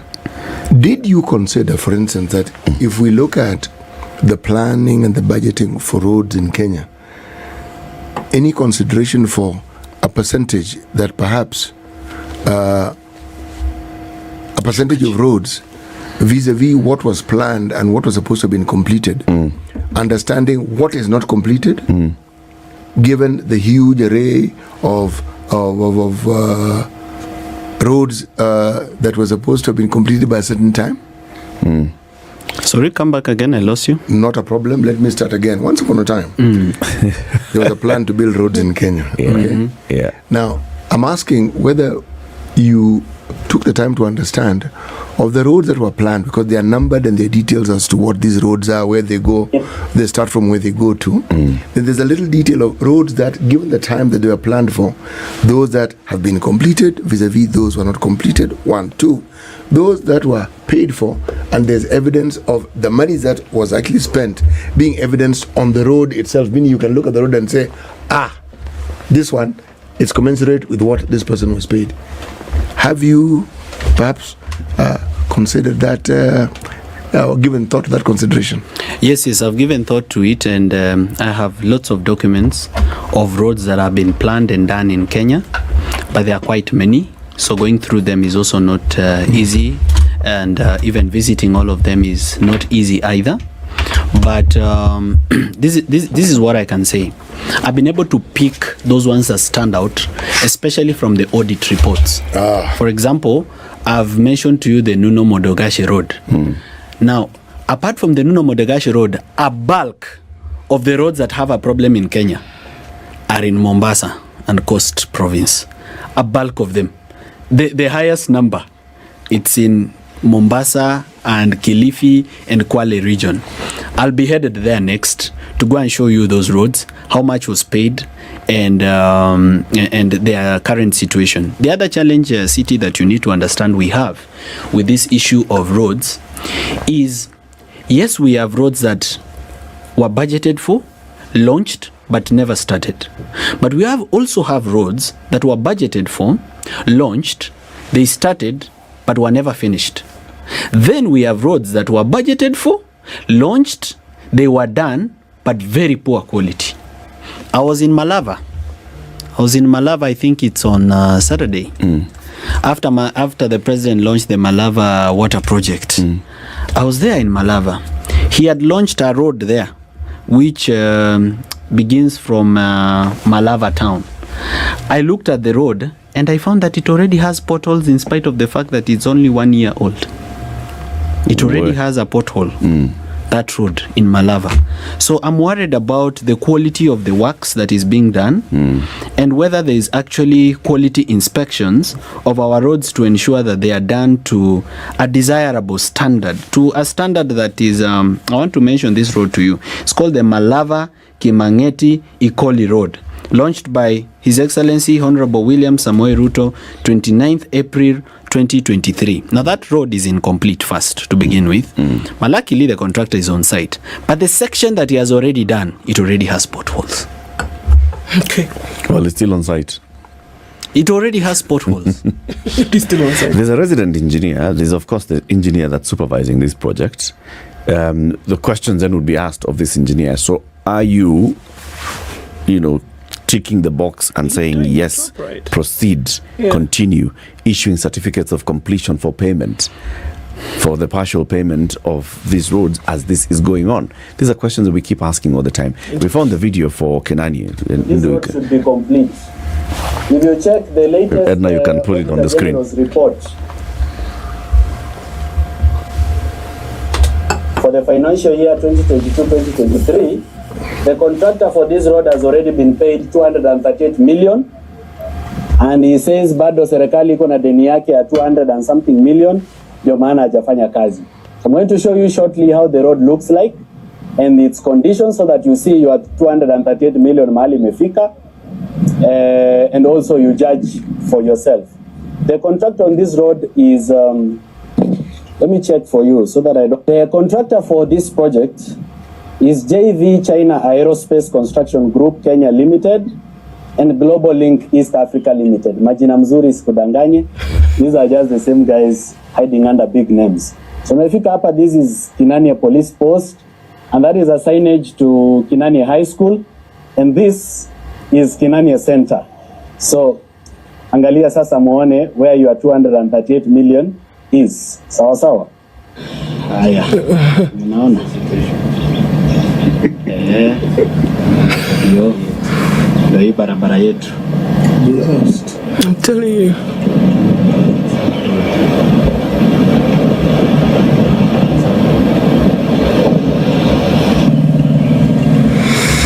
And so, Morara, you say you went through this road, the entire stretch. The whole of it. This is what it looks like everywhere from beginning to the end. Yes. It was launched in 2021. It's supposed to have been completed by June this year. Yes, by July. When were you here? I was there last week. In August? Yes, this is August. I was there last week. That's Devki Kinani Road. And this is the road? Yes. This one? Uji Power. This is the road. Okay. Now the thing is, so I was there on the 14th of August. 14th of August. Today is 19th August. So I was there 5 days ago. Yes. Wait. Now, as we conclude this conversation, Morara, people have been sending you messages and telling you, come and check out our roads. Yes. People have also been saying, we'd like to support you.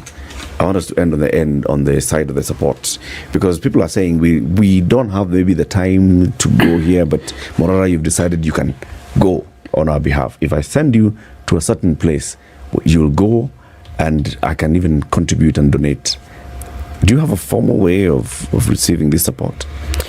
No, for now it's very informal, but I intend to build, actually I'm thinking of now going into governance, into taking the call of calling for good governance, and to abandon my business, because I think I'm done with making money. It's not that it is enough, but I need a new sense of purpose. I need a new direction, and I think I found my purpose on this earth. I want to do something that is not about money, but that advances the cause of humanity. So I'm establishing an office. I'm going to hire staff. We're going to do very good research on all these projects and visit all of them. Our mission is civic education, because we feel, especially to people who are in villages and rural and slum settlements, we need to communicate to them so that they understand what we mean by corruption, in now real, brought real, in example, how is corruption affecting them in their village. Right. When you tell somebody about corruption of something that happened in Nairobi, they themselves have never been in Nairobi, or when they came to Nairobi it was just for an event and they went back, they don't get. But when you tell them about a project that is just next to them, that they use every day, for example, when you talk to them about the Ikumbi Road, which is a road that the president launched, but it has never begun. It is in Murang'a County. So when you tell them about projects that are near them, they get it. You are able to break it down to them. So I believe this is something that we should do. Yes, I've been getting some support from Kenyans. They've been sending me Mpesa for fuel. It has really assisted me in terms of fuel. So far, I've been able to use 4 full tanks. A full tank for the vehicle is like 18,000. That's about 72,000. So I'm still on with it. I've not stopped, and I'm not about to stop. I have so many projects that I need to visit. I need to go to the Mikinduri, Kunathi, Kadhidhine Road in Meru. That's a place I need to go. I need to go to Ichamara, Rutune, Mukurueini Road in Nyeri. I need to go to Ruringu Stadium in Nyeri. Water Stadium. I need to go to Isiolo International Airport. Okay. Yeah. I need to go to Githurai Market. I need to go to Olenguruone Stadium in Kuresoi South. This is Nakuru County. I need to go to the stadium in Wote, which in 3 months will be complete. I need to go to Kwale, Mwache Multipurpose Dam. I need to visit that dam. I need to go to Meru. There is a road there for Wero Tea Factory. I need to visit it. I need to go to Bungoma at Sangalo Industrial Park. I need to go and see it. And many, many other projects that Kenyans have been sending me in my inbox, in messages. Of course, the messages are so many, they are overwhelming.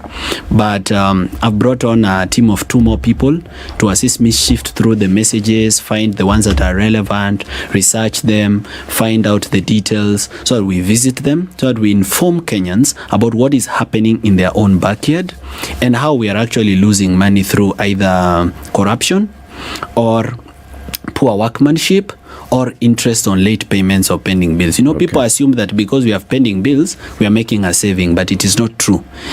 As long as we have a pending bill, there is an interest that is accruing. That's why I told you on the Nuno Modogashe Road, the contractor was paid 86 million extra for interest for late payment. So that's 86 million of public funds lost right there. We will invite you again. Thank you. So you can come and tell us where else you've gone to and the better research that you'll have done with your team. Yes. All the best to you. Asante sana. People are saying we should add you time. We'll add you time by inviting you again and again. This is the Situation Room, the only way to start your day.